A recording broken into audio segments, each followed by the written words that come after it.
Welcome to the Nomad Network, your first stop for complete and comprehensive Chicago Bears football coverage. Dive deep into analyses, updates, and all things Bears. Subscribe to our YouTube channel today and never miss a beat.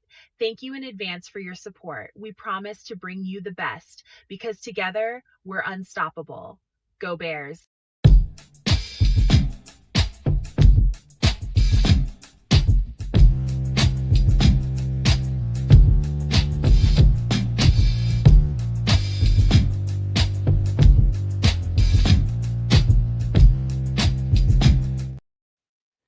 Yo, no maniacs. Welcome into the final game of the regular season in Chicago.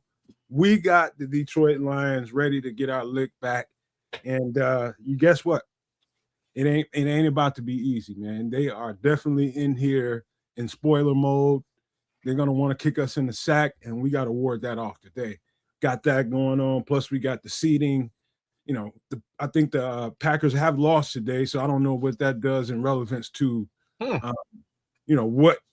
how this is supposed to play out for our seeding. But we'll talk about that a little later on. In the meantime, we got a game to play, and I just want to say, Happy New Year's to everybody here, man. I missed you guys. Missed this guy on the screen. I missed the other one that's coming a little bit later on, D-triple-R.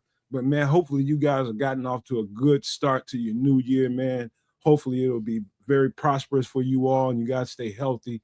Happy New Year, everybody, man. Missed you guys a whole lot. But, man, let's get to this game, man. We got a – matter of fact, let me pull up our injury report, and – my dang on mouse is dead again. I got to turn it back on. Hold on. While you're doing all that, big payback. Yo, that's what today is. It's the Super Bowl for the Detroit Lions. It's big payback for Ben Johnson and the Bears. So I can't wait to see how this thing transpires and unfolds. Shout outs and Happy New Year to Big Starkey Love out there, to Jay Grizz out there. To all the No Maniacs, the Super No Maniacs, and my guy Nomad right here live and direct, and to my guy Triple R, who will be joining us sooner or later. But yeah, man, let's take a look at who's playing and who ain't playing, because I know the tale of attrition is a little bit interesting with respect to this football game. We were just chopping it up about it a little bit behind the scenes, and we'll do that live and direct with all y'all out there right now. But one more again, man. Blessings to you guys, your families, to all the Bears faithful out there and your families as we burgeon into a brand spanking new year. Leave all the garbage, all the BS, all the strife, pain, and what have you. Back in 2025, let's bounce into the future and let's kick some MF and S in these playoffs here in the NFL. So I'm hyped. Shout out to Starkey Love and Create Culture who just jumped in. Happy New Year to one and all. Bear the F down, y'all. James Hunter, big ups to you, Jimmy. Damn it, Jim. We're in the playoffs. Amen to that, man. I think I speak for all three of us, man, when I say we are very, very, very lucky to have you guys, man, as our extended family, man. I just can't say enough, man. These last couple of years doing this stuff with you all, man, is so damn reassuring every time we turn on the show to have you guys as our family, man. We just appreciate you all. I know I speak for all three of us when I say that, man. We all connected. We love you guys, man. We just want you guys to know that. But let me answer a quick question we got in there right away. Ralph Loves, he says, Nomad, what do you think about the Packers getting Stephon Diggs? No, it's Trayvon Diggs. You give them a shot in the arm they needed. He's definitely gonna give them a lift, and I think it's just a matter of getting the certain amount of play calls down that you need within the next week or so. He's already a week into the system, and so by the time if we face him again, he'll be a whole lot more educated on the systems, the calls. He will give them a certain kind of shot, but I don't think Trayvon Diggs he's got flaws too.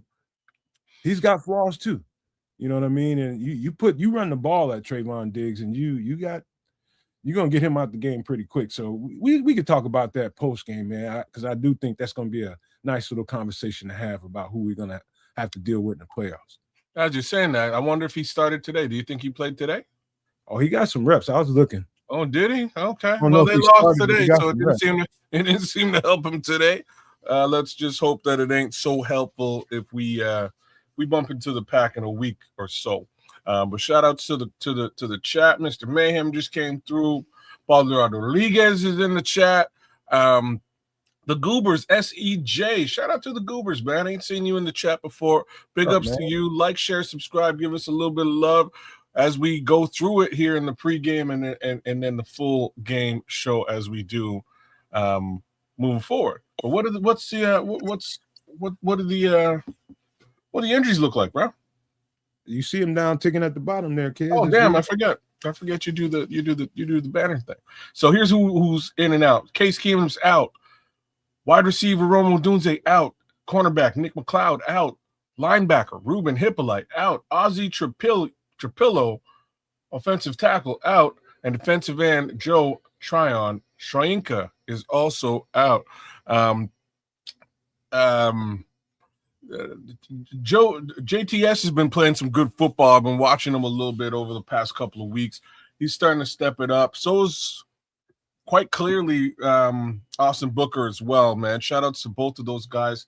Glad Booker's in. It's unfortunate that the JTS is out, but it just means for a little bit more reps for the other guys. And I'm gonna hit the other side of this inactives list here so that you guys can hear who's not playing for the Detroit Lions today.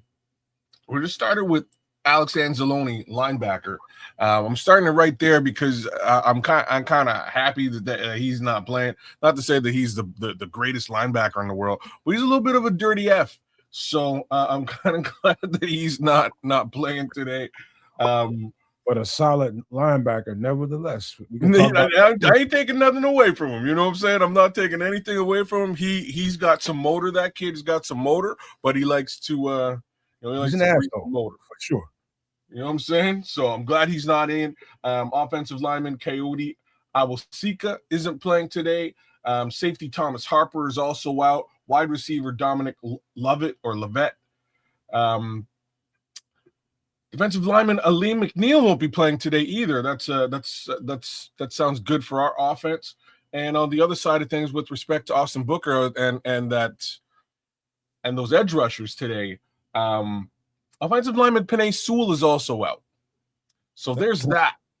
Can I give him a hot take real quick, kids? Mm-hmm. This is kind of responding to Starkey Love right here. Starkey says they have no shot without Anzalone. He's like the Tasmanian devil out here. Here's the hot take. Alex Anzalone very well could be a Bear come postseason in the free agent market. I'm just telling you guys right now because of a couple reasons. You know, we got an injured an Achilles tear and Penei Sewell, and a little unsurety about Hippolyte might make us be in that linebacker market in the offseason. Telling you guys right now, do not be surprised if Alex Anzalone is a Bear in the offseason. I'm telling you right now. I think he's going to be one of the guys that gets kind of they got to make some decisions, man. I think he'd be one of the guys that they let go. Starkey loves it. That's a piping hot take. I'm telling you right now, you think I'm kidding? I don't think you're kidding because we talked about this a minute ago, and I'm going to get you to go a little bit deeper into it. Before I do, I'm just going to say, like, it's funny that you're having this particular take because I don't like Anzalone. I don't like Anzalone at all. I think he's a dirty, like I said, I think he's a dirty MF. I didn't like CJ Gardner-Johnson either. Right. You know what I'm saying? Here he is doing the darn thing for the Bears, and I'm loving every snap he takes. So, ooh, look at that question. Back to Anzalone. I'm actually going to move towards another part of what you were just discussing, which is Ruben Hippolyte. What's your thoughts on the Hippolyte situation as it stands right now? Get a little bit deeper into that. Well, I was talking to kids about this behind the scenes, as a matter of fact, right before the show, exactly right before the show. You guys should have been a hint to you all. And the fact that even when Ruben Hippolyte was healthy, he was a scratch. should have told you guys something. Not that he's not good enough. It should have told you he's not ready. It's the best way to describe the way I interpreted him being a healthy scratch week after week after week after week. It has nothing to do with the injury. It's whether or not he's getting it in practice or not. And I got Triple R just busting onto the scene. Happy New Year, my boy. But that is that is why I think Anzalone might be a hot commodity for us in the offseason, because we don't know when Ruben Hippolyte is going to get it. We know he's super duper talented, but how fast does he get it? How fast can he be consistent? Obviously not fast enough. He's been a healthy scratch week after Big week. piece of that, as we were discussing behind the scenes, was just, you know, we have him sort of waiting in the wings, this young rookie, and out of nowhere comes DeMarco Jackson, who takes over that green dot and starts running things on the defense over top of this rookie we just fresh drafted. You would have thought that it would have given him the opportunity to get out there and do stuff. Mind you, he was hurt for the first 2 games of DeMarco Jackson's ascension, but game 3, again, you really thought that he would get out there and start to make his impression felt. It just hasn't happened this season. But all that being said, my brother just jumped into the building. What it do, Triple R? What you got to say, man? Merry New Year. Yes. It's another game day, game 18 of the season. You know, you got to get used to saying 2026 now, but the 2025 season, and we want to send those kiddies home with another loss. And I know a lot of people may want to see Mr. Caleb Gizmo Williams get that the passing records with the 4,000 yards, 4,000, and all of that, and that would be cool. But personally, just as what I would like to see today, I would like to see the Bears handle their business in the first half and have Caleb and the starters on the bench having some Gatorade and chilling and you know, waving to the fans while teabagging them, you know, mop it up. By the way, Trips, Myles Garrett broke that sack record. Congratulations, Myles. He got it. I figured he would. I thought he'd get it last week, but they won. Yeah, I saw the who'd he break it on? Who'd he get it on? I think the Bengals. On Joe? Mm-hmm. Damn. I don't know if it was Joe, they're saying he breaks the record, but not saying against who. I'm looking at there. It's the Bengals for sure. Just not sure who's actually lining up there on a day like today in week 18 and for a team like the Bengals who didn't make the playoffs and all that. But it was interesting because they showed a picture of Myles Garrett's dad in the stands, and he had a camera set up on the seat in front of him with like one of those lenses that you can almost see Mars with. And I was like, okay, right on. Because I'm sure, you know, being the NFL, there's cameras, there's video, there's everywhere. Oh, no, bring your own thing. You know what I mean? You have your own. Hey, you know he's gonna be walking around everywhere. Go, yo, my boy just he broke the sack. By the way, fellas, another possibility that could be a bear in the offseason. Expensive bear, but another possibility. Well, not so expensive if you trade contracts. Just saying. One contract can technically sort of offset the other, but I won't get any deeper into that comment. I'll leave that comment the way that's a hell of a feat, though, man. God damn, 23 sacks. Yeah. Just think, I don't know what that sounds like off the lip like this, but good Lord, that's a lot of sacks. I think he's 26 now, right? He's young. I know that. He's not an old man. He got a long ways to go, right? Another 6 years. Hell, I'll sign him for a 6-year contract, and you might just get the other half of that. You might well double that number over the next 6 years. So take it for what it's worth. Hey, Starkey, trust me, man. We're gonna swing big in the offseason. You don't. These two guys, those two guys, the market is going to be high for those two guys. But you know, I think we do have what it takes to get one of those two guys. Preferably for me, it's Myles Garrett, because you got to remember, man, you ain't getting a guy just to come in here and rush the pass. You got to get a guy that can be firm against the run too. And Myles Garrett is that dude. He is that dude. And hasn't Max gone down the last 2 seasons, like with injury thing? Man. He ain't played a full season in a couple of years. No, that I mean, he's still who he is, but you want reliability. I don't want a race car that goes like 0 to 60 for like 2 miles, and then it's like platter, platter, thunder, platter, boom, boom, boom. Yeah, here we are. Whereas Garrett is stout against the run. He rushes the passer and he plays all the time. Yeah, he is the better player. We got about 4 minutes before the game starts, and we're already in post-game conversation, man. We'll have plenty of that. Let's see. I'm looking at 8 minutes and 50 seconds to kick off on my screen for a time check for everyone. Right. So it is at what 3:25 or something, right? So, one little comment with regards to those two players and the potential for these types of trades to the Chicago Bears. So let's rewind it to Khalil Mack. And the major reason why the Khalil Mack trade went down was because the visage of the Raiders at the time was that the Bears' selections 1 and 2 over the course of the next couple of years would still be high-end selections for them, right? They would be early in the draft and they would work out favorably, which they wound up being. I'm not so sure that's going to be the case in the year 2026 and 7.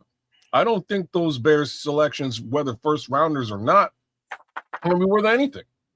I think they're going to be late round picks, y'all, because we're going to be in the playoffs moving forward. Love it. So picking like 25 and later. You know what I'm saying? Like, that's what we're talking about. We're talking about dirty late ass picks. So hopefully folks ain't really thinking like that, and they push a button and think Chicago's going back in the other direction. But you add a Myles Garrett to this team, oh good Lord. You add a Max Crosby to this team, good Lord. But kids, no maniacs. Is this team a Max Garrett or Max Garrett? A Garrett or Crosby away? That's a trick question or something? Hell yeah, they are. Yeah. And so I'm not speaking to that as though we don't have a chance right now. We got a chance right fucking now. You add that cherry on top of whatever we got going on. Fuck yeah, you don't know. Yeah. Yes, sir. That's a missing link right now. It's the only geez Louise, look at where we are right at this present moment. We're walking into the final game of this season up against a team that put a whooping on us, and we turn this whole thing around. Like, beginning of that game, we were sitting down going, we have no pass rush. We have a deficiency in the linebacker core because the linebackers were hurt at the time. We've got a major deficiency in the run game. We're getting gouged in the run. We're getting gouged in the run on our side. Hey, kids, by the way, they stole what's his name off of us? Big boy. I know, Jonathan Ford. Yeah, he played well today too. We'll see if they. Oh, he did. They started him as well. They gave him some. Yeah, he's on active. He got some reps today. Yeah, he got a lot of reps. Because that was part of the conversation was whether they would actually give him reps or not. They gave him virtually 0 reps during his time there. So they've been paying attention to what he's been doing in Chicago. I think that might end up being a mistake in hindsight with the roster juggling and all that kind of stuff. That might be a mistake in hindsight. Do you think they were just juggling him just to shuffle and they wanted to retain him? Yeah. Well, yeah, most definitely. You're not there that long, and they were expecting, hoping that all right, we'll put him out here for a little while and then we'll grab him back. But Green Bay was just like, you fucked up. But there's also the factor that he really wasn't getting much with respect to reps over the course of this season. His reps is significantly taken a dive. As Grady got healthier. Yeah. As soon as Grady sort of came back, his reps went in the opposite direction to the same tune that we saw a lot more Chris Williams than we were seeing. And that's what disappointed me is that, I'm not disparaging Chris Williams, but it's like, come on, Mr. Ford, you can't beat out Mr. Williams. Yeah. No, they play 2 different roles, man. They do. What? Williams is more 3-techish. He's definitely 3-tech. He's not. That's the guy that got us in trouble last year trying to get him and Zach Pickens, in the middle, playing Andrew Billings type of role was a mistake. There's a name I heard in a minute. Yeah, he's struggling. He's with KC today. He might get some reps today to see if they want to hold on to him. I was just looking him up earlier. But yeah, that was a mistake by Flus, putting them in those roles, man. They ain't built to be holding up the middle in those double teams. It's just not made. Flus about to be one and done. He might be. I don't know. I think Jerry Jones likes the dude, man. Yeah, I don't know. like is something. The scuttlebutt, the writing on the wall, the grapevine says that they coming for Flus. Man. Somebody got it. Scapegoats are scapegoats. You know what I mean? They exist for a reason. And my boy, ever since he grew that beard, man, he got scapegoat written all over his face. Somebody gonna catch that stray out there. He might be. I'm just saying. So there's that. Like somebody's got to, like I say, somebody's got to be the fall guy for that Dallas situation, and it's not going to be young Mr. Schottenheimer, because he just got in the building, right? This is a brand new thing for him, and they want to give him some leeway.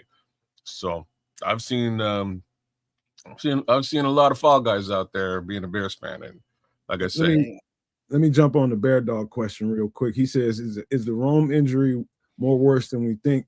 I ain't gonna lie to you. It's possible, Bear Dog, but my instincts tell me they've held. I think he probably could have played a week or two ago, and they're just holding him out for safety precautions and just, all right, man, you just chill out until we get this first playoff game. I think he'll be out there.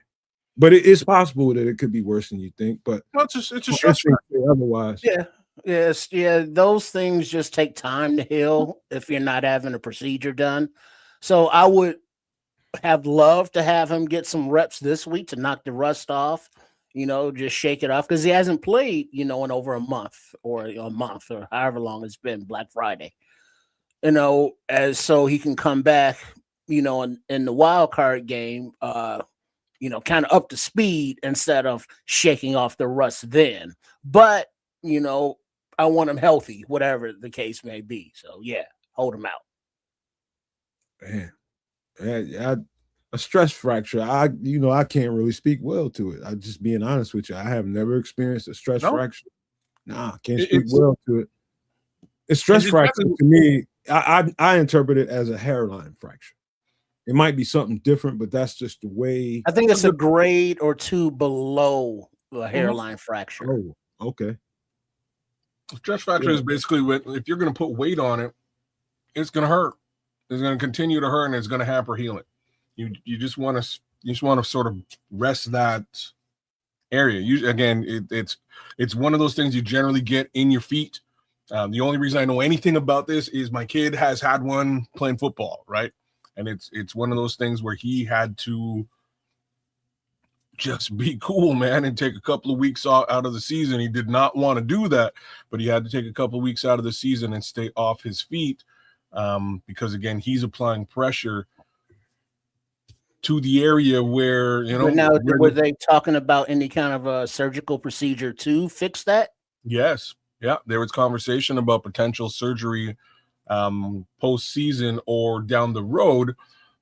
The difference between him and a Rome Odunze is his size. He's a much larger human being, which means a lot more weight, aka pressure, to the stress fracture just walking around, as opposed to really even playing football. So at some point, as far as he's concerned, he's likely going to have to do some level of surgery to manage it, and rectify it and correct it. At this point, he's playing through it. He's like, Dad, it hurts, it's painful. I don't care. I need to crush quarterback. So, well, here we go. Hopefully this defense is ready to crush quarterbacks, because the Bears defense will be on the field first. 32 degrees at Soldier Field, feels like 25. The wind out of the southeast at 9 miles per hour as Cairo Santos puts foot to ball to get this game started, and it's caught on a jump at the 12-yard line and returned to about the 29, where the returner is tackled by a host of Bears. So the Lions will take over there. All right. I'm just now seeing the kick. Boom. Me too. Had to fast forward a little bit, just catch up, but I'm still a ways behind you. It's just crazy how these broadcasts are on different times. Yeah. Get on these jive ass motherfuckers real fast. All right. 1st and 10. Golf is under center. 0. Who is that? Swift in the backfield. And a handoff to the right side. A little stutter step, about a 3-yard gain before he's pushed back by Sweat. TJ Tremaine. Second down. Their right tackle, Penei Sewell, is out. Because you saw that Ozzy is out. Canadian Eagle is starting at left tackle. Eagle has landed once again. I'm really happy we have 2 of these guys. Really happy. All right. 2nd and 6. Under center is Goff. Swift still in the backfield behind him. Swift takes the handoff, runs a little bit to the left, finds a little hole, but Byard is there to meet him, and Edmonds is there to clean it up after about another 2-yard gain. He means 3rd down. He means Jahmyr Gibbs, not Swift. Yeah, that's right. Gibbs.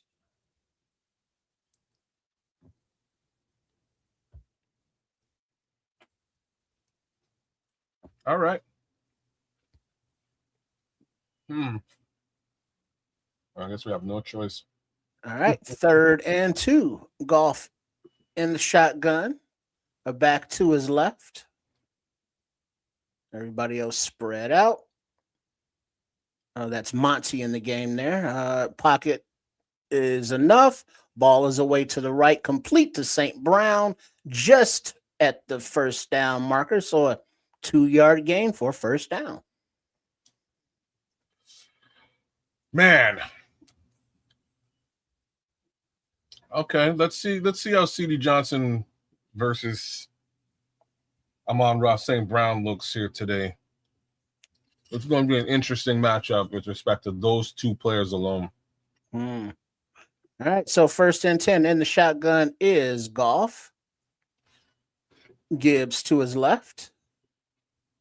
4-man rush, plenty of time in the pocket. Ball is away down the middle of the field to a wide open Tesla into Bears territory. Tesla? Tesla. Tisa?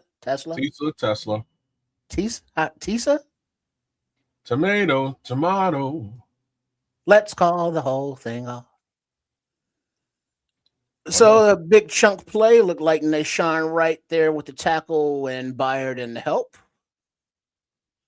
1st and 10, and there's a timeout on the field because number 73 for the Lions, offensive lineman, is being helped off the field.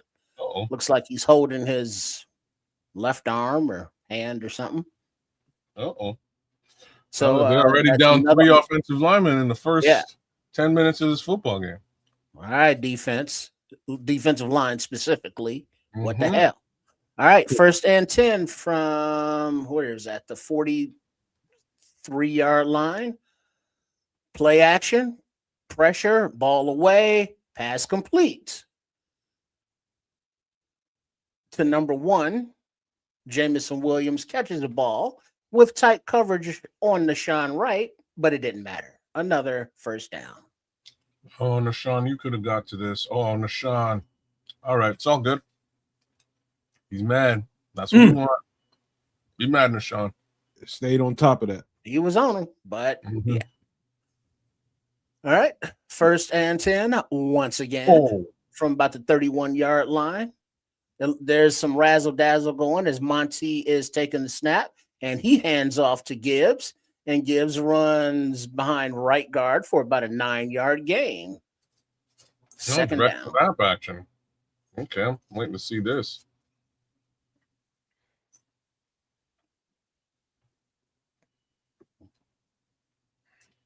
Now, what else did we think was going to happen there?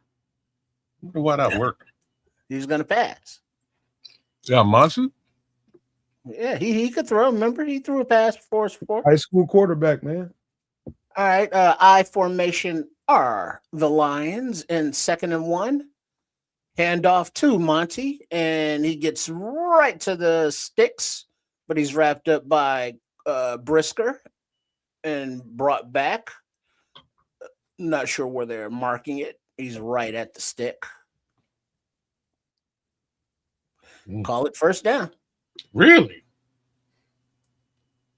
So only had a couple yards to get. They should have that. I don't know if he got that. He didn't. I don't even challenge it, but no whatever. challenge. All right, and the shotgun is Goff. Looks like Monty to his left. Back to pass, 4-man rush, plenty of time. Time expires. And Jamison Williams catches the ball, makes TJ Edwards miss, and gets a gain of about 11, 12 yards before he's tackled by Byard. Another first down Lions as they matriculate right on down the field. Caught him in his zone. Damn, TJ, man. TJ missed it. Mm-hmm. He should have been dead to rights on that. Different week, same defense. Should have been dead to rights. He just missed the tackle. That's all. That was a good. Wait, that was check that. They're calling him short of the line again. Second down. Yeah, knee hit. 2nd and 1. Goff is 4 for 4 for 43 yards thus far today. Bears have brought blitzes, not getting home. Ball is coming out. The offensive lineman that was out for the Lions is back in, number 73. Christian Mahogany. Tell me I ain't finesse Mahogany. Good comeback. All right. We got to bow up. We got to bow up in the red zone. Bow up in this red zone down here. All right. David Montgomery. In shotgun, Gibbs switches to his left. Seems to be a hold up. You got Edwards out there, and I see that damn protective helmet. So Don Rob's out there. Damn it, why is Don Rob on my football field? All right, come on, Don Rob. Let's go. We can do this. We can do it. In the red zone, and Montez Sweat is off in the first. They say he's been off the last couple plays. Is Sweat like hurt? Is he dinged up or something? What's happening? He must be nothing something. Them a rep count, man. They're giving them a rep count. They're smart to do that. But in the red zone, in the first quarter. Well, you got it. And the snap, you got a rush, plenty of time. Looks like a screen to the right, and Don Rob makes a play with Kwame B and Jarrett on a little. Looks like screen to the right, but it was like an ugly screen. Trip. Now I got to call him out, and he. I see him. Look at him. Let's go. Real talk. That was very well played by Dominic Robinson. That was really well played. Really well. All right, exactly 3rd and 6. All right. That's a bad, terrible play call, by the way. Lions all right, fan. we got Sweat back out there. He's back out there. It's a tutty if they get it blocked up. Right. In the shotgun, wait, nope. There's a whistle. Timeout Lions, as they call it, before the play clock could expire. So they will take a timeout at 3rd and 6. Penei Sewell's out there. That could be a tutty. Wait, I thought he was hurt. He is. If he's out there. Man, both of them hurt. Yeah. You know, it's like, oh yeah, the Sewell boys are gonna play each other last game of the season. Yeah. No, they ain't. Not at all. You know what? Penei Sewell is a game changer on those kind of calls that Don Rob just made. Game changer. So that's to our advantage. Keep that shit going. All right, let's go. Let's go Bears is the chant going in Soldier Field. As the Lions come out 3rd and 6 from the 16-yard line. And the shotgun is Goff. Looks like Gibbs to his right. Bears rush for it. Ball is away. Quickly incomplete. In and out of the hands of number 14, St. Brown. Kwani B on the coverage at the breakup. 4th down. Way to get off the field, D. Beautiful. I'm kind of glad Triple R's are here because I get to see you later on what to look for. Boom! Mm-hmm. Jaquan closed on that motherfucker. Yeah, he did. All right. So a 34-yard field goal attempt. That's from this, the right hash. this Clean is snap, hold, kick is up and right down the middle. So the Lions put up 3 on their first drive and jump out 3-0 with 8:35 on the clock. We needed that stop, man, because we showed no ability to do that in the last game. When they drove, they put up 7. Different team, different situation, but you're damn straight. Glad we're able to hold them to 3 here. Let's give some love to the chat. Tim Baseball jumped in. The Scrolls is with us as per normal. Good to see you, Scrolls. The good minister Charles Johnson jumped in. Ralph Love is with us. AC Adams holding it down with the crew. Leo Factor's with us. Who else is out there? Smitty Q, Bear Dog. Who else am I missing? Any? Oh, Dante Purify came through. Sweet, man. Chat's looking nice. Marco King, he's a supernomaniac. You should be as well. Oh, and Sex Machine's with us. Frank Q. What it do, Frank Q? But yeah, man. Like, share, subscribe. Give us a little bit of love as we go through. Donald Burr. Donald Burr is with us. Detroit Lions, 9-8. Hey, pussycat. What's up, Heel BM24? I'm not afraid to show him my face, he says. You should be. Yeah, you all right, man. Heel is in here. I mean, Donald Burr is in here with the trolling. I love it. Because we won't see Don Burr for quite some time, man. No, we won't. No. Tell me right now, we will not. He might be in jail or something, but we definitely won't see him otherwise, man. Because, I mean, that's the kind of thing. It's like you worry about him because for somebody who was in every Bears chat, every Bears podcast, commenting loud and proud, and then all of a sudden, ghost. Silence. He sees his team going back to where they belong. In the streets, pedestrian. But it was the toilet versus everybody. That's what I heard. That's what I was told. Well, we did warn you, Donnie. We did tell you that this was that season where you're going to come up and see that a certain quarterback might not be the quarterback of the future for this team. We also told you a little bit about how much. Who are you talking about? Hendon Hooker? Hey, Trip, you know this song. Ain't it funny how tables turn when things ain't going your way? Love walks out, pain walks in, and we have to say, if you think you're lonely now, wait until Ben Johnson leaves. I knew you would get it sooner or later. All right, and the ensuing kickoff is taken at the 5-yard line by Duvernay, and he is corralled right about the 25-yard line. Goff's better than Williams. Yeah, he's a veteran quarterback. He is better than Williams. I'll tell you that. But he ain't getting no better than Williams will. And this is where things go sideways for your team. Not to mention, you're kind of missing an offensive coordinator. Pretty wife said, "No singing, please." All right, look at we got Caleb Williams in the shotgun. Looks like Swift to his left as the Bears come out for their first drive.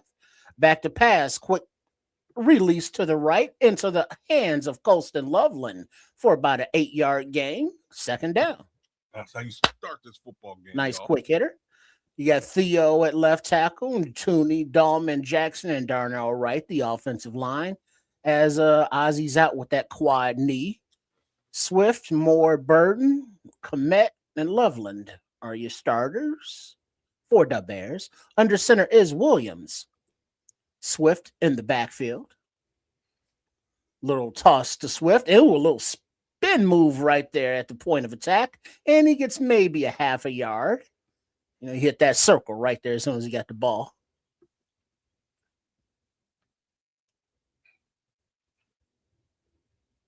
Let me see what happened here.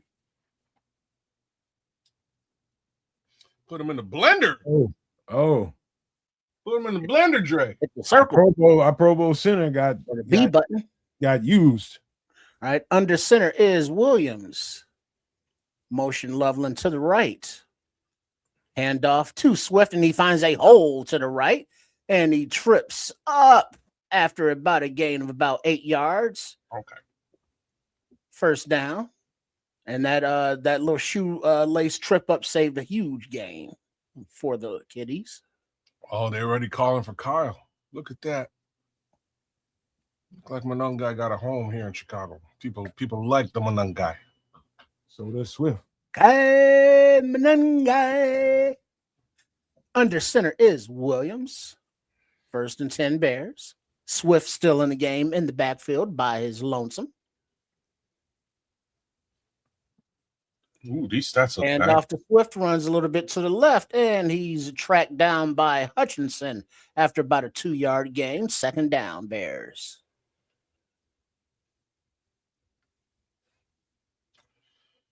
Yeah, we've been asking for that run game to start these games lately, and we're getting it this game. I don't know if we got it the last couple of games. Not to mention these lines have been getting run down lately.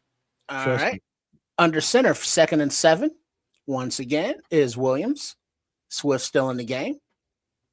Tight end shift to the right side. Another handoff to Swift, and he runs to the right side, finds a nice lane and gets past the sticks, and another 4 yards for about a 12-yard gain. 1st down, Bears. Trust me, y'all. Y'all gonna get a stomach full of Monangai. Probably second half. Yep. That Swifty get his 50. And then some. Well, he's running right now. Shoot. He already at 1K. Starkey. Under center is Williams once again. And Manangai is in the game. Yeah, real quiet. Running back. Manangai has the low toss. Runs to the right and gets maybe about a yard and a half before he is tackled. 2nd down. Tackled by Jack Campbell. And that was that Iowa State? Iowa. One of those. Yep. Iowa. There you go. Yeah, I remember Captain Jack in the draft. All right. Williams in the shotgun, 2nd and 8. Monangai to his right. Kill. I'm sorry. Unalive is the call on the field. And they shift formations. And the snap, hand off to Monangai. Ooh, and he is met as soon as he got the ball. Theo's on his ass. So, that's a little loss there. 3rd down.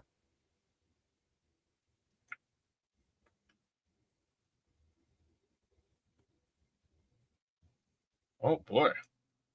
Yeah, that was ugly. I did not like that one. All right. 3rd and 9. Williams in a shotgun Monangai to his left. LB3 in motion to the right. Unalive. Everyone. 3rd and long. Blitz coming. Ball just spiked to Monangai to the right side as the pressure was coming. Incomplete. 4th and 9. All right now. Let's get this thing going now.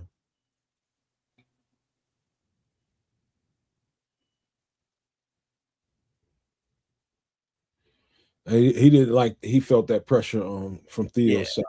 Yeah, it dirted it, got rid of it. You might have wanted to move a little bit there, Caleb.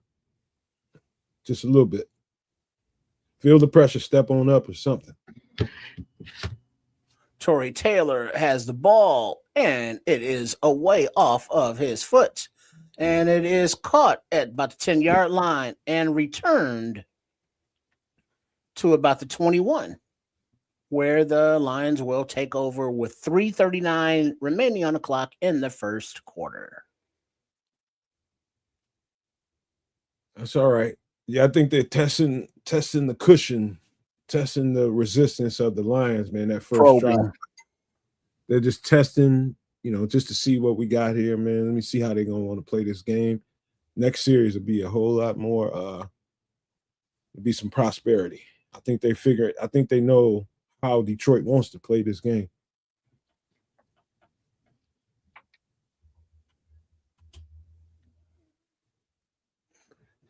All right, man. Oh man, Okay.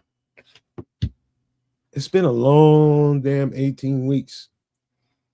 I don't know. No, it hasn't. No, it has for me. Has it? Has. I needed the last several days to reset, man. I need it. It's just a me thing right now. Just resetting all the focus, man.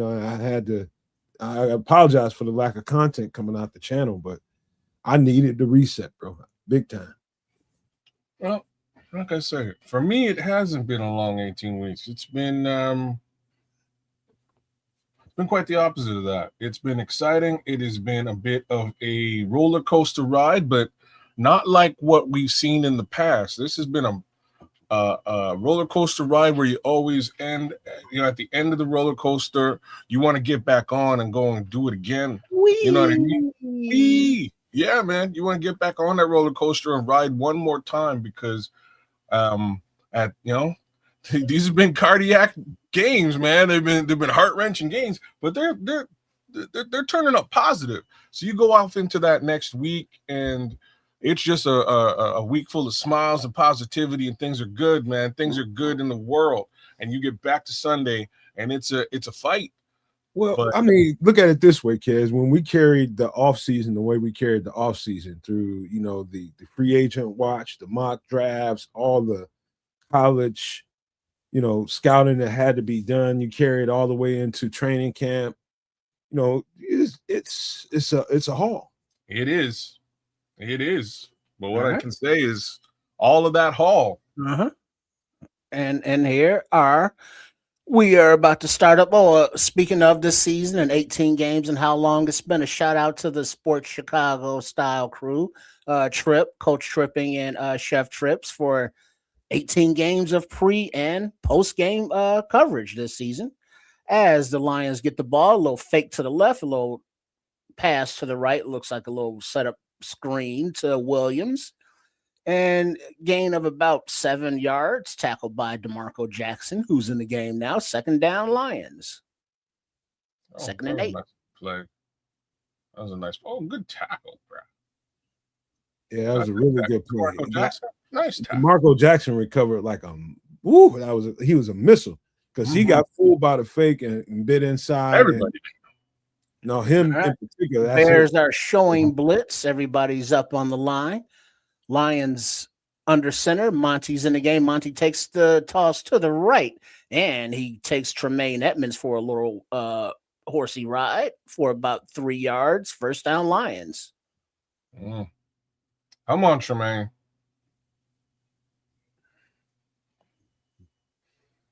Oh, okay. That's a good that's a good good play recognition by Tremaine. Yeah. Monty is he's just something else. Another guy in the offseason that made teams. Oh, no Monty, chance he goes back here. Under center is Golf. Looks like, I guess that's Monty in the backfield behind him. Play action. Sweat with pressure. Sweat and Jarrett with the sack. Bears. Have a seat, Jarrett. Let me see what happened here. Oh, he just couldn't handle it. Oh, no. Oh, Grady broke through, though. I was watching Montez. Grady broke through on his own. That tackle's about to have a long-ass game. All right. Bears showing blitz once again on 2nd and 15. Rush 4, ball is away, complete to St. Brown at about the 45-yard line. We're about a, 6-yard gain, third down. Yeah, Grady was double teamed on that last play. Still broke it. Austin's getting pressure. They're getting that ball out quick. This is where Jared Goff is a guy, you know? It's coming out quick. Yeah. Right, 3rd and 9. Detroit in the shotgun. Monty to the right. Bears up on the line there. Bears bring the blitz. Ball is away. Ball is in the hands of St. Brown. He makes a man miss, and he's spun around again by Nashawn Wright, just short of the 50 for another first down, Lions. Just short of the sticks? Oh, he got it.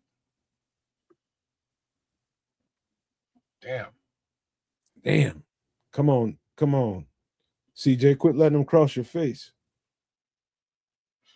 Yeah, that's when I said this is going to be the Eagles game. What's the score of the Eagles game is 0-0. All right. Under center, Goff. Play action to the right, a little floater to the left to Jameson Williams, who's open, but he's running before he secures the ball. Incomplete. 2nd and 10.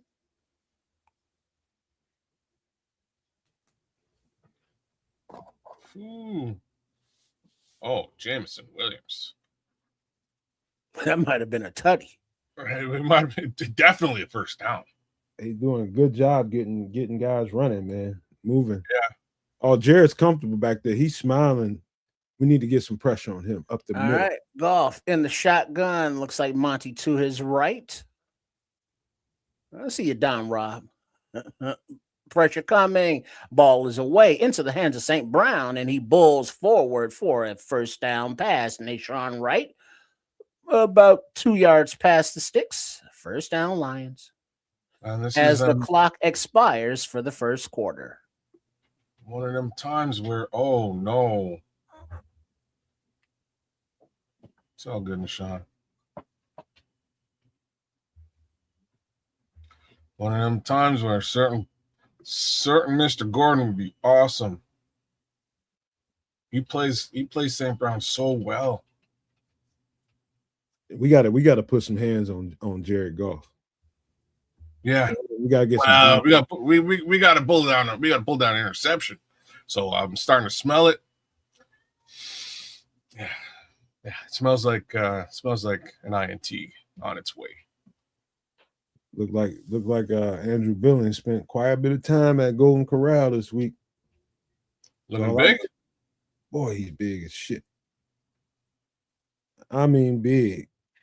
I mean like sack of potatoes big. Well, that's what we need to prevent that number 0 from running wild.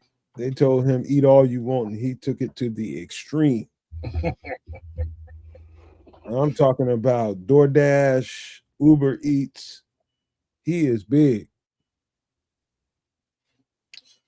Yeah. That's what we need, though. We need a run stuffer in the middle, and he's that guy. He's living a life. I wish somebody would. Man, I wonder if we can, Starkey Love. Like, I'm looking at Starkey Love's comment, man, and I'm really hoping we get Kyler back, man. Yeah, we'll get him for the playoffs, I think. Think he's back next week? I feel like that's strong possibility. Man. Very strong possibility. We might. I don't know how this works. Once the regular season is over, we might be able to get an addition or so before the playoffs even start. Who knows? There's some things that can happen before the playoff starts. Elaborate on that. What do you mean? That means you can pick up a guy. I don't know if you can. I don't either, but I think you can. I don't think you can. I know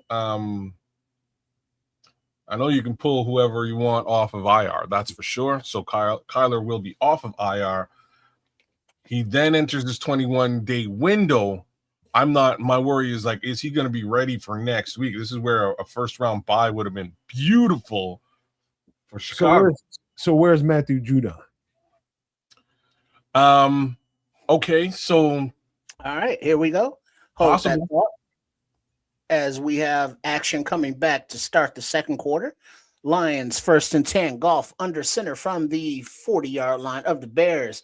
A little toss to Monty, a toss back to St. Brown, and a toss back to Goff. Passes away, but batted incomplete. Thank you, Johnny Juana. He says he's in Buffalo. So that solves that. Oh, he got signed. Yeah, I didn't realize that. Okay. Austin Booker got the volleyball tap. Ooh, long ass Austin Booker. Mm-hmm. He got them arms. He needs to keep them arms high more frequently. All right. Coming out 2nd and 10. In the shotgun are the Lions. Looks like Swift to his left. Ball snapped. Shuffling in the pocket is Goff. He steps up and completes the pass to the left side to Williams, and he makes a move, gets another first down, Lions. Damn. A little bit of holding there, but whatever. They got him moving, which is a good thing. Good rush. Big Dex came down on him hard, but it was just too late. From behind, pause. Oh, a lot of holding. All right, 1st and 10 from the 26-7-yard line. Handoff to the right side is Monty, and he gets about 4 or 5 yards where he's wrapped up. But there is a flag at the line of scrimmage. I'm not all that surprised. Holding offense number 69. Nice. Yeah. His name is Tank. Number 69's name is Tank. Nice. Real nice. Why is that so nice? In a good way or the other way? Well, a good way, I guess. Tank could be considered a couple different things. Well, tickle that tank. Yeah. Kids know what that means. What the fuck door did I just open up? You knew what door you were opening up when you grabbed the right side, and he's banged down at the 30-yard line by Booker and wrapped by Byard. 2nd down.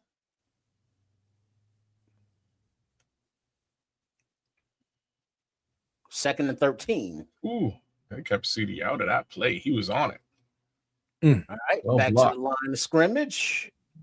In the shotgun are the Lions. And the snap, back to pass, ball is away, complete into the arms of their tight end for about a 5-yard gain. Fister. Don't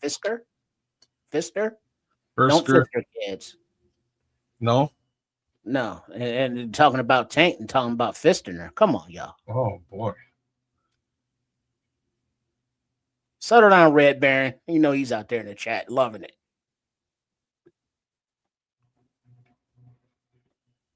Against the NFC West and number 1 seed, Seattle Seahawks, 14-3. All right, 3rd and 7.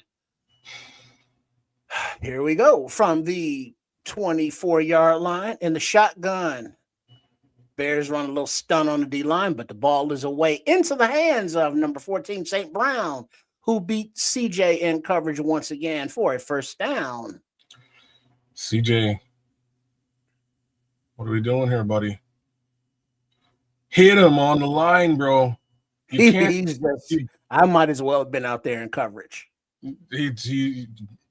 Wow. Yeah, you're gonna slow down. He's gonna play you like that. Look at that, CJ. What they're just saying is you got to slow down the timing. Yeah, that's all. That's all you can do. Something. All right, 1st and 10 from the 12-ish yard line in the shotgun are the Lions. Back to pass, looking to the left, ball is away, but batted down at the line of scrimmage by TJ Edwards. Incomplete pass, 2nd down. All right. Let's see. Red Baron, I like to see Dennis Allen replaced, preferably with Lovey Smith. Yeah, Let's that's talk not about going to that happen. post game. Ooh, good play, TJ. I think I did put up a poll on the Twitter. It's like, if Dennis Allen is replaced, would you rather elevate Al Harris or throw money at Brian Flores? Think about That's that. not.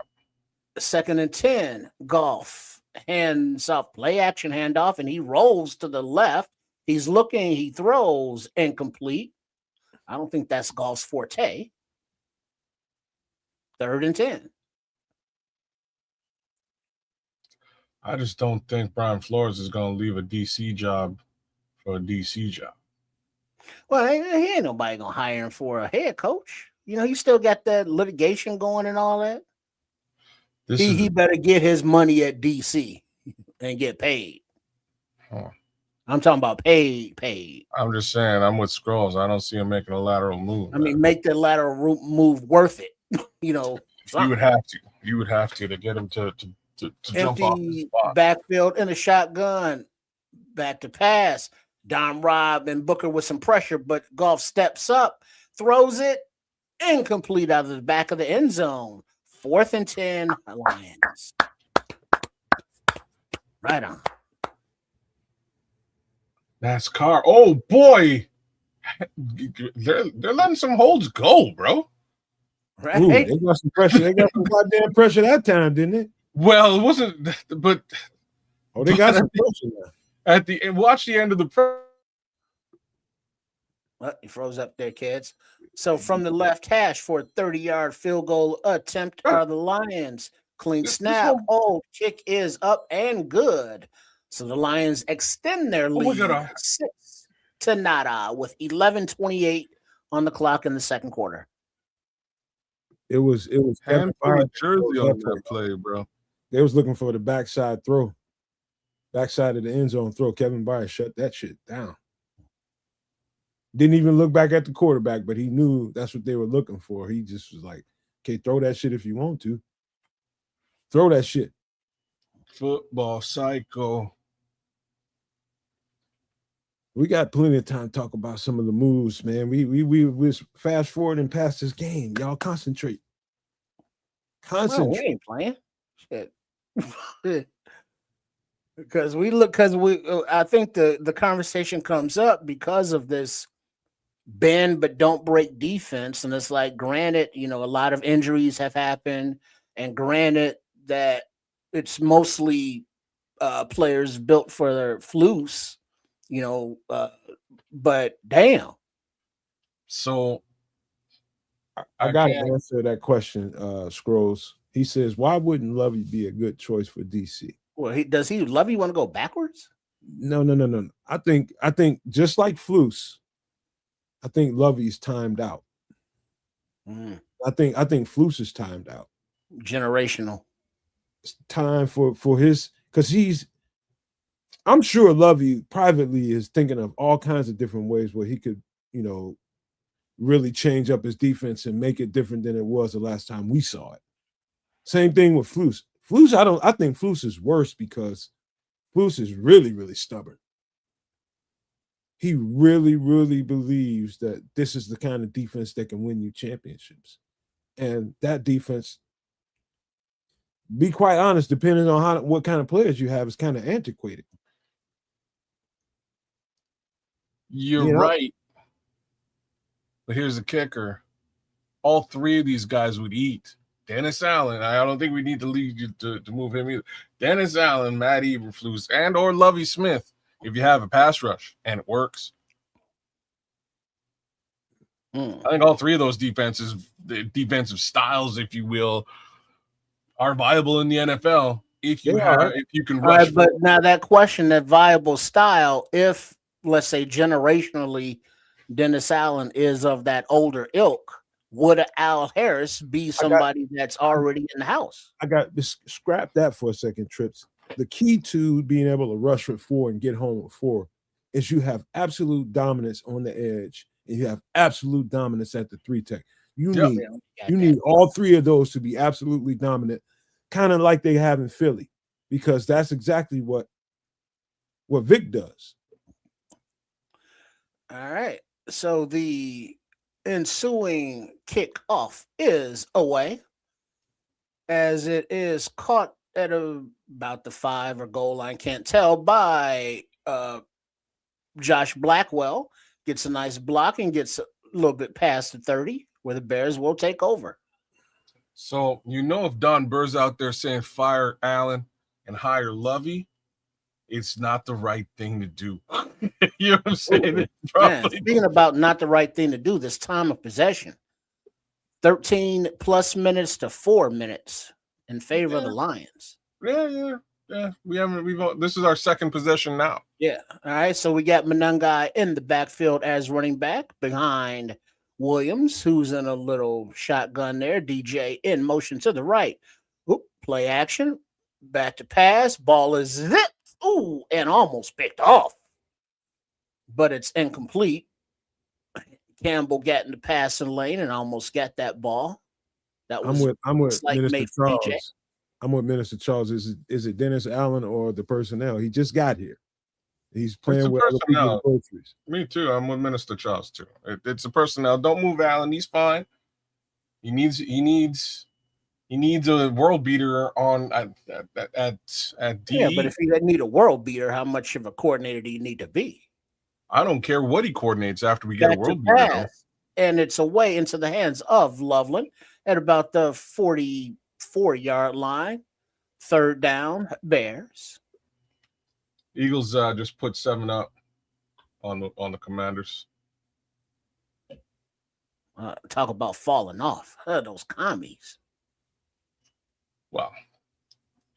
They ain't doing nothing without their quarterback, and he really hasn't played any football this year. 3rd and 3 are the Bears, and shotgun is Williams. Menengai to his left. And the snap, back to pass, looking, and the pocket collapses with Hutchinson with the sack from behind as he gets around Darnell Wright. 4th down. There's a surprising development. Oh, wow, Aiden. Nice move. Nothing you can do about that, Caleb. And Darnell got over his feet, over his skis, if you will, leaning.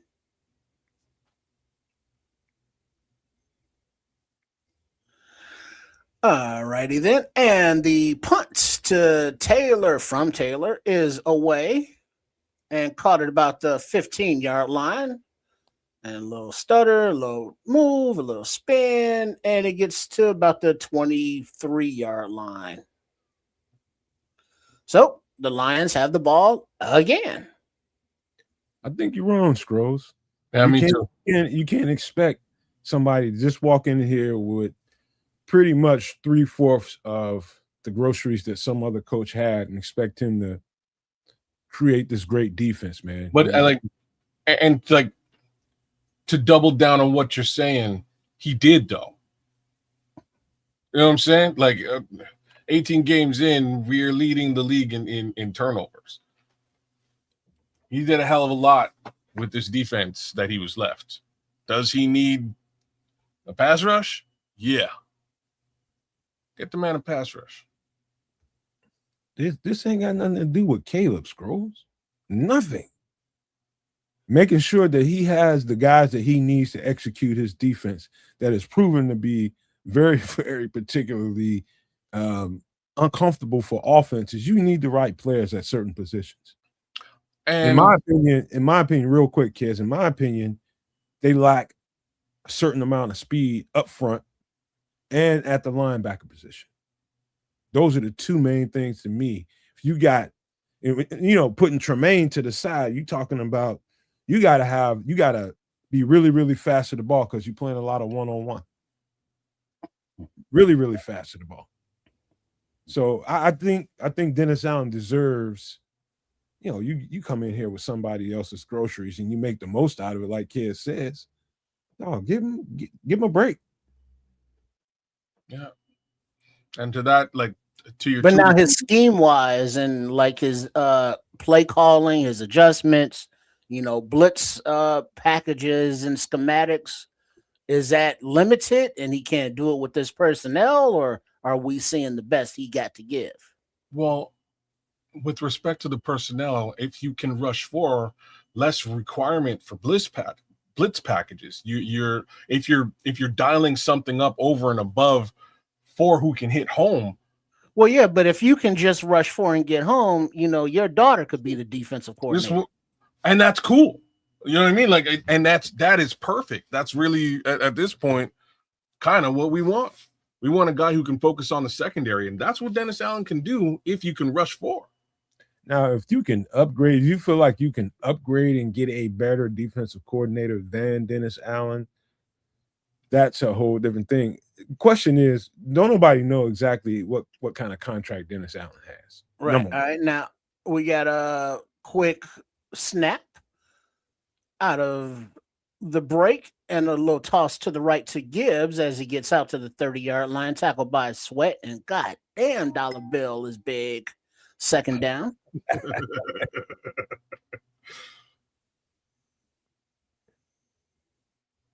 Yo, shout out to KB out there, man. Shout out to KB. Man. All right. Under center is Goff. 2nd and 4. Gibbs behind him.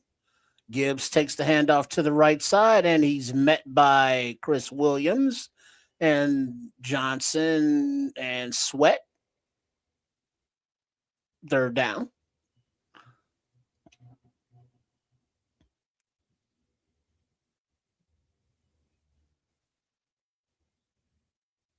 Let's send let's send them home here, boys. They still running the ball like they think penei Sewell's over there. Let's send this damn defense off. All right, 3rd and 1 in the shotgun. Are the Lions? Gibbs to the right of the quarterback as Goff adjusts traffic, hands off inside to Gibbs, and he is met by dollar bill, but taken down by number 1, Jalen Johnson. Ooh-wee, corner blitz. Is that a corner blitz? Jalen came in for some extra. Yeah, there he is. Okay, my boy. Oh, boy. Go get him, Jalen. Go on, Jalen, and then make a tackle. A piece of that, too. Look at you. All right, Lions are going for it on 4th and 1. That's what they do. It is what they do. Let's get the post game right. Before we start. Under center is Goff. Monty behind him. Can. They go. Oh, wait. There's motion. There's flags. Everybody's moving in the interior lines. The zebras are discussing.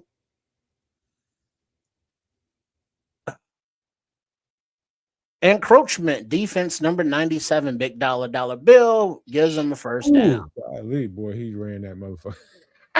He ran his ass over.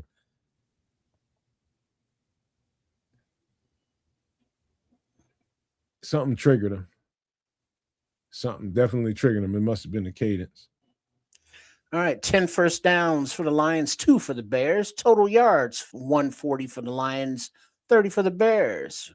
Passing yards, 103 to 8. It's been a lopsided affair, let's just say. But it's still a 1-score game. As there's some confusion with the chain gang, and they don't know where to line it, and Poe Girls is running back and forth. Bill looked like he can't wait to get to his leftover quiche or some shepherd's pies. Leftover ham hocks. Yeah. Black eyed peas. Black eyed peas left over. Under center is Goff. It takes the handoff, play action, blitz coming, ball is away into the hands of a receiver.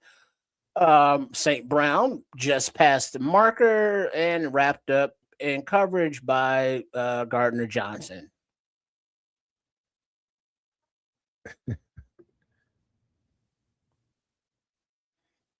Who's this dude that looks like Jesus? Sports dude. FS1. What does Jesus look like? Are you talking about? The white Jesus. Oh, white Jesus. Are you talking about Nick Wright? Was that the one that looked like white Jesus? then I that would would be it. never have made that comparison, but I think that's who you're talking about. Well, obviously you got the reference. I did. Play action, then the throw to the right into the hands of Gibbs, but he is pushed out of bounds after about a 5-6 yard gain. Second down.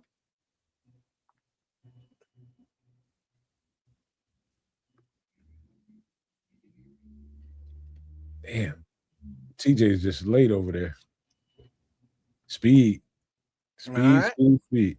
I formation come out of the Lions on 2nd and 4.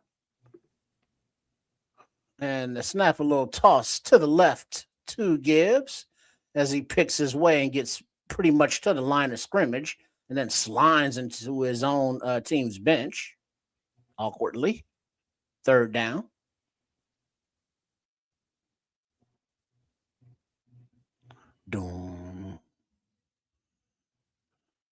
Don't be a shook one. Way to stretch that motherfucker, You Tremaine. ain't a crook, son. Way to stretch that thing, Tremaine.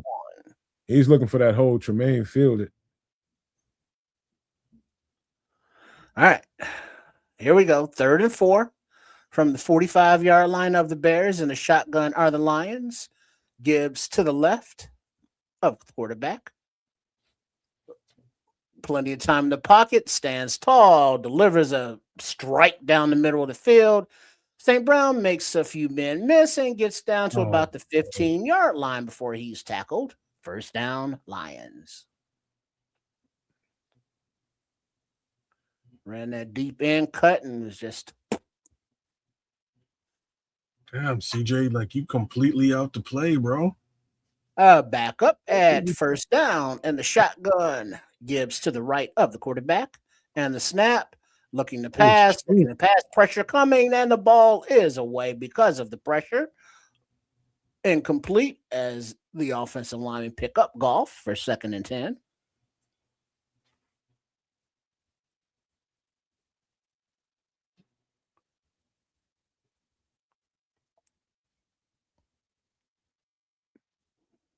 All right. Fellas, I'll be right back. All right. 2nd and 10. 4:46 left in the 2nd quarter, and the shotgun are the Lions from the 15-yard line of the Bears. Little red zone action. And the snap, blitz coming. Blitz does not get there. Ball is away into the hands of Gibbs. Touchdown, Lions. Oh, no. Did not want to hear those words.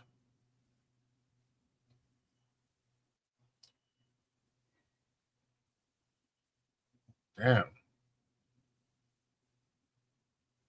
This defense just giving up. I still will be right back, but TJ just got beat to fucking sleep on that one-on-one. Yeah, I love that route on that to the running back. Got beat to sleep, TJ. All right, so the ensuing PAT is up and it is good. So the Lions extend the lead 13-0. Damn, TJ. Shoot. These linebackers are just lackluster today.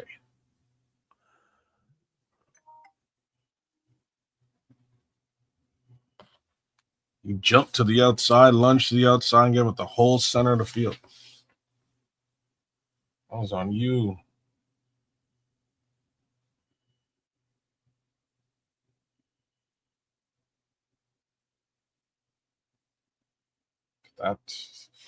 That's tough, man. That's tough. Linebacker issues, and they can't do nothing to stop St. Brown right now.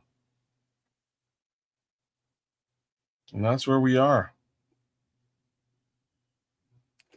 Yeah, and I mean, granted, the defense is bending and they finally broke, but the offense, what are we doing, offense?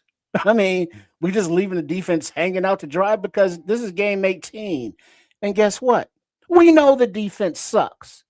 You know why? Because it sucked all season. Well, brother, the offense has only got 2 shots. Something to offset that. Let's get more than 2 possessions in the first half. Let's get more than like a first down in the first half. That would help to not have the defense on the field the entire first half. Yeah, time to have a nice, viable drive here.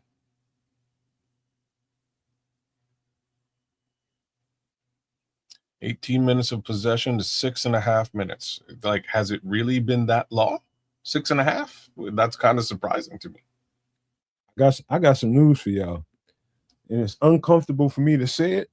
Yeah. TJ Edwards ain't fast enough at the mic. Can't argue with you. Now, if they want to call an audible before the playoffs start and put Maine back at the mic and get more speed, and put TJ at the wheel, it's natural for both of them to flip-flop.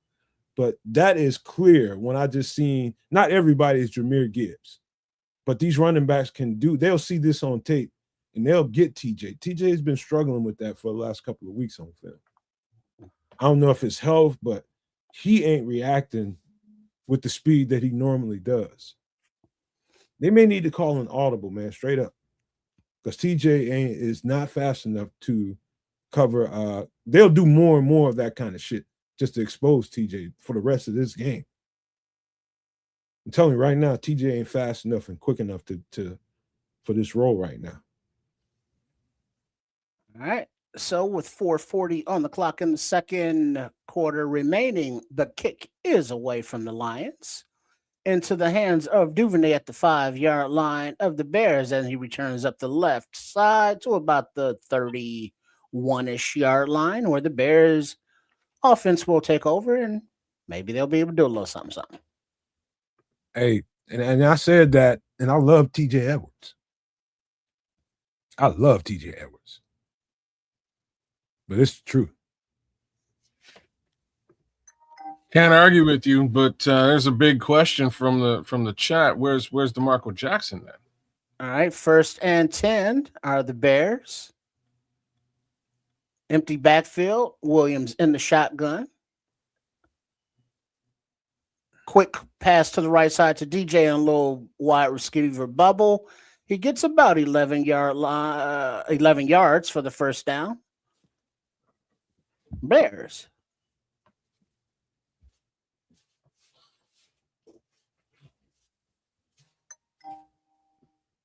Oh, that's nice. All right. Nice shit, TJ. I still hate these manufactured under center. Hits to DJ though. Little handoff to Swift, runs to the right side. Gets about 3-4 yards. We need to get control of the tempo. We need to get some ball control here.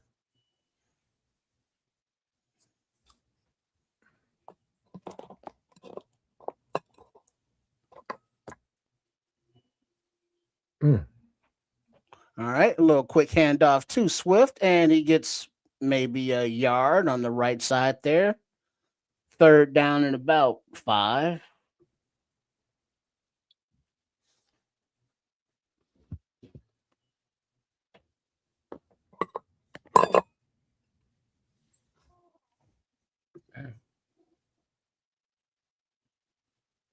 All right, now. All right, so we got a late substitution for the Bears on 3rd and 4. Williams under center. Low handoff to the right side to Swift, and he's tripped up short of the sticks by about a yard or two. Right just across the 50. So it looks like they are going for it on 4th.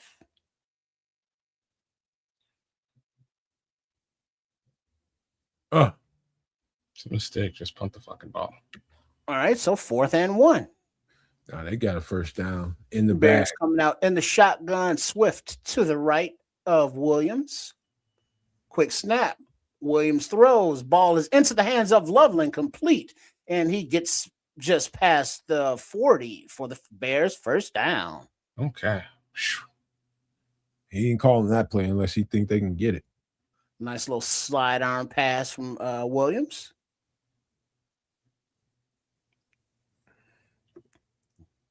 Right there. They're gonna put 7 up. 2-minute warning. They better. Gonna put 7 up. Yeah, I mean, shit. You gotta get that 7 here, y'all. 7 up. Hey man, make sure you guys hit the subscribe button on all 3 channels, man. We streaming in 3 different directions, 3 channels. Kids of Canuck and on Sports Chicago style. Do a good New Year's. Get early with your good givings, man. Early in the year, man. Go ahead, hit those subscribe buttons. Hit the like to all 3 channels, man. That's how you're supposed to do it, man. We have got to support each other in more ways than one. Got to. Yeah, just like this offense got to support this defense and vice versa. Is that an Adam Shaheen reference in the chat? What? Where? Yes. Creature culture. Mhm. This is what Shaheen was supposed to. This is what Shaheen was supposed to be. Remember that? Yeah, create That's what- culture on a baby. Man, I thought I saw him at Costco. Oh, you did. What was he giving out Work. samples? No, he was working. He was Yeah, working. giving out samples. Adam Shaheen. Create culture. Baby Gronk, huh? He went full baby Gronk on us. Baby Gronk. That's hey, I appreciate that. Create culture. That would have been the last name on my that came out of my mouth today. Fucking Adam Shaheen. Yeah. Baby Gronk. Ain't that some shit? Yep, you're right, Minnie Stark. The Drama King Bears have to play from behind. Seems that's what we are, man. Yeah. I guess there won't be a blowout first half. Put in teabag and then for the second half. I don't think he's coming out too quick unless they get another couple of if they get a couple of drives that look good, then I think he'll pull them out. But right now, Caleb ain't got no rhythm yet. I don't think right now it's a good time to take him out.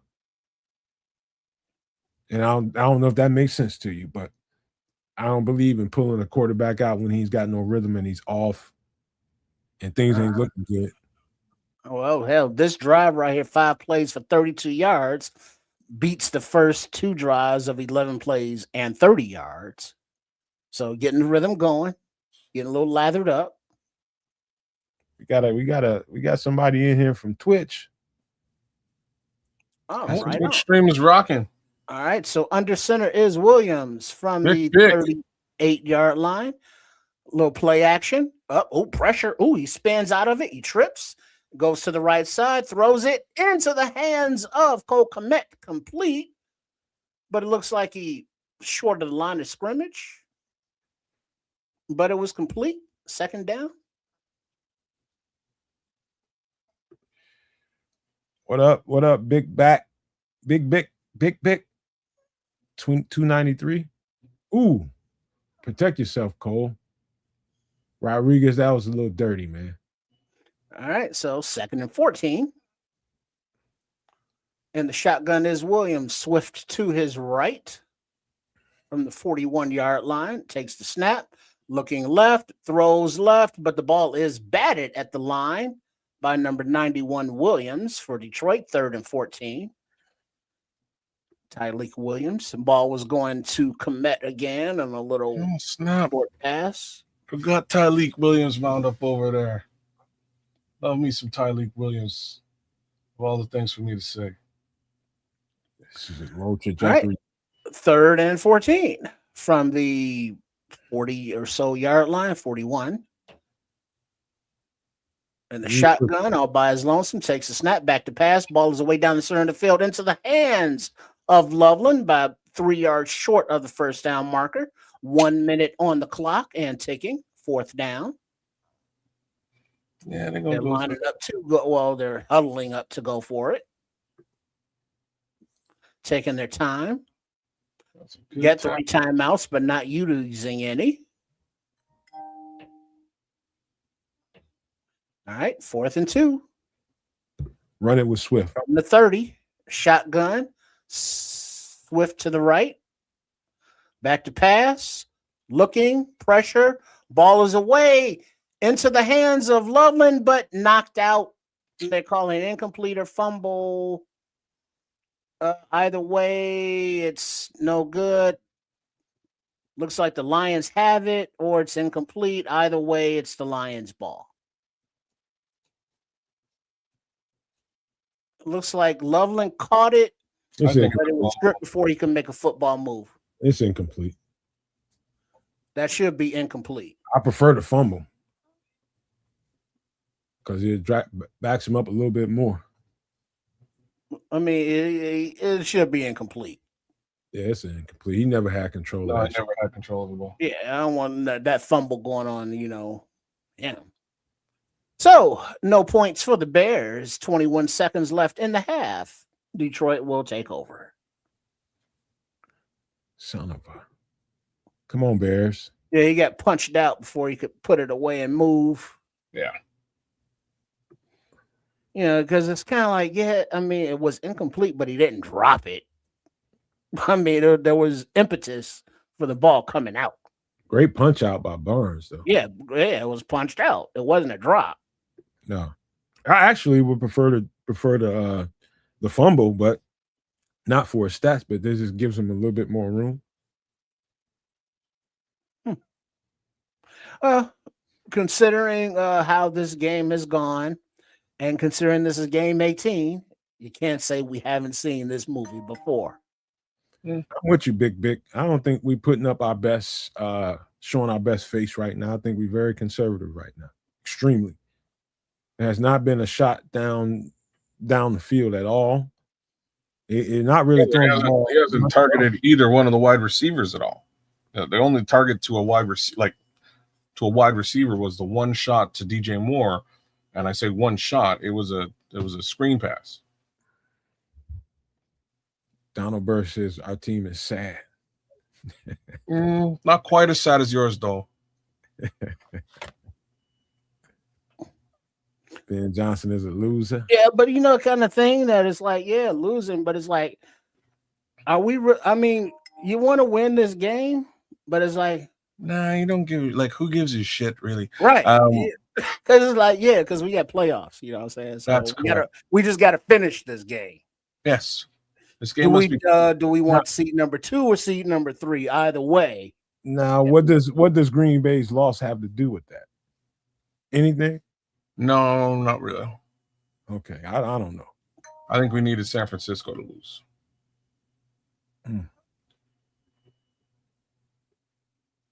They did lose, didn't they? I don't think so. I think San Francisco did lose. Did they? Yeah, they got their asses kicked. Oh, shoot. So now we need the Eagles to lose. That's what we need. Let me see what that score is. Actually, I don't think that matters. Yeah, there's a whole formula thing that if the Bears win and the Eagles win this, if the Bears lose, the Eagles win that. If they both lose this, there's a formula. All right, so 1st and 10, 30 seconds on the clock from the 30-yard line. Back in the shotgun is Goff to pass.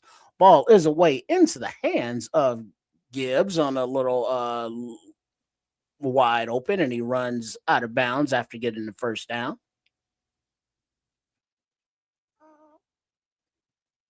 Just a little short completion to the running back out the left flat. Easy peasy. Was he that wide open? TJ working that wheel route like crazy. TJ again. All right. So with 2 timeouts remaining, 24 seconds on the clock from the 41-ish yard line. In the shotgun, back to pass. Ball is away into the hands of St. Brown, and he's rolled down right at the 50 by Edmonds, and they will take a timeout with 18 seconds on the clock. STL Bear Boy, you're flying the friendly skies? Oh, Mile High Club. What's going on? 30,000 feet. Man, you paying for that Wi-Fi listening to us? Bear down. That's money well spent. That top shelf Wi-Fi in the airplane. I can't believe I'm saying the TJ is the I weak want to link. make some food. F this game. I'm out. Super Clark Khan's calling it a day. I'm gonna have me a meal when I'm done with this. I'm gonna have me If a the meal. Eagles lose, we get the number 2 seed. It's And gonna the be Eagles are tied right now. one ugly tail of the tape at the halftime. I'm not looking forward to this. No. All right. 2nd and 4. 18 seconds on the clock. 1 timeout remaining. The Lions are in the shotgun. Gibbs shifts to the left and back to the right. Bears show blitz. Bears fall out, rush forward, back ball into a wide open St. Brown. And he gets to about the 33-yard line, and the Lions take their last remaining timeout with 12 seconds on the clock and another first down, closing in on the red zone.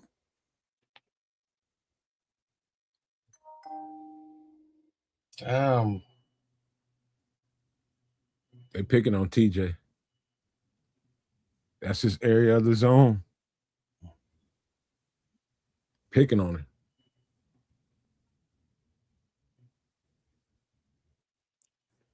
Wherever TJ is, they attacking. That's crazy for me to even be letting that come out of my mouth. That's more like 30.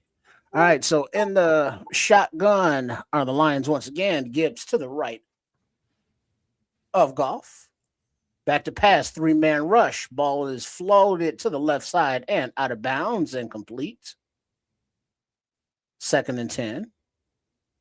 So it looked like the Bears backed up everybody to the goal line.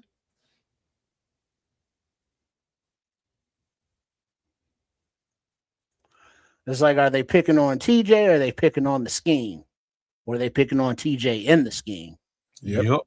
Second part. That's what it looks like. And like you got to put CJ Gardner Johnson into that comment too, man. Yeah, CJ and TJ. Yeah. All right. So in the shotgun, once again, the Bears rushing 3. Goff passing, floating it to the left side. Once again, out of bounds with 3 seconds on the clock. Field goal. They, being the Lions, will bring out their field goal unit.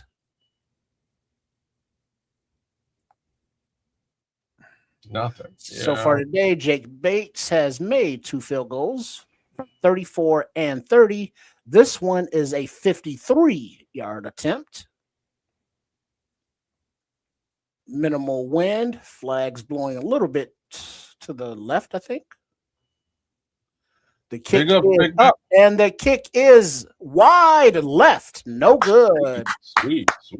So we'll take that. We'll take that. 13 Lions, 0 Bears. A ninja going on break. We will take that going into halftime. We will take that. Because things have been very unfavorable for us so far. Windy City. For the win.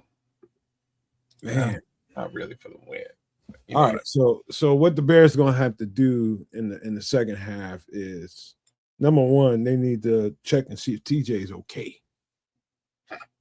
If he ain't, let DeMarco Jackson get in here the second half. Give TJ a break. I fully agree with that move because it ain't looking good. I don't know what you do with the CJ Gardner Johnson situation, though. It's not a good look with regards to Amon-Ra St. Brown at all. Like, I'm going to have to look at some of this. So let's give you guys a tail of the tape at halftime. It's ugly. Detroit Lions, 237 yards total. Chicago Bears, 69. It's funny. 200 yards passing to 38 yards passing, 37 yards rushing to 31 yards rushing. You would think that this run game situation would be a thing between these two teams. About even in that regard. Yards per play, 6.1 for the Lions, 3.5 for the Bears. First downs, 15-4. Lions, crazy. Third down efficiency, 4 out of 7, 1 out of 5 for the Bears.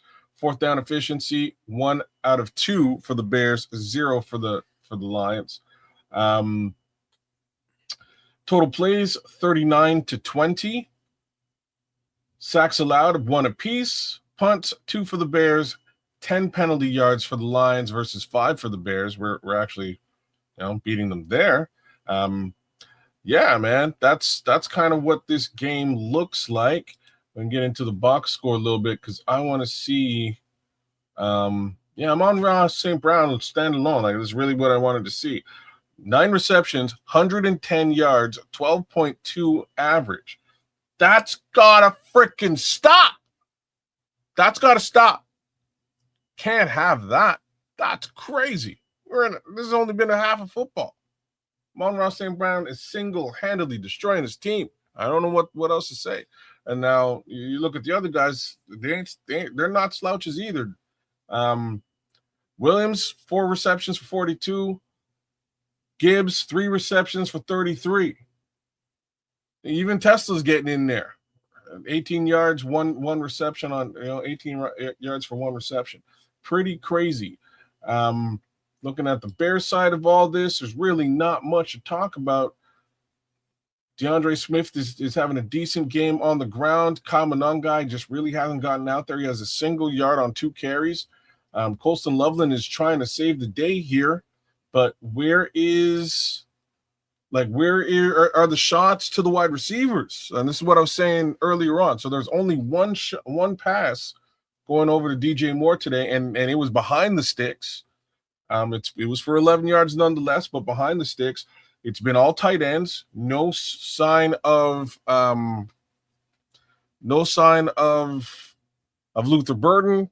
No sign of Jade Skywalker. Right? I don't see any pass attempts going to the actual wide receiving core, which is kind of crazy. vidIQ is going into the woods to cry. I wish I could join you, Smitty, because this is ugly. I don't know what the heck is going on. As always, we're panicking all the time. No, this isn't. I'm not panicking. I'm just telling. This is a tale of the tape. This is what's happening. What's going on. As far as the Bears fans out there, the Bears faithful, the no maniacs and super no maniacs, yes, they may be panicking. Real talk, y'all, this game means absolutely nothing. So let's talk about the reality here. This is halftime. We're losing. Do you come out and play your starters, or do you sit them? Dude, you need momentum right now. You need to breathe some confidence into your players going into the playoffs. You need to go win this game.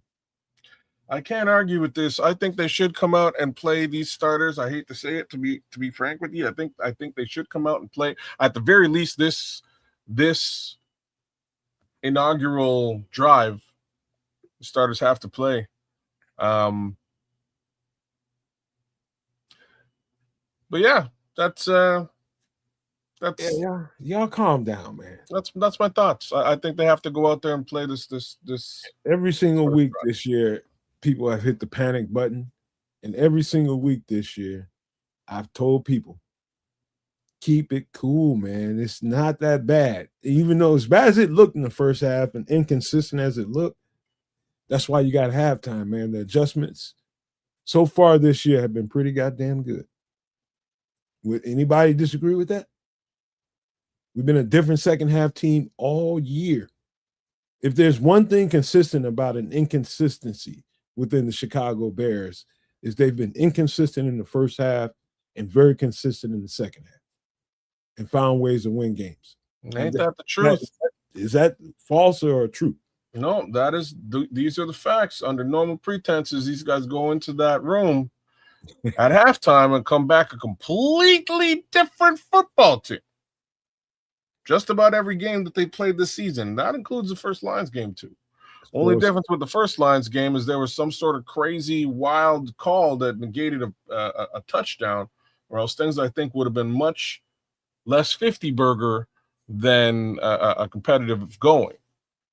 But that's me talking trash because right now the Lions are feeding it to us again. So these boys need to come out of the locker room You know, pump that ice in Caleb's veins and send him out there with a cape on. See what happens. He said he about to find some shit to throw. Just don't hit the window, Scrolls. You know what I bet mean? I bet it won't be your phone. I bet it won't be your remote. No, it won't be either. It might be the remote. It might be the Bet he remote. won't do that. No, you can always go get another one of those. Got you $30. Yeah. Not tonight. You won't. I bet you won't tonight. Oh, snap. Joseph That's how it is.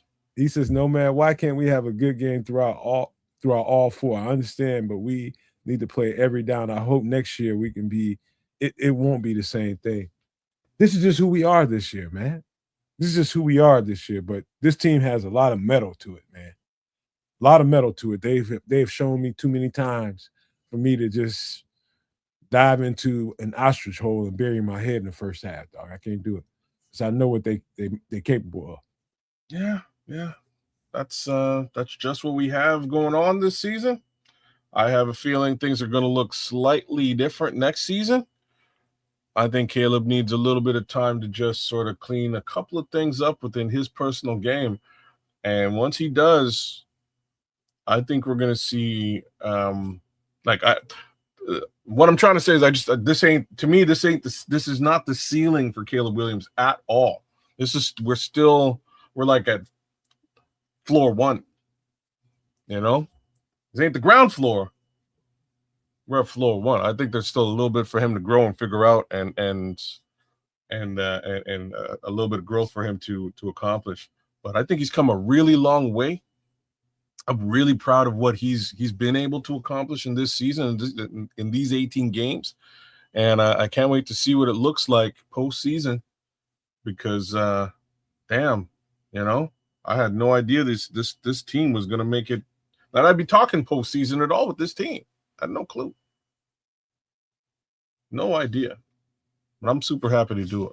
Rock, I agree. He says, "Yo, Nomad, we cannot go into every game like this and thinking you will be a factor in the playoffs, and you're not."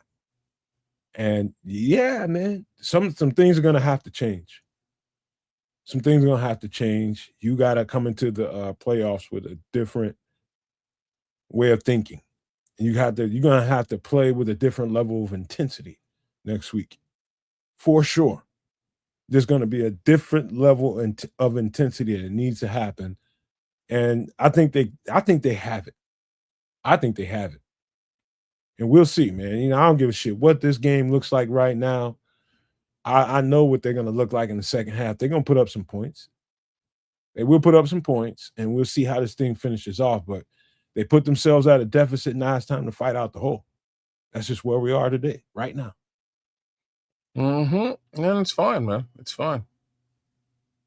Well, this is what I'm talking about, Miguel. Little things like that, just little things like that. Like the deep ball seems to have been cleaned up a little bit, but just his there's just a couple of things he needs to clean up, and I think he can over the course of an offseason. It just takes a little bit of time and dedication to the task at hand, as opposed to working a gameplay and script and scheme. He just needs a little bit of time to dedicate to improving that accuracy, and I think he will. And I think that's part of the development that we're going to see in season 3. I'm all for it.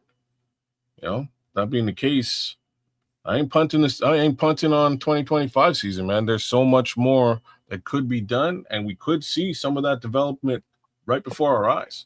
But right this minute, I think it starts with maybe targeting a wide receiver. That's all I got to say about that. All I got to say is normally by week 4 or 5, we're already into off-season activities. We're already into who can we get in the draft, who can we get in free agency. That's all I know. You said week 4 or 5? Somewhere in that neighborhood.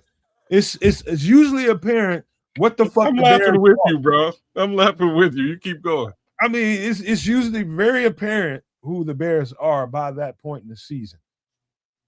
Isn't it refreshing that we are in a totally different sphere right now? And We played a half of football, not very productive, looks sketchy. All that being said is true. Guess what? We got a whole half of football left to play, and we're in the goddamn postseason. How about that?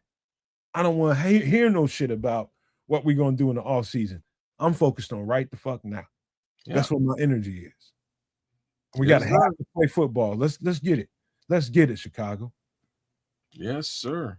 Let's go. I'm right there with you in that regard, man. And like I say, I think this, man, I just want to see Kyler Gordon on the field, man. Is really all I got to say about everything. We can get him back. A lot of this type of bleeding disappears, in my opinion. Especially like he's the one player I have confidence in that really puts the gears, as they like to say in Canada, to Amon-Ra St. Brown. He's not the same player when Kyler Gordon is playing him. And it's really unfortunate. Kyler Gordon he's been in 2 football games for the Bears this season, and that's about to show. So we got to get this guy back in there. It would also be very helpful with respect to the crossers, et cetera, that we're going to see against the Green Bay Packers, like very specifically that team. We need Kyler Gordon out there playing football for us, and I don't know if he'll be back. I don't know, Joseph. I'm not sure, man. Like this should I would like to think that he would be just at the end of his IR now. They should be able to open up the 21-day window, but the question is is he ready? And in my opinion, he hasn't really been ready these last 2 times that he came off of back from injury. Definitely going to be rusty if he is ready. But we are ready for the second half as the kickoff is away into the hands of Duvernay at about the 2. I'll be right back. He makes a man miss and returns up to about the 26-yard line. Right. And he's Ben Johnson. The adjective for the first half, disappointing.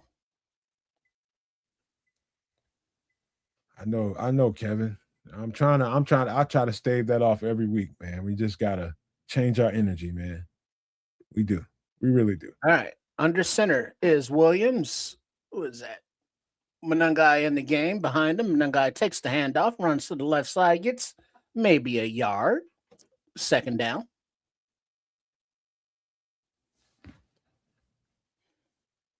Gonna see a lot of Kyle Munungai this half. Whole lot. Y'all get ready, Detroit, because y'all finna get a boatload of him.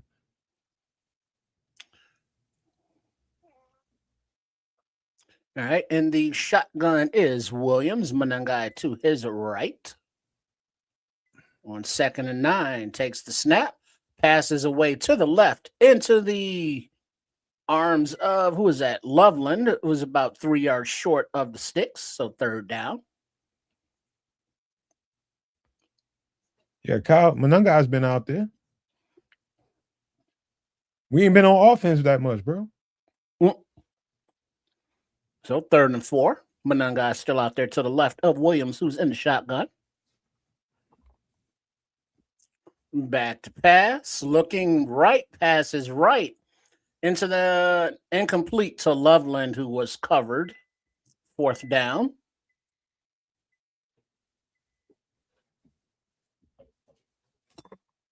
Punt it.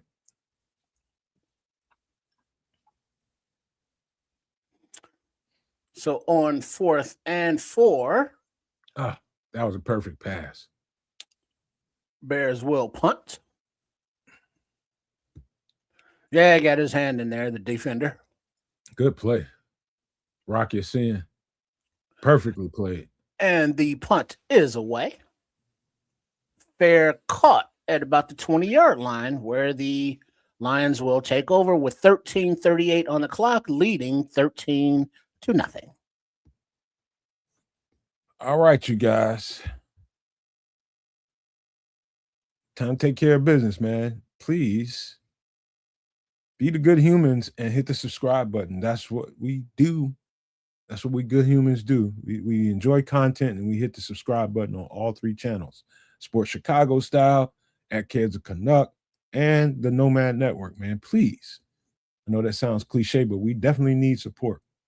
You want to see this content keep going, that's what you do. Be supportive. Do we 3 and out? Pretty much. Damn, bruh. Brother went for a leak.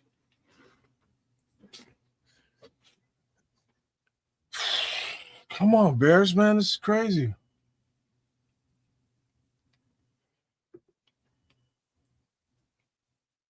Man. Smitty says we subscribe and we cry. Hey, we gonna be fine, man. We gonna be fine, y'all. I do this every week, man. Every fucking week. And what do we do? What do we do every single week, y'all? Win. Exactly. What's up, El Joe Nino? We're gonna be all right. By now, we should be looking at some Tyson Bagent time, but Caleb hasn't found a rhythm yet. And I'm like Ben Johnson. Don't take him out until he's found a rhythm. And at this point, I don't think you can take him out, because if you're really trying to win, you leave him in there. Did he even target a wide receiver in this drive? Not on this drive. Damn. Well, that's one way not to get the 4,000. I don't know what to say there, bro. Like, got to throw the football to get to that number. Hey, Scrolls has got the tiki torches out for Dennis Allen. I get it. I don't think you're being fair, Scrolls. I love you, man, but I don't know if you're fair, man. I don't know if you're keeping in perspective what just happened here, man. He just inherited somebody else's grocery cart, man. You know, you're going to go make the dinner you can make with the groceries you have. Give him a break, bro. All right. So, amon-ra St. Brown, 11 catches, 110 yards on the day. That's nice. If you have him in fantasy, I guess. Handoff to the left is Gibbs, and he bulls his way basically right up the gut for about 13-yard gain. First down, Lions. Just getting gashed.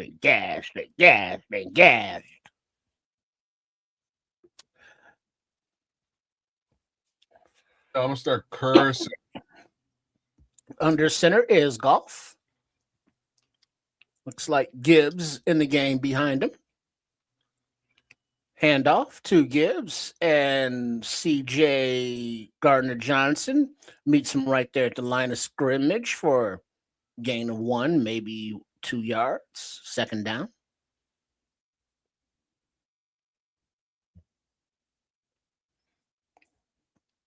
Well played, CD. They did a good job. Do you think the same the emotion has gotten up for the team this week? I think. What do you mean? Hold on. Handoff to the right side is Gibbs, and he gets about 4 yards. Third down and short. I mean, meaning knowing that they're already locked into the playoffs, they're just kind of mailing it in today. You know, they don't have the same level of emotion, of hype, of, you know what I mean, of want itness. Well, Miguel just gifted 5 memberships to the network. Damn, Miguel. And this week, Miguel, for always being right now the #1 supporter of the network, man. Making sure people have memberships. And you guys that are gifted those memberships, boy, it'll be nice for you to give them a thanks, man. Right, I'll give them a nice shout out. All right, no time on the play clock, but they finally blow the whistle as the Lions were in shotgun, but we'll take that flag and ease on back, 5 yards. Ease on back. Delay of game. Lions. Yeah, for sure. That helps. Yeah. Ain't bad to get on a third down, that's for sure. That makes you feel a whole Big lot. ups, Miguel Goncalves, man. Big ups to you, bro. Thank you for supporting. All right, 3rd down and 9. Let's see if the defense can get off the field here. All right, Golf in the shotgun. Gibbs to his left. Bears counter show blitz. Bears rush 4. Back to pass. Pressure coming on a little stunt. And big Javon Dexter with the sack. Oh, wow. 4th down, Lions. That's what we need. That's what we need. Nice little stunt. Uh, Big Dex. You know, I got some shit to say about Javon Dexter on that play in particular. The way he loops around stunts sometimes is a little too wide, but he played this one perfectly. Oh, and the punt was almost blocked, but it got away into the waiting hands of Duvernay at about the 15-yard line. He moves up the left sidelines and is met and pushed back at about the 30, where the Bears will take over with 10:29 on the clock in the 3rd quarter. We love you, Miguel. Trust me. We love you, bro. Keep it up, man. We need more Miguels out here, man, to help support the channel. Y'all don't know how fast a channel can go bye-bye because people don't show the same love as they do the major channels, man. You freely give money to these other channels that don't really need it. Help the little guys, man. That's how we all win. When you help the little guys, man. That's how we do it. But thank you, Miguel, man. I can't never say it enough times, man. We appreciate you. But guys, give me a second. I gotta go feed my cat before she attacked the shit out of me. Okay. Well, I'm just questioning right now whether Caleb Williams even comes out. I really wonder.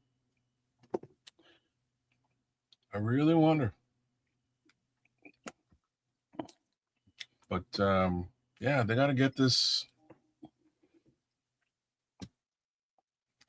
passing game going here today, guys. Like, there's nothing happening here. Are the wide receivers on the field today, kids? Like, I think they might be, but I ain't seen them. Like I said, I saw number 2. Yeah, I saw a pass to number 2, but it was tipped before it could get to him.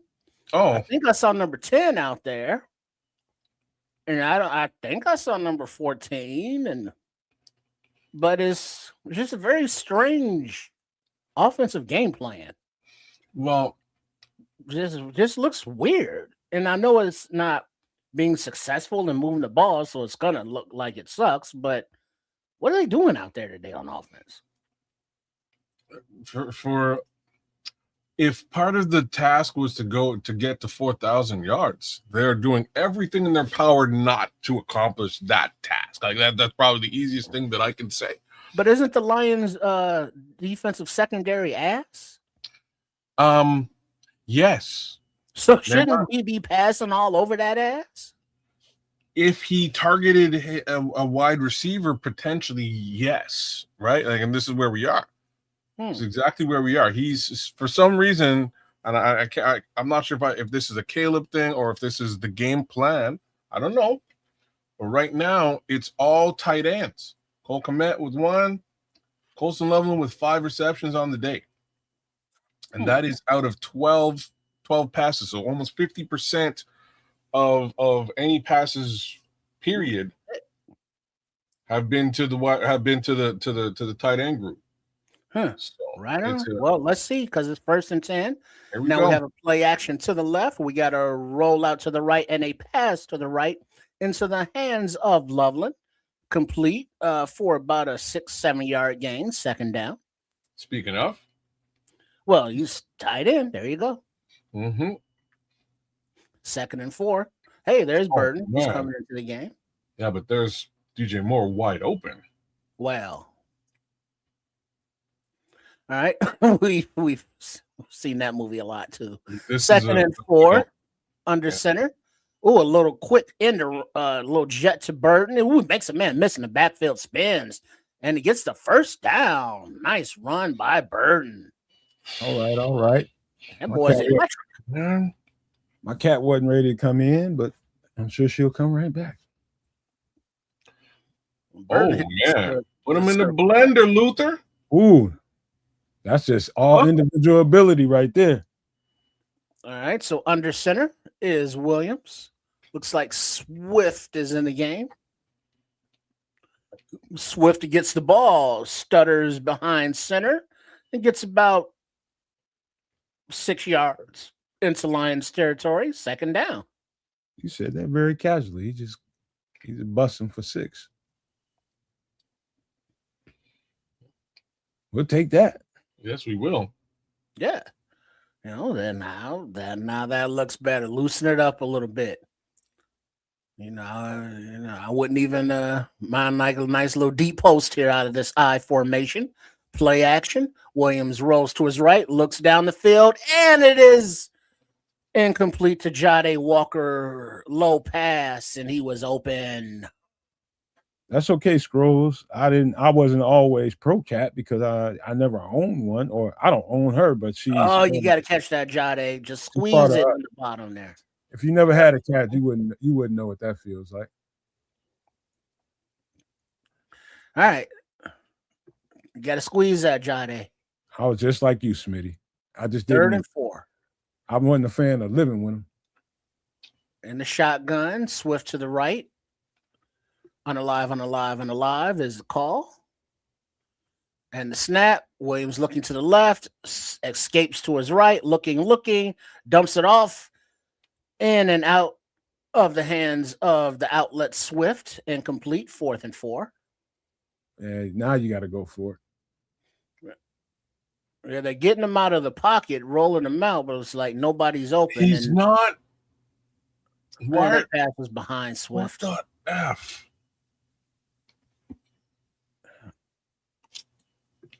If he stopped right there, maybe 4 drop passes today. Like Cole Komet. Let's see, 4th and 4, and the shotgun is Williams back to his left. Back to pass, flag on the play. Ball going deep. Looks like a free play going to Burton, but it's tipped incomplete. It was a free shot because it looked like the Lions jumped. Hey, Ben Johnson is furiously trying to get him into a rhythm, man. Yeah, defense, number 51. 5-yard penalty. First down. All right. Let's go. We'll take it. Put up 6 here.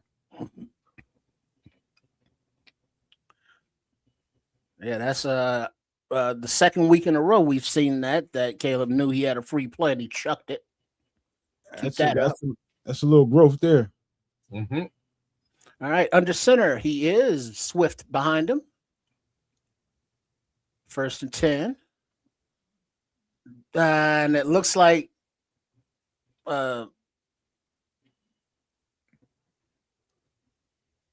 false start, number 2, DJ Moore. What? Caleb put him in motion, then he did some kind of hesitation move, DJ did. That's some the most pre-snap penalties in the NFL this season the Bears have, with 41. That's definitely pre-snap penalties. That's definitely some cadence. I can see how he reacted. He was waiting for a quicker foot jab. All right, 1st and 15 in the shotgun, back to pass, looking right, throwing right into the hands of Jade Walker, and a nice gain, about 4 yards shy of the stick, 2nd down. There's a wide receiver finally. There it is. And he's going off the field, and on comes Carlson and Manangai. Is that Smythe or is that Carlson? 81? 81 is Smythe. Is Carlson even on the team anymore? I think he got hurt or something. I don't think Carlson on play action to the left, rolling to the right. Williams looking deep, throwing deep down the field to DJ, but it's intercepted by the Lions in the end zone. Wow. There's something you don't hear every day.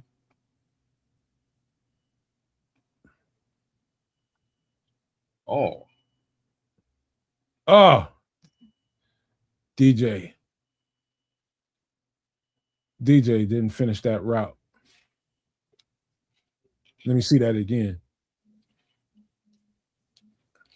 Let me see it again.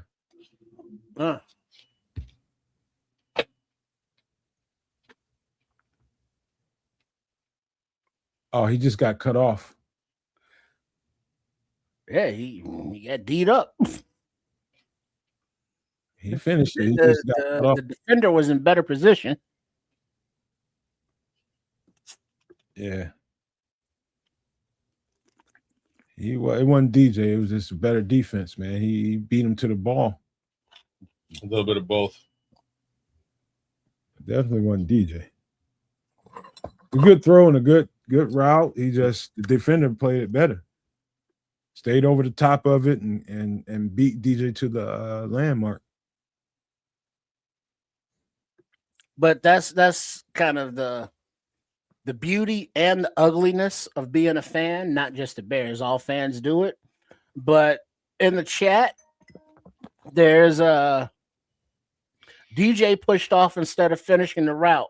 Yep. And then right below it, nope, that was on Caleb. It's also it's a little bit of both, right? A bit of an overthrow with respect to Caleb. Caleb probably needed to put that a little bit further to the left as opposed to deeper. And if DJ didn't push off and the ball was more to the left, so it was, would have had to push off. Not a good execution by the wide receiver or the quarterback. No, let's just say the Lions executed better than we did. Right. How about that? That's one way of saying it. Another way of saying it is chemistry between those two is still, I don't know. Does not exist. I wish it was an every play thing, man, but it's just not. It's okay, y'all. It's okay. Real talk, I'd sit all these motherfuckers right now. Nah, not yet. Not yet. Nope. That's so, look at Starkey says that the Commanders are up on the Eagles 10-7, but they just fumbled the punt.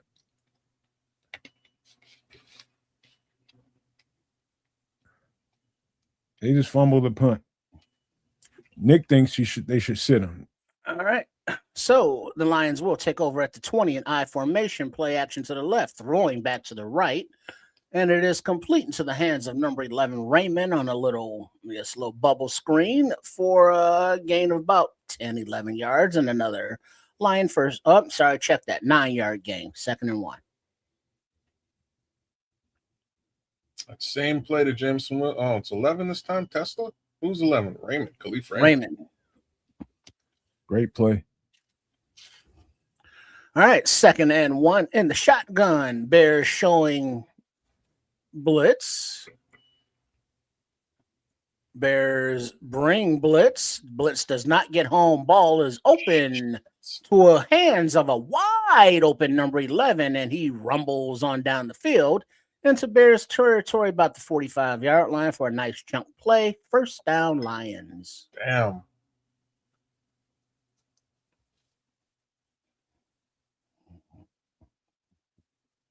CJ fell down. CJ fell down on that one. Well, he fell down after he was beat. He fell in the middle of that route. Oh, all right. So back to the line of scrimmage are the Lions under center. Little play action, little pass to Monty complete, and he pushes Tremaine Edmonds off like a little boy, and he rumbles for about 12, 15 yards and another 1st down before he's pushed out of bounds.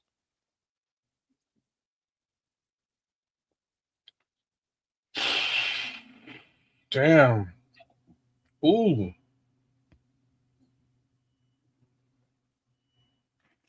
Nice stiff arm. All right. Back under center. Man formation. Yeah, they're getting toasted out there. Zone ain't doing no better. Play action left. A little dump off right to Williams. Complete for about a 6-yard gain before he's pushed out of bounds by Jalen Johnson.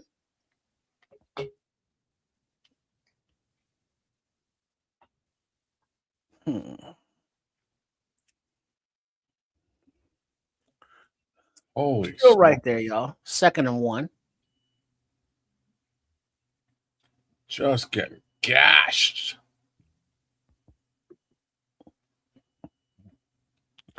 All right. Under center is golf. I formation are the Lions. Hand off to the left to Monty, who gets about 4 yards and another first down. Lions. All right, the defense is getting worn down now. Offense can't keep the goddamn ball moving. It's what you would expect. They're a little tired. Been tired all game. All right. Under center is golf. 1st and 10. And a little handoff to Monty. Runs to the right side, picks his way through a hole and another hole. And he gets near another first down for about an 8-9 yard run. 2nd and short, Lions. We got to get these dudes off the field.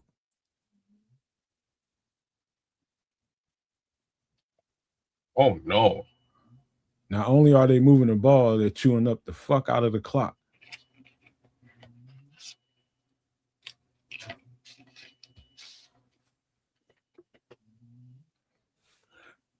Second and 1.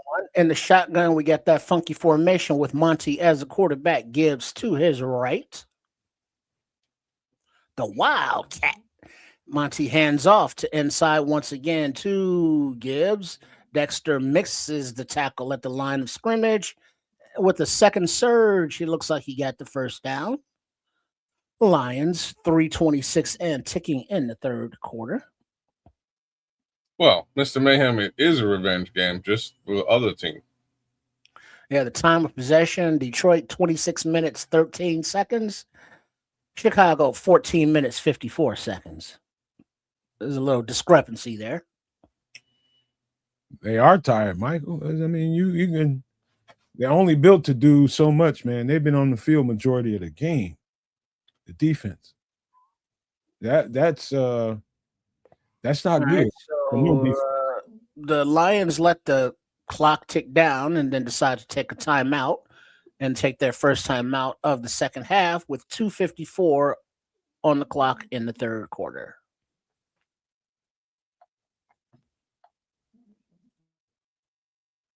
Scrolls. Don't nobody. I don't care nothing about no 4,000 yard pass. I just want to win.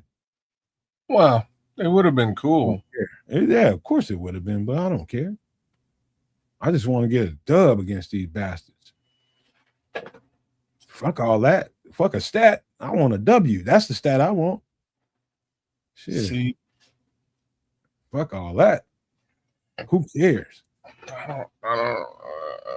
You pay. That's just bragging rights. People want to be able to say we have. I would have lived with the 4 and the L too. Like it could go either way for me.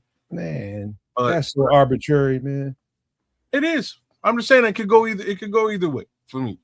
Get a dub. Fuck the bullshit. I don't know if that's on the cards here either, dog. That's what I'm saying. Like if it's, I would rather one or the other. Kids, right now, it's looking like neither. Kid Scrolls. I want to get that out of the way too, but more importantly for me is the win against this team. Because guess what? They go 2-0 against you. Guess what? That's a red herring, bro. They feel like they can beat you no matter what. That's more psychological than an arbitrary stat. Of course, we would love to see Caleb get that 4K. I would love it. But not as much as I want this win. Fuck that, man. Get this dub. Fuck what the stats look like after the game. Get the dub.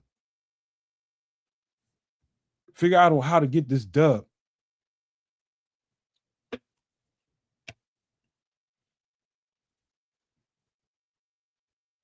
It'd be nice.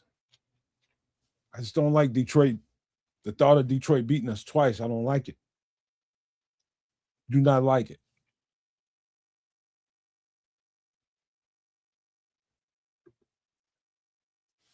Yeah, that ain't on Dennis Allen. Hell no. Get the dub.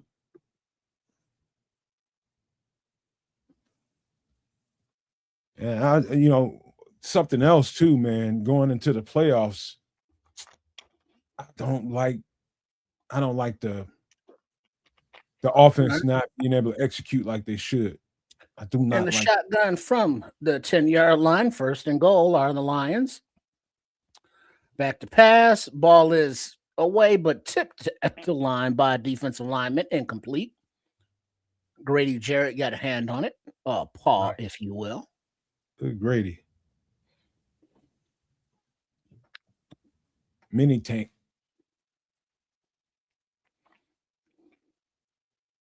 Way to get that hand up, Grady. That might have been a pick that might have been a pick by TJ if he didn't. All right. Well, here we go again. 2nd and 10. Wildcat formation once again by the Lions. And this time Monty keeps it and runs to the right for about a 2-3 yard gain. 3rd and goal. All right. This is an end zone play right here. We just got to keep them out the end zone. That's all we got to do. No first downs to be had. Keep their ass out of the end zone. Play some cloud defense. Some man zone. Back to pass. And the ball is away, but out in front of Williams a little too far. Incomplete. 4th and goal. That's the break we needed. That's the break we needed. There it is. That's the break we needed. That's a 3-touchdown football game. Can we see some offense now? Jalen was trailing a little bit on that play. He might have walked in that motherfucker if he'd have caught it. Yeah, it was just a few inches too long. That's not what she said, though. All right, from the right hash for the 25-yard field goal attempt. Clean snap, hold, kick up is good. So the Lions extend their lead. Still within 2 scores, Bears. 16-0. Come on. This is when kids, this is when Ben goes in that bag you were talking about before the show. I was talking about that bag before the show, but I think he might have left it somewhere. It will be. All right, the offense will go down here, right here. Do you go for 2? let's make that decision now. Not in the first one. Okay. I don't think you would. I wouldn't. Would you, kids? Would you know, Maniacs, everybody there in the chat? If the Bears are able to go down on offense and put in a touchdown, do you go for 2 or do you just put up the PAT? I would look at 2 and the second touchdown potentially. You know what I'm saying? Yeah, but that's still not enough. Because it's 16-0. It is 16. You could do 2 and 2 and tie right up. We need to see some Luther Burden here, man, because been noticing DJ seeing some double coverage and some roll coverages towards him. Now we need to see some Luther Burden and a lot of DeAndre Swift right now. I think that's how we put 7 on the board. Luther Burden, DeAndre Swift.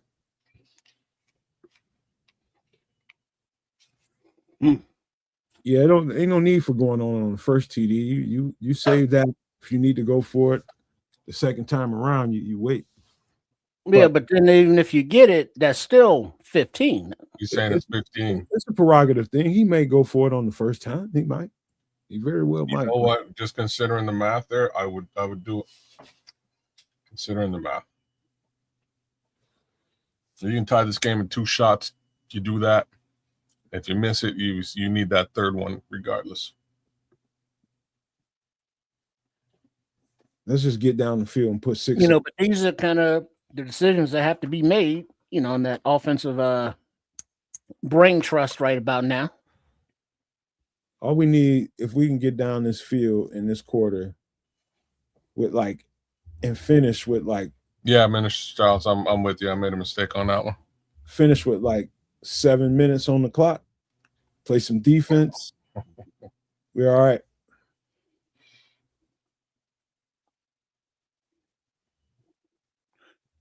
All right.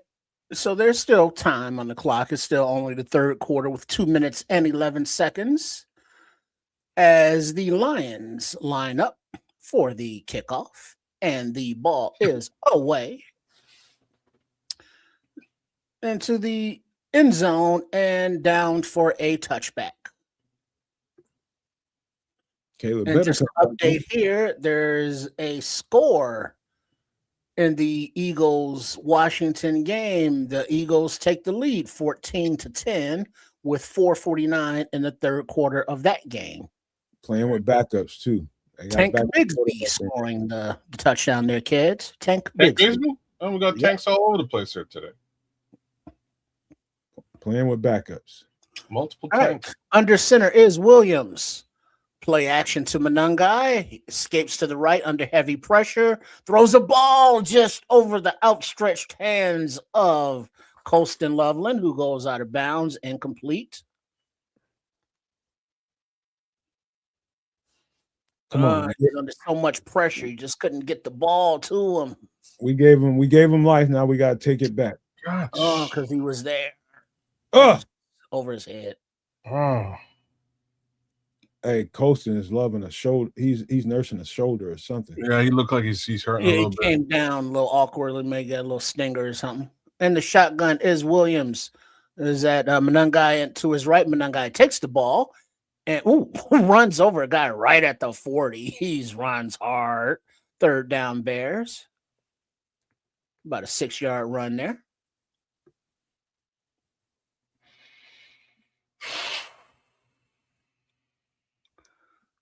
Come on, Chicago. Oh, yeah, boy.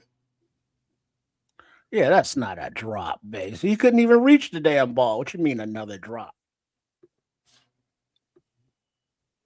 I mean, a drop's a drop, but that ain't a drop. All right, and the shotgun is Williams Monangai to his left. And the snap, back to pass. Ball is away to the right side into the hands of LB3. And he's right there at the 50 for a first down. There we go. Called it out. Nice 10-yard gain there. Called it out. He's one-on-one. Got to give him the ball. Yeah, that was that same route that Loveland ran earlier. He's one-on-one. All right, under center. Just past the 50, actually. Monangai deep in the backfield. Monangai takes the ball, runs to the right, pushes a few guys backwards. Then he's pushed backwards for about a 2-yard gain. Ball comes out, but the whistle had already blown. Second down. All right. Cocomet. Wait, Tim. Are we talking about the same play on that throw to Loveland where he jumped up high and couldn't reach the ball and landed and fell out of bounds? You calling that a drop? He was out of and the shotgun is Williams. Back to pass, blitz coming, ball is away, sidearm complete into the hands of LB3, who trips up after a first down. Trips himself up. Turf monster. Just called it out, didn't I, kids? Well, I've been talking about wide receivers all game. Nice sidearm pass there in the third. I don't know how you play a football game with that. Give me credit. I did just say we got to get Luther Burden.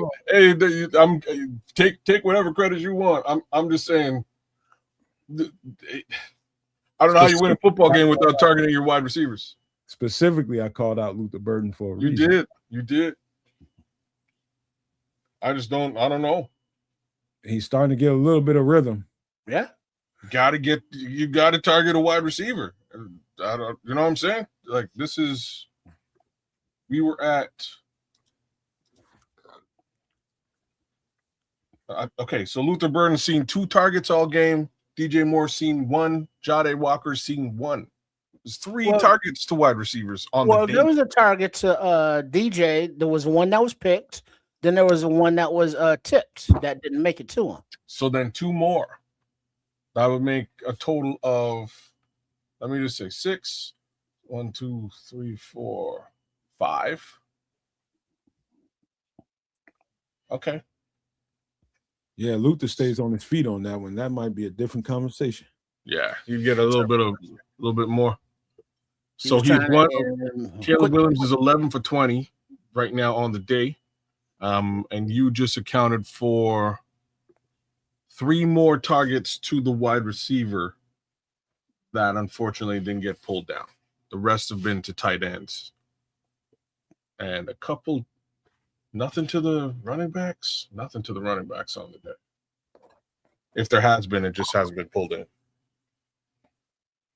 Manifest. That's the best thing I can tell y'all right now. Guru.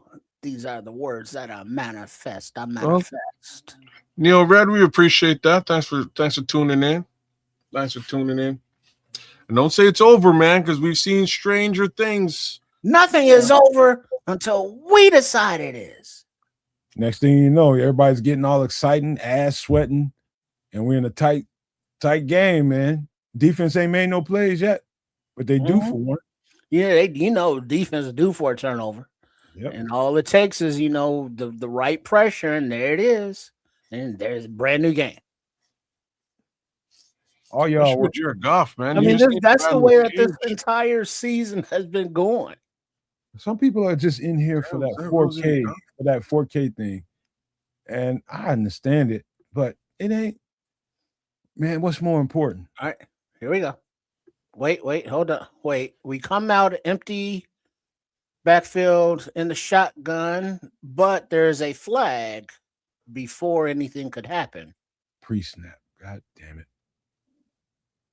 Or the clock was fucked up. Neutral zone infraction. Number 78.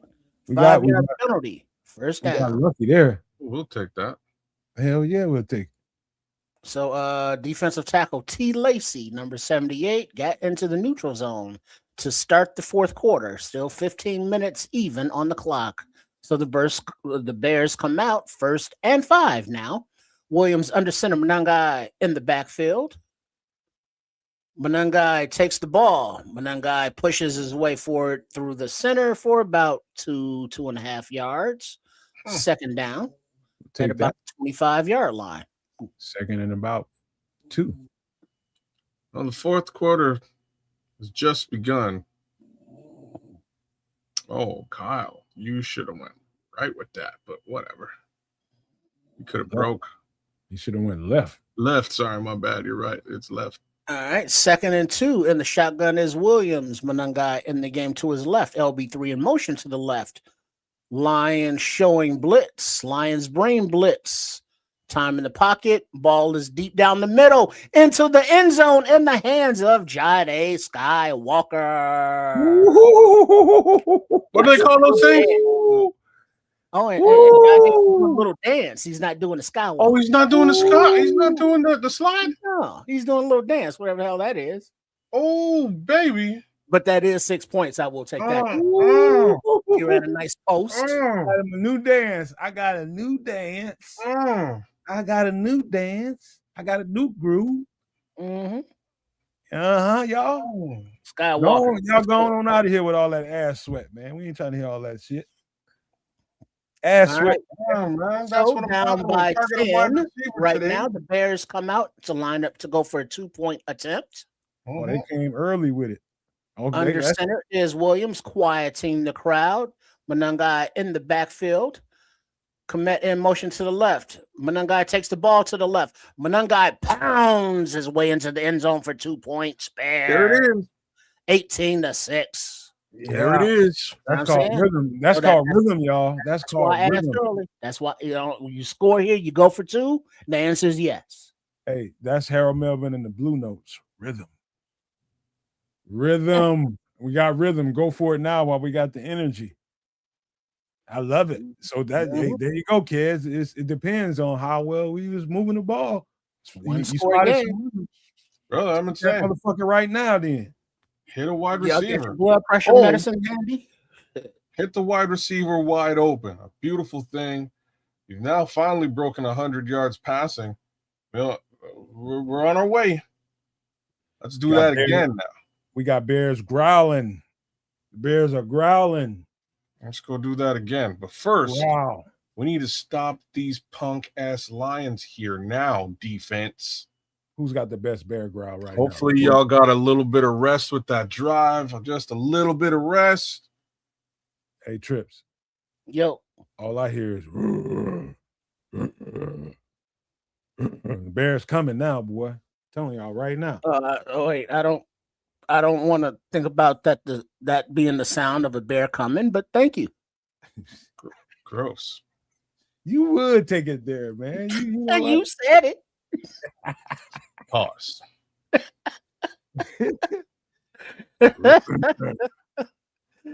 Bear coming on get these lions. That's what the Bears need to do. Get after Goff. We need to see some kind of defensive energy. I'm just the glad energy on the defense. We had clammy ass cheeks in the chats, man. In the chat, it's clammy, wet, sweaty Brother, ass. it's still clammy, bro. Don't get it twisted. It's still moister than an oyster down there in that chain area. Clammy. It's still clammy. Mine ain't. Moister than an oyster. And that's that second bear coming. Thank you, Bear. I don't want to know how you know this, but okay. I'm so sorry I started that, man. He's a well-traveled perv. He is. He been to the forest. Oh, shoot. He broke his record with that throw? He probably did, yeah. He probably broke Eric's. So they're showing the replay, and the safety came down on LB3 and just left the end zone for Jade to just exploit. Oh, they was looking for Luther.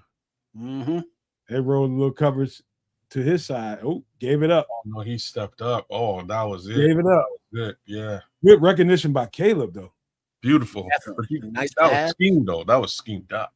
If they sit that cover down there on Luther, you go over the top. Yeah. Simple. Mm-hmm. Just watch what the safeties do. High low, man. A short and swing kickoff to the 10, but it's returned to the 30-ish. Right there, showing that Goff is getting the ball out pretty much under 3 seconds. Yeah, he's just firing the ball underneath. Zoop, zoop, zoop, zoop. Yeah, ain't nothing going over the top, man. Gotta get him. They're keeping they put the cap on the defense, but they're getting destroyed down underneath. 14-11 on the clock in regulation. In the shotgun, Goff back to pass. Blitz coming. Blitz does not get home and lofted into the hands of Raymond, who's running wide open, and gets to the 50. First down, Lions. Come on, defense. Come on. They're going to tighten up. Don't worry about it. We need to stop. They're going to tighten up. Jalen Johnson was just, way behind. And he's a little gimpy too, man. I watched the end of his giddy up. He's limping a little bit. Might be time to put Tyreek out there. All right. Under center is Goff from right at the 50-yard line. 1st and 10. Looks like Gibbs in the game behind them. Gibbs takes the handoff to the left. Stutter steps, makes a man miss, and Billings tracks him down after about a 8-yard gain. 2nd and short, Lions. Andrew Billings tracked somebody down 8 yards? Well, he was doing a lot of juking. I don't see this now. It wasn't like he chased them down. You know what I mean? I'm just saying. I'm not taking nothing away from him. I'm just saying it wasn't like a sprint. We got to stop. We got to juking and yeah. We got to slow the games down right now. And the shotgun is Goff. Little toss to the right to Gibbs. Being strung out, gets to the sideline, but lowering his shoulder is Jalen Johnson, keeping him short of the sticks. So 3rd and 1. That's the way to nut up on him. Up out of bounds, Jalen. Way to nut up on him. Nice play call. The play was made by TJ. TJ made that play. Yeah, stringing it out. Mm-hmm. Great. All right, so more than likely the Lions will go for it on 4th. So here at 3rd and 1, you have a little funky formation with a fullback to the right of the quarterback, who's in a little pistol, but a handoff to Monty, who's going to pass, but he is stopped up. He's looking, nobody to pass to, dollar bill. There's pressure, and Monty is sacked. Fourth down. What? Somebody need to kick Dan Campbell square in his ass. Looks like he wanted to pass it back to Goff. You said it. That was the dumbest shit I've ever even. What the Too fuck much would you do that for? Dazzle. So let's be real though. He's been trying to work that one in all game to say that I went in my bag against Ben Johnson. No, He's been trying to work that one through. You just gave it to us, man. The punt is away, and is fair caught at the would you 11-yard fucking line. believe this shit? You see what he was trying to do? Dog. He was trying to go deep to Yeah, Jared. he's trying to go deep to Goff. I understand you ain't got nothing else to lose, but this football game. So now they punted. With the that is stupid. Now you just gave us the momentum right back. Yep, there it is. Starkey got cute when the simple would do. Let's go. One score game. You have to do is run the ball with Monty or Jameer. This is what the Bears do, baby. So far, they've been averaging like at least 4 yards a run. What the fuck, man? Monty back to pass. Trust me. Somebody go to Detroit social media on Twitter. That was the funniest shit I've ever seen. I need a reporter on social media. Go to Twitter and see what the Detroit Lions fan base is saying. They're probably like dumb shit. Actual F. What? That was some dumb shit if I ever seen it. Like what the brother? Like it's funny though, because the first time they lined up, I was like, what the hell? Like they're clearly running the ball here, and they did. And you're like, well, wait a minute, like what the fuck? David Montgomery was a quarterback in high school. this whole game, they've done it 3 times now. What the fuck would you do that for? I'm saying they've been trying to layer this in so that you think they're gonna run the ball, and now David Montgomery, when the getting is good, is gonna get that deep pass off to a wily. Wow! Hey, in the immortal words of an East Coast rapper, hey, what the fuck you did to that? What you did to that? What you just do, man? Oh, that's great. I don't know nothing there. What the fuck? I'm still tripping off that, Tim. I'm telling you, man. That might have been the dumbest play call in the history. Check your bat naps, and the people in Vegas are just like, "What the hell just happened?" What the fuck? That's fucking hilarious. They're gonna want Dan Campbell's head for that. Somebody go to social media, go to Twitter. Watch it cost them the game though. So if as long as we can get in the end zone here and potentially tie this football game, Dan Campbell comes out of this thing looking silly. Like, man, that was awful. All right, so the offense should feel a little something. 3,844 yards, team history. Caleb Williams passed Eric Kramer. Yeah. Nice. All right, so from the 12-yard line, Williams in the shotgun, Swift in the game to his right. Damn, Justin Fields. Y'all stop lying. He didn't hit the pass. And the snap, handoff to Swift, who runs to the right and stopped right at the line of scrimmage. No gain, 2nd down and 10. Dan Campbell, you got a clown nose and hair on you right now. That was stupid. But Bears, come on, we're gonna need to get it done. Now Caleb is motioning to the sidelines. It's like he wants the play call, but it's a little slow coming in. But they are getting to the line of scrimmage with 14 seconds on the play clock, so they're good. Williams in the shotgun. Was that still? Nope, that's Mungai in the game to his left. Back to pass. Ball is away into the hands of Loveland, complete across the 24-yard line for a 1st down, Bears. Beautiful, Colston. Man, Colston's having a big game today, man. Yeah, he is. And he's nicked up. Oh, wow. Yeah, he's coming out, but he's still got a little pep in his step. Hey, Colston plays a little Z receiver that time. Oh, Yeah, word? that he was playing out. He's playing out as a Off Z. the outside? Yeah, he's playing Z. All right. And the shotgun. Oh shit! The snap goes through Williams' hands back to the goal line, and he just lost it deep down the field, incomplete toward the 50-yard line. He was not ready for that snap. 2nd and 10 Bears. Oh Lord, let me catch my breath. Yeah, Tim. Oh, wow. Dan Campbell's a dunk tonight. Damn. Ball went right through his Real hand. talk, you could have made that pass though. I I'm don't know just why. glad he got I don't- something off. Shit. I don't know why, but the receivers, both of them had a lot of room. I'm glad that happened on first down. Shit. Me Man. too. All right. So from the 22, Williams in the shotgun, Swift in the game to his right. Back to pass, looking, back to pass, looking, escaping to the right, looking, throwing, hits the pylon out of bounds and complete. 3rd and 10. Okay, now. Come on, y'all. Dumbass Dan Campbell putting us in this position. Dumbass.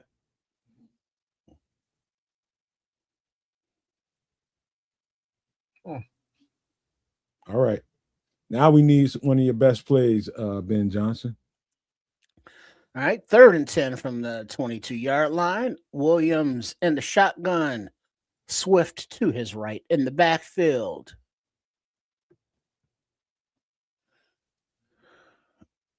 Blitz coming. Time in the pocket. Ball is away into the hands of Komet.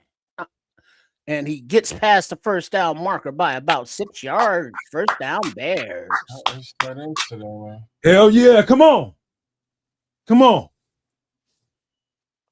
I'm sorry if I was loud there. I just couldn't help it. Way to go, Cole. Oh, way to work. Yeah, he damn near dropped that motherfucker. Way to work for some extra yak. He damn near dropped the shit. Mm-hmm. All right, 1st and 10, 9:18 on the clock and ticking from the 41-yard line of the Bears. In the shotgun is Williams, Swift to his left in the backfield. Loveland motion to the right, quick throw to the right to LB3. Oh, and he has blockers, and he gets past the sticks by about 3 yards for another first down into Lions territory, Bears. I told y'all all we needed was a little rhythm, which we did not have the entire game. We just need a little rhythm. Now I see rhythm. And they're showing DJ Moore is on the bench getting dressed by the trainer, it looks like. That's what he should be. Sure. That's what we need right now. We need some rhythm. All right, 1st and 10. In the shotgun all by his lonesome, Williams back to pass, plenty of time. Ball is away to the right, complete into the hands of DeAndre Swift, about 3 yards shy of the first down, 2nd down. Damn. Ooh, DJ pulled up Gimpany, and it looks like his right knee or he's been hurt. Tweaked something. They're showing a replay of him moving. But he's on the sideline with his helmet on. Looks like he's ready to come back in the game. If we need him, we got him. 2nd and 2, empty backfield. Williams in the shotgun. Back to pass. Ball is away to a wide open 84. Colston Loveland makes a man miss and gets to the 10-yard line before he's upended. First down, Bears. Hey, kids. To the beat and the rhythm of the night. You went the birds of Murray on your mind. Thinking about the words in the night. Is that El DeBarge on him, bro? Ben Johnson, he's in his bag. That was a switch route. Yeah. Right, here we go. Here we go. Yeah. All right. 1st and 10. Under center is Williams. Back to Pat. Nope. Goes to the right. Looking down the field, using his legs. Gets about a yard and then decides to run on out of bounds. Nothing there. We'll take that. Okay. Mm-hmm. Little run pass option. Oh, he had a man, though. It's all good. Oh, easy, brother. All right, DJ Moore is back into the game. Williams in the shotgun all by his lonesome, spread formation, 2nd and 9. You better capitalize here. Lions rush 4. Ball is away to the left side into the hands of Loveland, complete. About a yard shy of the sticks, 3rd and 1 from about the 3-yard line. Now, don't get pretty. Just get Kamanunga in there and run the goddamn thing. Or Swift. It doesn't matter.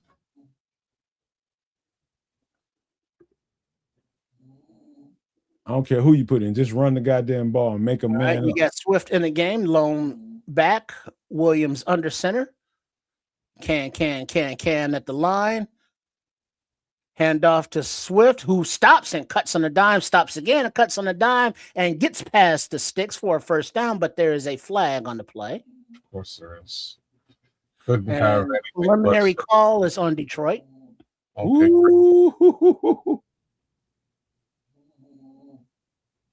Ooh, DeAndre Swift. Hey, I think people forget DeAndre Holding Swift. defense, number 94. Half the distance from the end of the run. 1st down, Bears. I think from about the 2-yard line.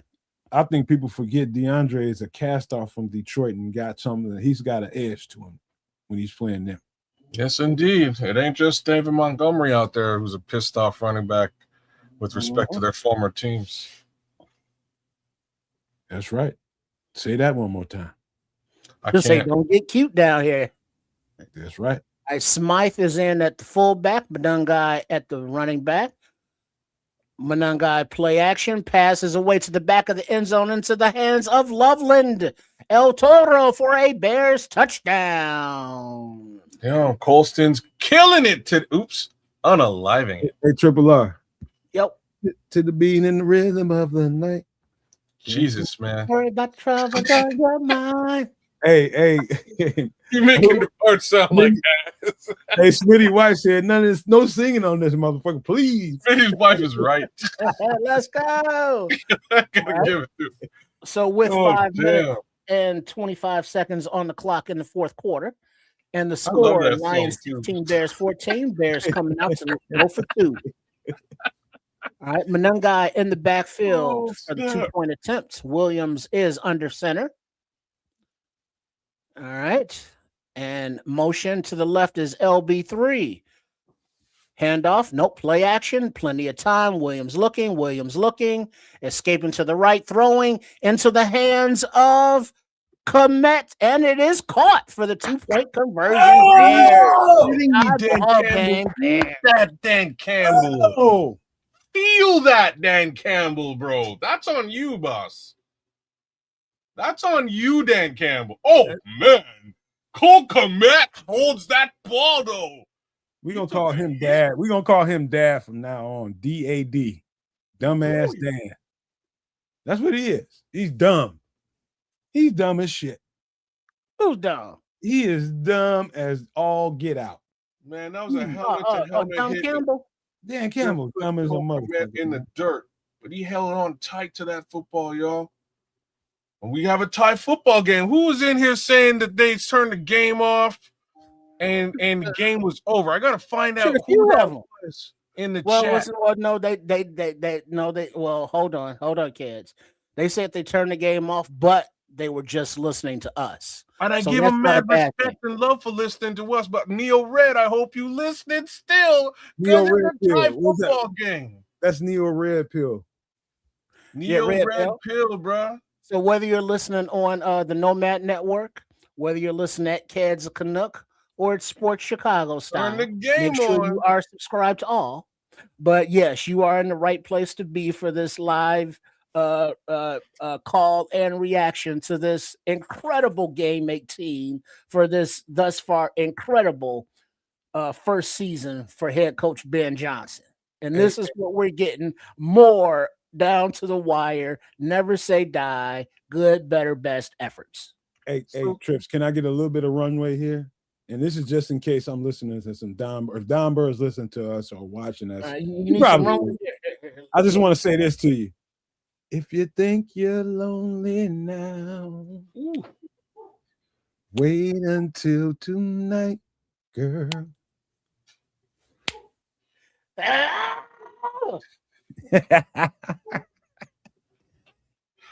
Oh man. Long gone, girl. Shit. Whew. All right. Breathing exercises. I told y'all, man, y'all ass cheeks sweating and going Super crazy Clark and Khan, talking man. about people. I'm all about that universal reverse jinx as well. You know what I mean? But we back, and then this is a football game. We're deep in the fourth. For all y'all paying attention, the game is tied, and Two man. touchdowns, 2-2-point conversions. If you think you're loudly now. And the ensuing kickoff is away and bounces in the end zone and through the end zone for a touchback. Man, So tie ball game, 5:25 on the clock in regulation. Have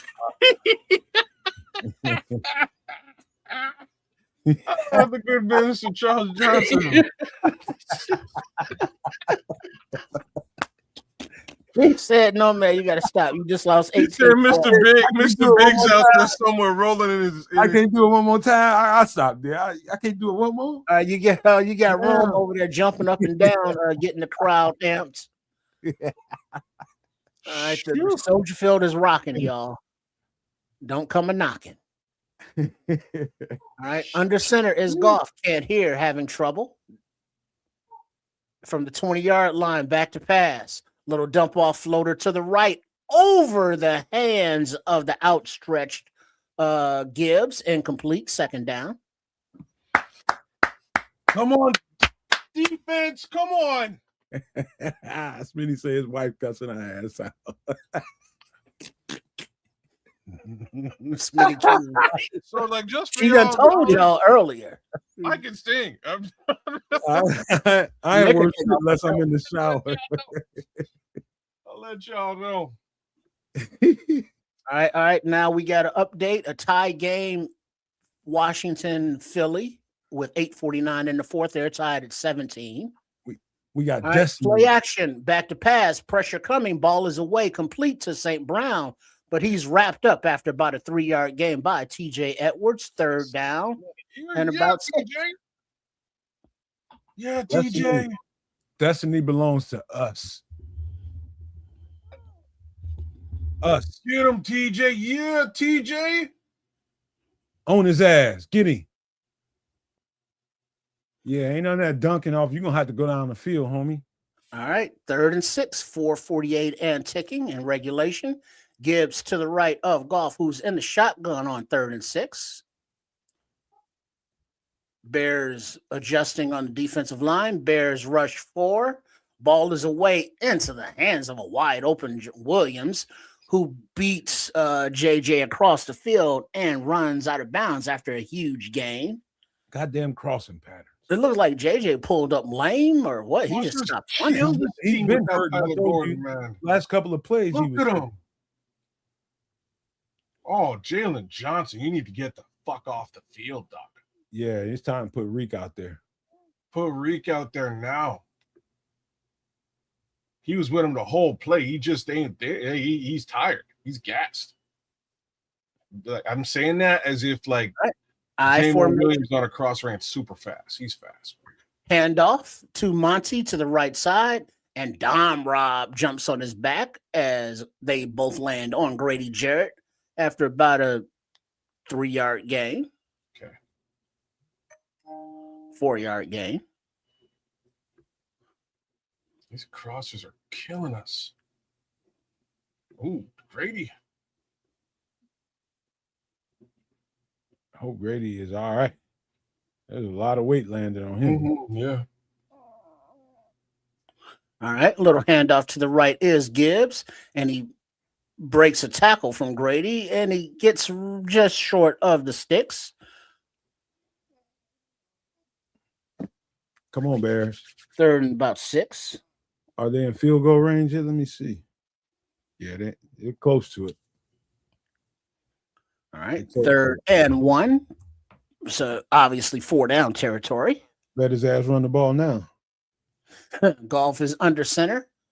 Gibbs lone back in the backfield.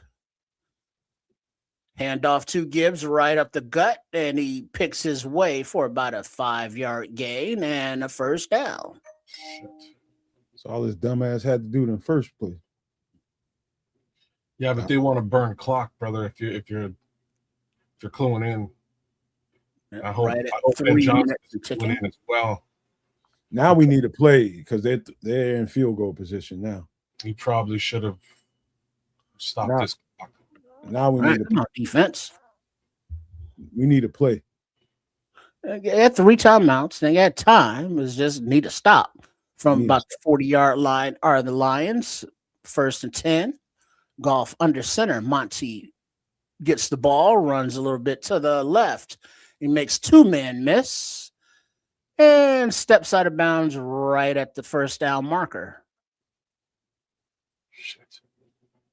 Either let these motherfuckers score or stop them. One of the two. Let's see. This is what I'm saying. TJ and Booker missed, and then Wright got a little juke put on him. Oh boy, Montgomery with the stiff arm at the end of that play. Book and TJ miss tackles, mostly Book. All right. 2nd and 1.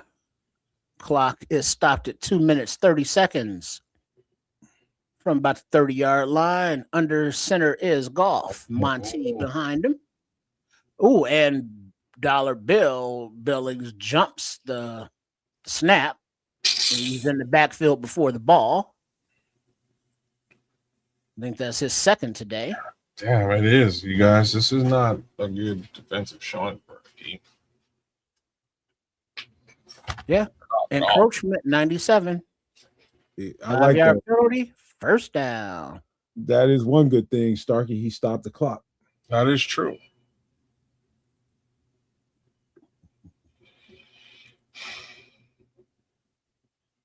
Just make sure they get out of here with a field goal, and we got at least a minute left, and we'll be fine.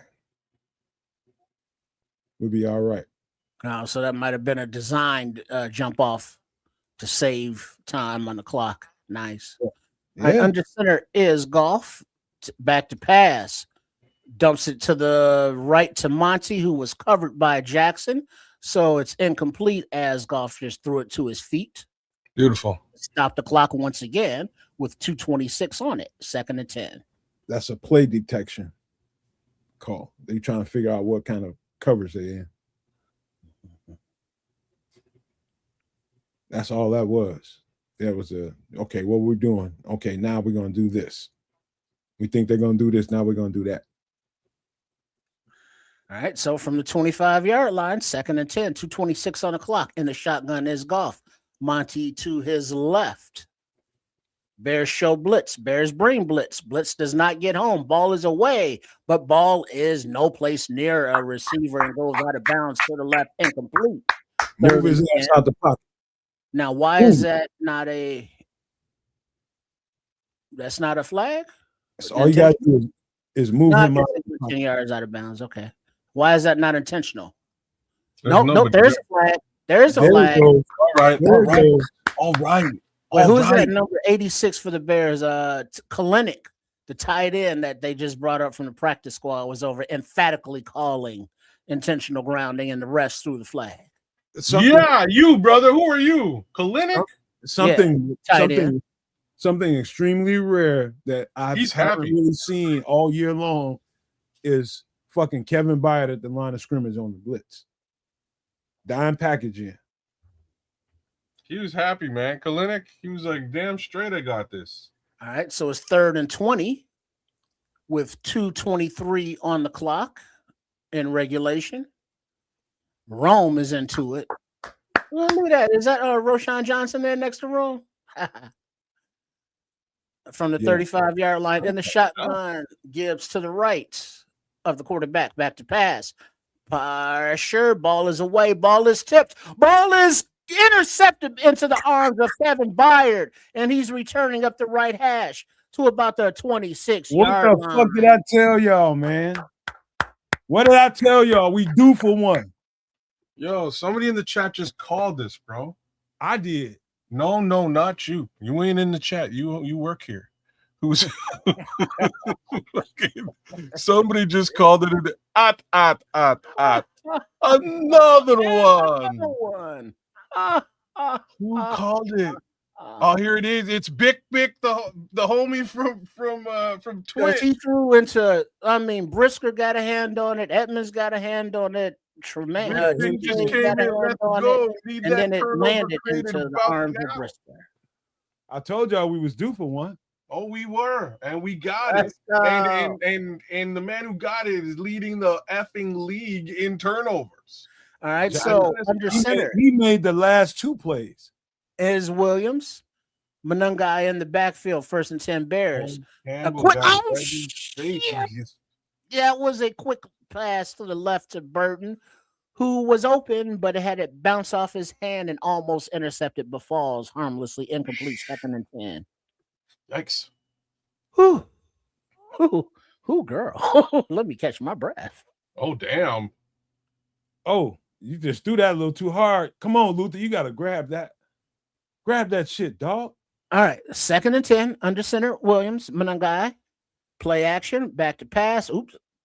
Stepping up, throws it incomplete as the pocket was collapsing, but there is also no receiver in the area. Defense is politicking for a flag. Caleb is talking to the refs, pointing, saying DJ's there. The refs are discussing it. The flag comes out. Shit. Oh, there was nobody there. No. There's fucking nobody there. Intentional grounding offense.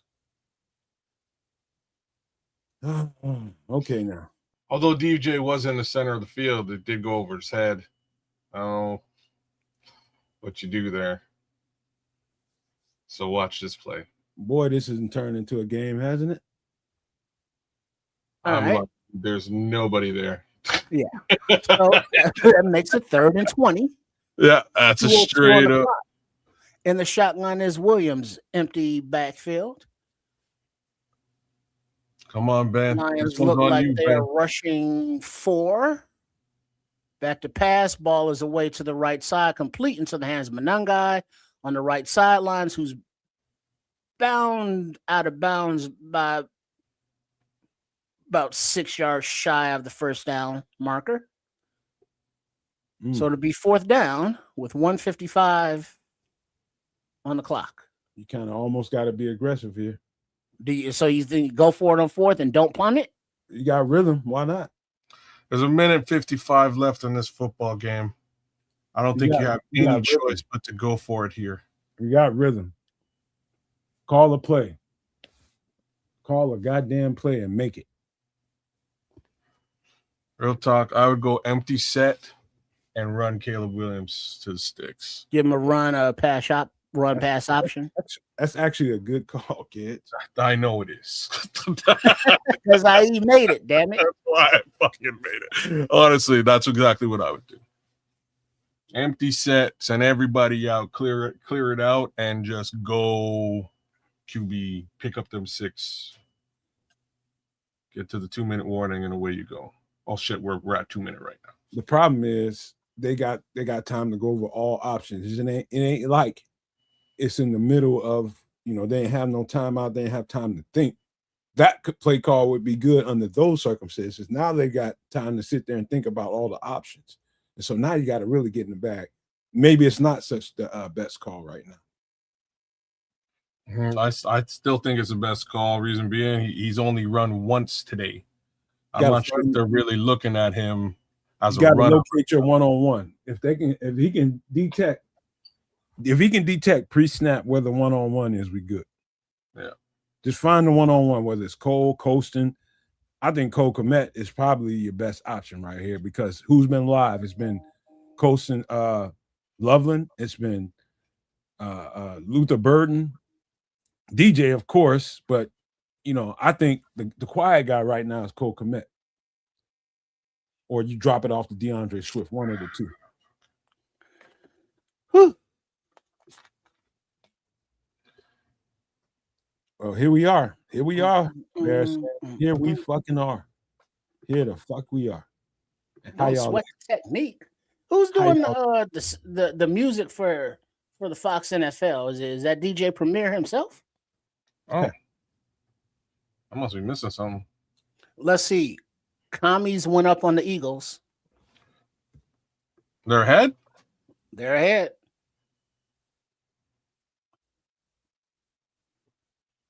What do we need the Eagles to do? Win? If the Eagles lose, the Bears, no matter the result of this game, is locked in number 2. So on 4th and 5, back to punt are the Bears.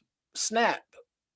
Kick is away into the arms of the receiver at about the 23-yard line. He moves to the left side of the field and is pushed out at about the 36, 37-yard line. I ain't mad at it. You just got to trust your boys. So yeah, the commies are up 24-17 with 2:32 in the fourth quarter. So if the Bears lose this game and the Eagles lose that game, the Bears still clinch number 2. All right, so I got to go get some nip for these last few seconds. I'll be right back. Right, so now, first and 10, Goff in the shotgun. Looks like Gibbs to his left. I think that's Gibbs. Yeah, that's Gibbs. All right, Gibbs takes the ball and runs to the left, picks his way, cuts it up the field, backs his way after about an 8-yard gain. He's stopped. So 1:29 on the clock and ticking. But is he? No, he's getting up. Big Deck's just getting up a little slow, but he's up.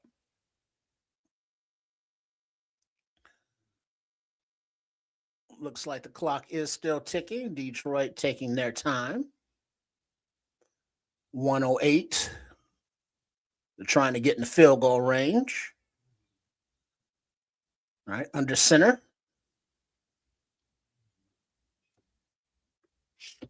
From about the 47-yard line. Handoff to the left.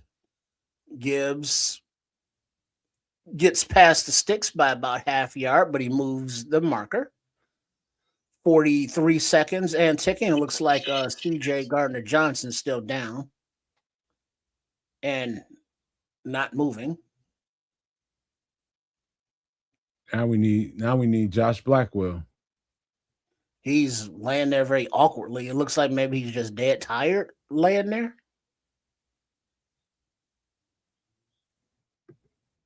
Come on, CD, get up. I think that's an extra timeout. It is, but we don't need it. We actually need the time to go. We need the time. All right, we don't need the clock to stop. No, yeah, we do. No, we don't. No, we're not getting the ball back. The ball's not coming back to us today. We need to so that we can. Yeah, we need it. We need to stop. I'm telling you right now. So no. We need the clock to be running. Good substitution.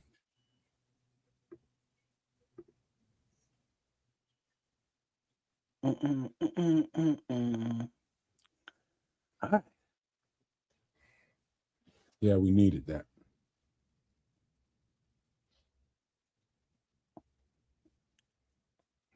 Good call by whoever told him to do that.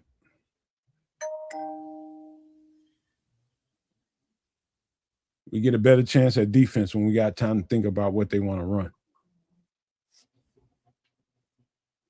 We're playing defense, not offense. Yeah, and that defense, they could use a break. Yes. Maybe a couple extra swigs, Gatorade. Yep. Make sure we're maybe ready. Even a little oxygen.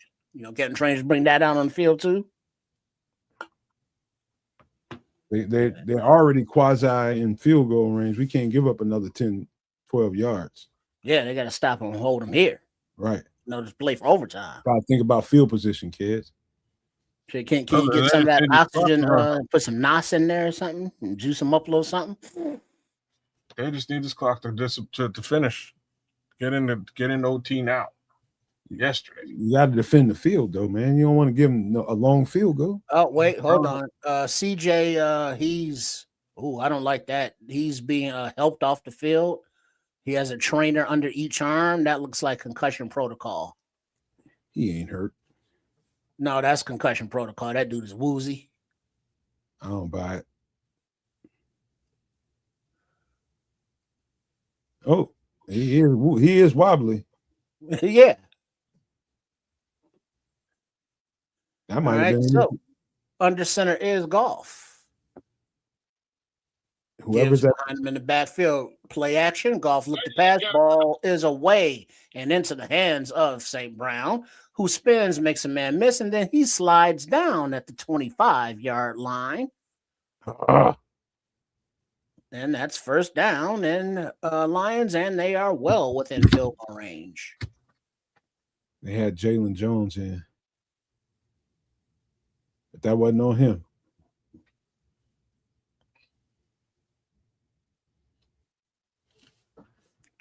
So, yeah, that's why I need to go for it on fourth instead of punting it away. No, we didn't have any shot punting that ball away. Yeah. All right. So there is still the opportunity, though, because if you remember, they still have to make the field goal. And the special teams unit has a little something to say to that. But before we get there, there is another play from offense. Under center is Golf. He hands off to Gibbs, and he is met by a host of Bears right at the line of scrimmage and blown dead. 20 seconds on the clock and ticking. Second down. So it looks like Detroit is just letting it tick down, as are the Bears. And so that means that the field goal blocking unit needs to come up with a block.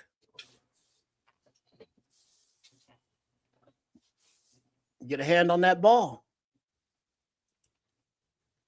All right. 8 seconds. They put 9 back on the clock is where Detroit takes that timeout. What the fuck is going on here?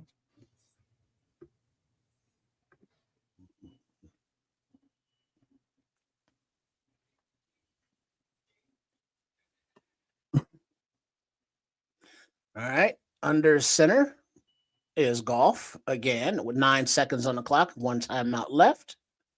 And he hands it off to Gibbs, who gets right back to the line of scrimmage, basically, on the left hash. 2 seconds on the clock, and the Lions take their final timeout and bring out the field goal attempting kicking unit.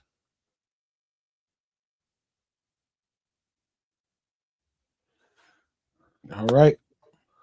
Come down to this. All right, let's get a hand on that ball. Let's take it to overtime. All right, here we go, y'all. Here we go. Shit, man. You gonna take a timeout, ice to kicker? I would. Why Nothing wouldn't else to do. you ain't gonna what you gonna do? Take it and get a benefit at Chili's? All right, so from the left hash, they are lining up.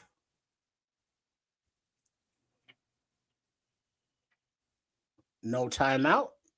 We got a snap, hold, ball is up and good. And Detroit wins the game 19-16. Didn't even ask the kicker. Oh, well. Son of a bitch. Oh, Yeah. I love the way they tightened up, but are y'all ready for the post game? Yeah. Let's go.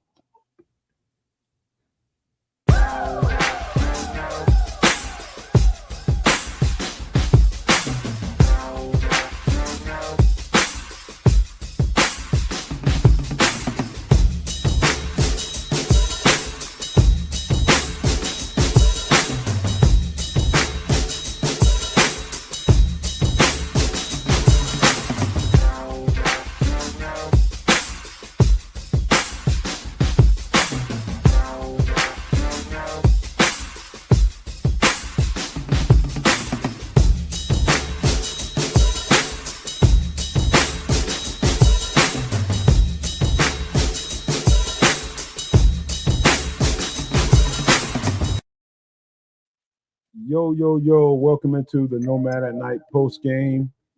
Bears just lost one by 3 points, and I'm going to get off to a rip-roaring start here. I really believe that rhythm dictates a game, and in this situation in particular, even though we're going to the playoffs and the Detroit Lions are not, we got that in our bag. I do believe they missed an opportunity there on the fourth down to keep that ball in their hands because we had a really hard time stopping them the entire game. And so if you read the leaves on the ground, it told you that.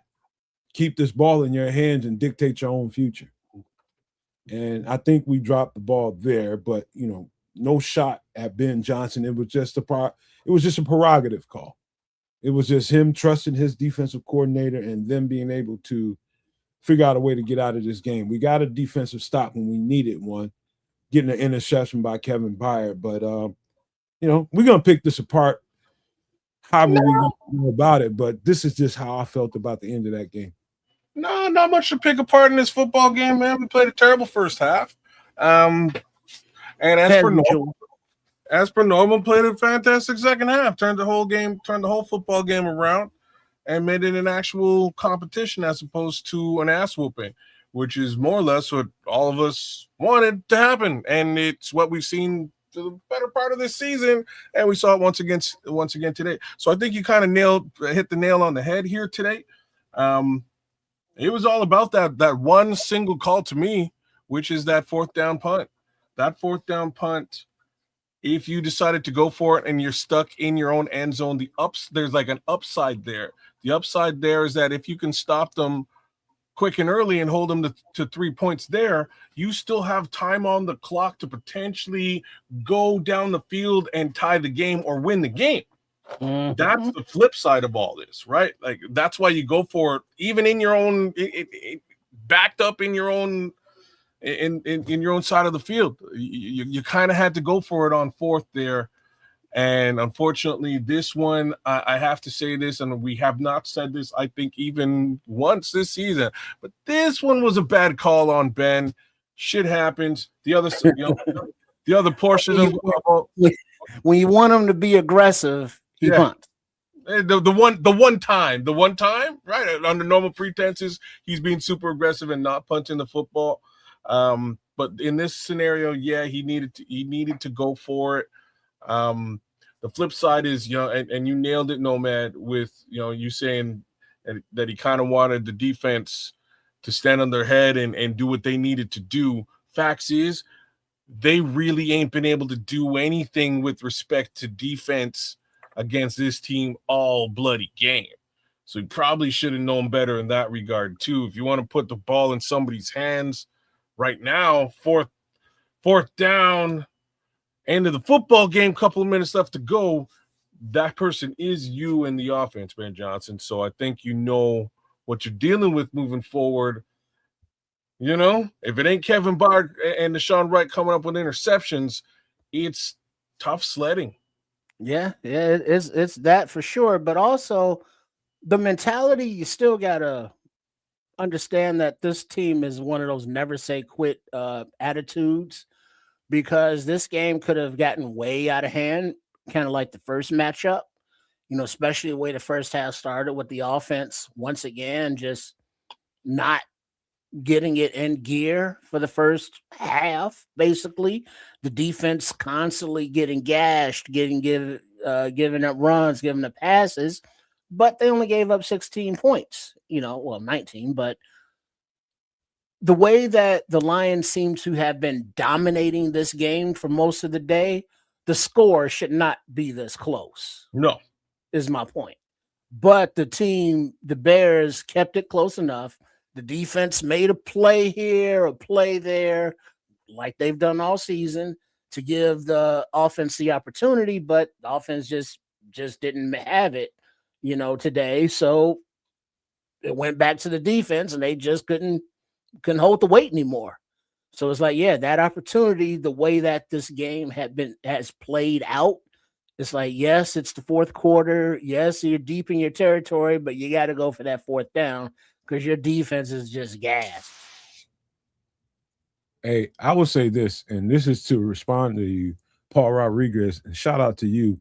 And on a positive note, I do think they were holding some things in the bag offensively, especially early in the game. They were not absolutely on the gas pedal offensively. They were not. They were, basically trying to meet and kind of poke their way through this game. Let's keep the offense going, but they never found a rhythm in the first half. Didn't really find the rhythm in the third quarter, but they found it somewhere late in that third quarter, early into that fourth quarter, and they started to. I might be wrong there, but No, I'm just talking about late in the game. They found they had a reason to open up the playbook a little bit and start, really attacking the defense. I think it was a very conservative game plan for a reason, and What? that's to save your Hey, horses before hey, the race. hey, hey, real quick, y'all. Right now, in 8 the seconds. Eagles game, there's 15 seconds. The Eagles are still down. There's a Ooh. Hell-ish Mary incomplete. Spoiler 8 alert. seconds on the clock. Eagles down by 7, and they lose. So the Bears are locked into the number 2 seed for the So it's NFC all for playoffs. nothing. So it's all for nothing. Nothing even. So We they still that get the number 2 2 seed. seed. Yes, We we do. still get the 2 seed. Yes, we do. That's what happens when you win football games, Don Burr.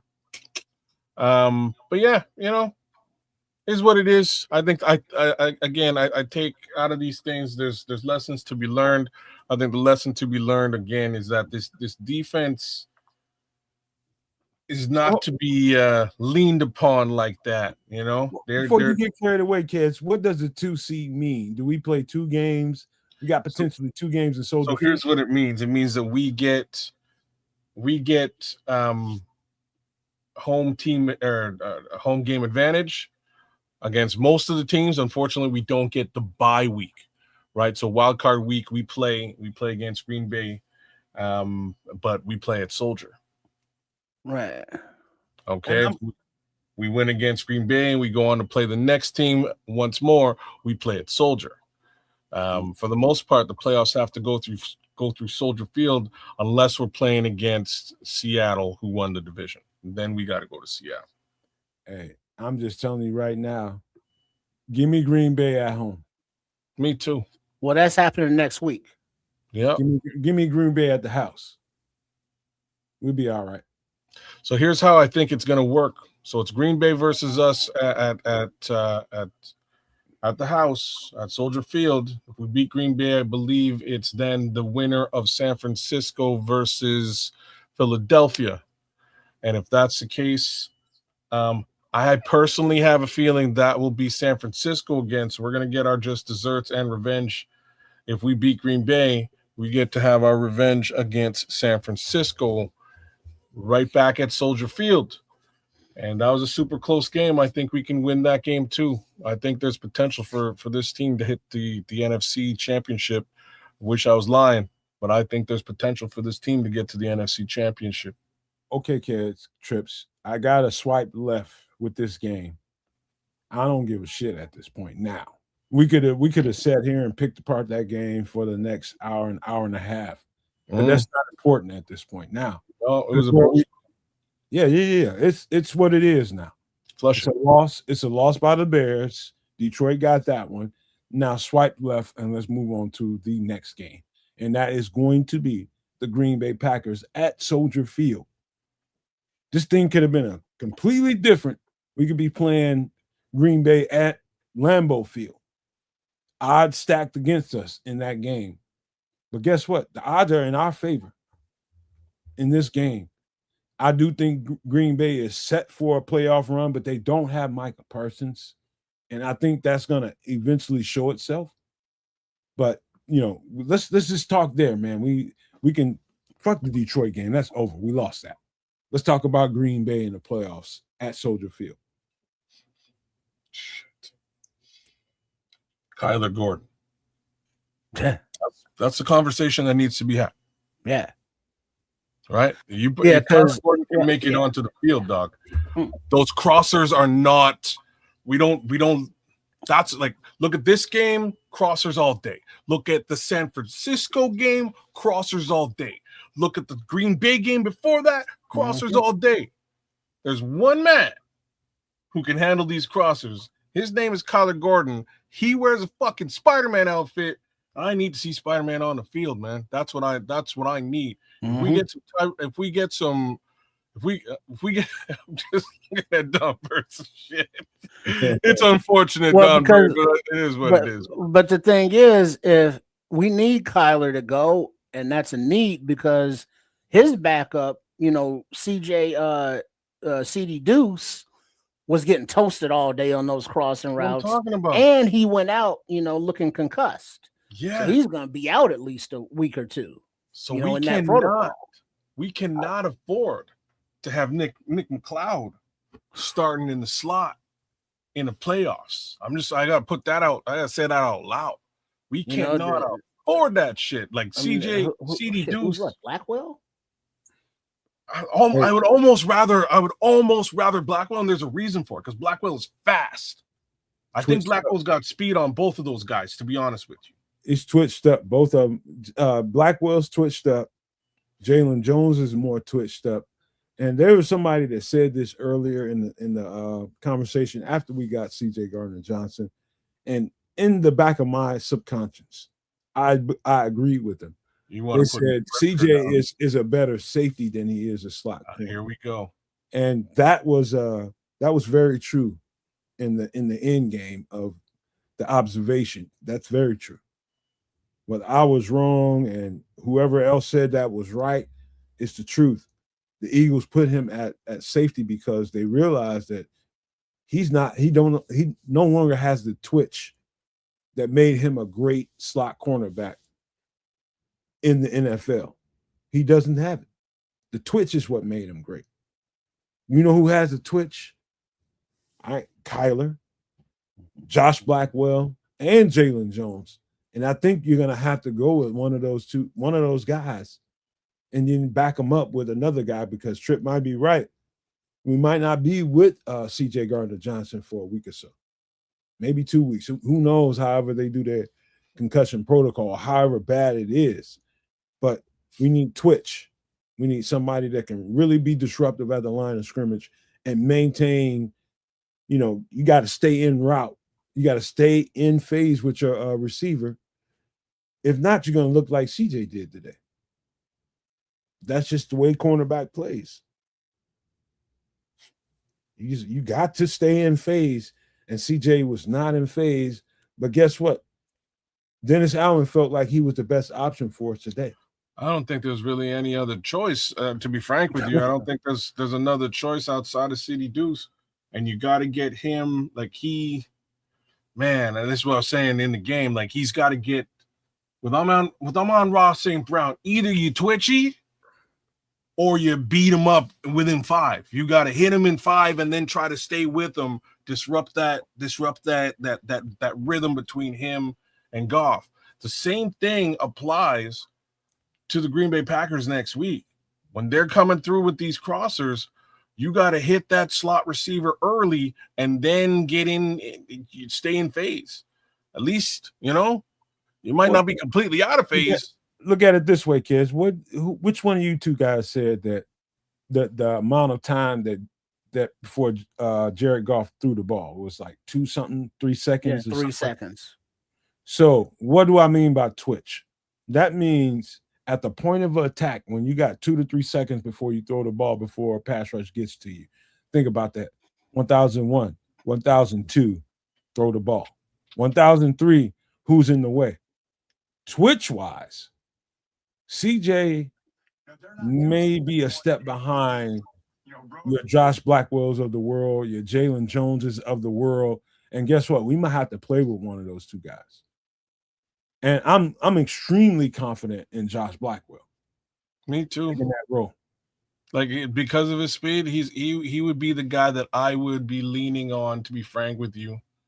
Paul Martin wouldn't be Mr. Biles though. It wouldn't be Jonathan Owens. He's not a slot corner. No. Yeah, I wouldn't be looking at John Owens. I'd be looking at Blackwell. Blackwell has stepped into that role a couple of times and played it rather well, in my opinion, better than Nick McLeod. I like don't make it not to make it sound like I'm taking shots at Nick McLeod. I like Nick McLeod on the outside. He's much better on the outside. In the slot, I don't know, man. I don't know if he's that guy. But all in all, I'm hoping this. I'm hoping that the time that Kyler Gordon got away from the office originally boded well for him, and he just needed additional rest. And if he got that rest over the course of this IR period, and hopefully maybe got back doing some level of exercise to start things out, it's highly possible that he might be ready to rock and roll now. Right? Because again, he was on IR. He went on IR twice this year. Right? The first 4 games of the season, he just didn't play. Played 2, went on IR, played 2 more. Played 1 more, and then he was on IR for another 4 weeks. So he's had a lot of time off his feet. I got to say this to you, kids, and I'm going to try to make this make sense to everybody the best way I can. And hopefully, I'm not expecting everybody to agree with me. But according to the circumstances that I see, you got Kyler Gordon that's been out for at least 4 weeks now. You got Josh Blackwell and you got Jalen Jones that have been in phase and they're in shape and they've been playing for pretty much the entire season. Josh Blackwell here and there has missed a game or 2, whatever. But you're talking about putting Kyler Gordon in a so basically what I'm trying to say is put Kyler on a pitch count. He won't be in the football shape that we all expect him to be and have the impact on the game that we all expect him to have, given the fact that he's missed 4 weeks of football. I'm more confident in those other 2 guys playing the majority of the game. I'm not sure if it's a question. For me, it's not a question of confidence, but competence. And in that regard, I fully agree with you. I don't think we can go an entire game next week against the Green Bay Packers with Kyler Gordon as the slot corner. I don't think he's ready for an entire game in that position coming fresh off of IR. Just look at how they eased other players coming back in, namely Stevenson and JJ. Yeah. You know, they get half the reps. Even when Gordon was coming back the first time or second time, he was on a pitch count. And so coming back after so long, he's gonna maybe play a half, total, if that. Yeah. And so whoever's behind him, we don't know who that is. Blackwell, McLeod, who knows? But we know the issues with this defense, and it's not gonna change. So whoever that is in the secondary is gonna have to, have their track shoes on if we continue to not get a pass rush. Yeah. So I mean, even if Kyler Gordon's out there, how much can he chase these guys, across the field? He's not going to be 100%, even if he's back. So I'm with you guys, man. I think you roll in. I think you roll. Personally, if it was me, I would be rolling. I would even start him. I would start Josh Blackwell in the position at the nickel. Third down nickel, Kyler Gordon. Just third down, right? We don't need no big crosser love. You know what I mean? We don't need that on third down. You bring him in on third down, you put him back on the bench for the first 2 downs, and away you go.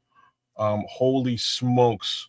Puka Nacua made the catch of a lifetime today, and I'm just checking it out. Even though you're right about the theory you just put out there about, okay, Kyler's not going to be 100% Kyler Gordon that we expect him to be and we want him to be.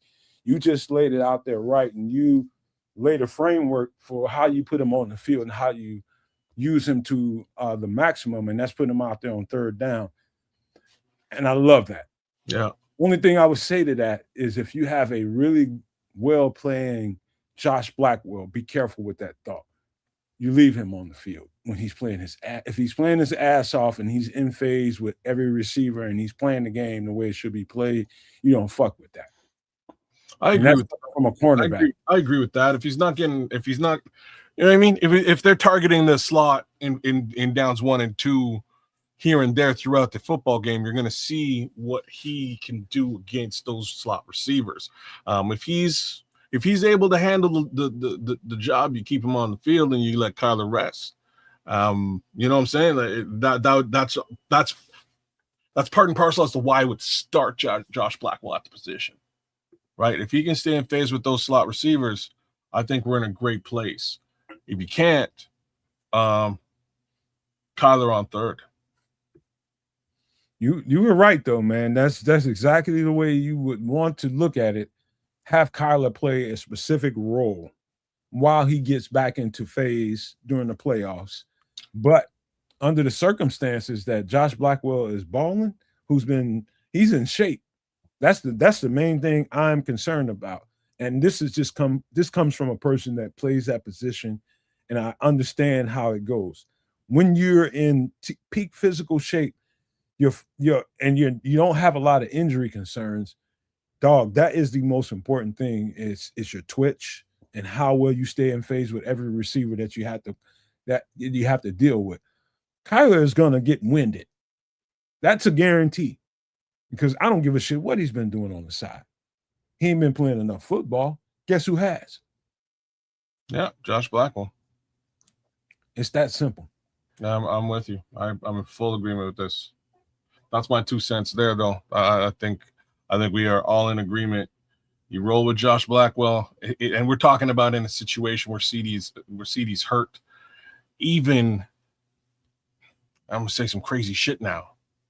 Even in situations where CD is playing, you may want to experiment with Josh Blackwell in that slot, in that nickel position for next week. They need to let that man play. I'm just saying. I was wondering why, because Blackwell looked good in the slot last year, and he got extended. You know, he was always a special teams demon, but then as soon as he got extended, he got no more reps on defense, it seems. And it's like, all right, well, McLeod's ahead of him. Okay, I don't know how that is, but okay. This is all coaching regime shift change. You know what it makes me think, Trips and Kid? And you guys can pull me back if you think I'm outside of the realm where I should be. I think they signed him in order for him to have a better trade value because of his performance. And I think, for real, man, I really think Josh Blackwell, the reason why you don't put him on the field as much is because he has trade value. Yeah, I don't follow you. Wait, trade value for now, or they were planning back then? Why would they sign a backup slot corner before the coach gets here? I can explain that to me. I can explain it because they required cornerback depth. They simply required it. They did not look to think that they would go out and get the additional cornerback depth that they got. The additional cornerback depth was brought in by Dennis Allen and who's the DB coach, please? Al Harris. And Al Harris. So those are the guys that they brought with them, as in Nashawn Wright, Nick McLeod. Those are the coaches' guys that they brought in. So that bumped back Blackwell. Blackwell's also a special teams ace, especially after that run back last season. So they knew they needed somebody back there. They also got Devin Duvernay. So Duvernay now takes over that role. Core special teamer, he takes over that role. So Blackwell's sort of in limbo with respect to his position as a DB. He's in limbo with his position with respect to special teams as far as running the football back. But outside of that, he's getting tackles on special teams. He's blocking kicks. He's making his impression felt in any way that he can. So you're saying that they signed him because they think he's a core special teamer? Yeah.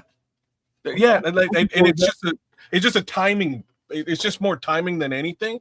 They signed him before the new guys came in the building, and before they then signed new Well, depth but question at though, kids, the Nomad, quarterback position.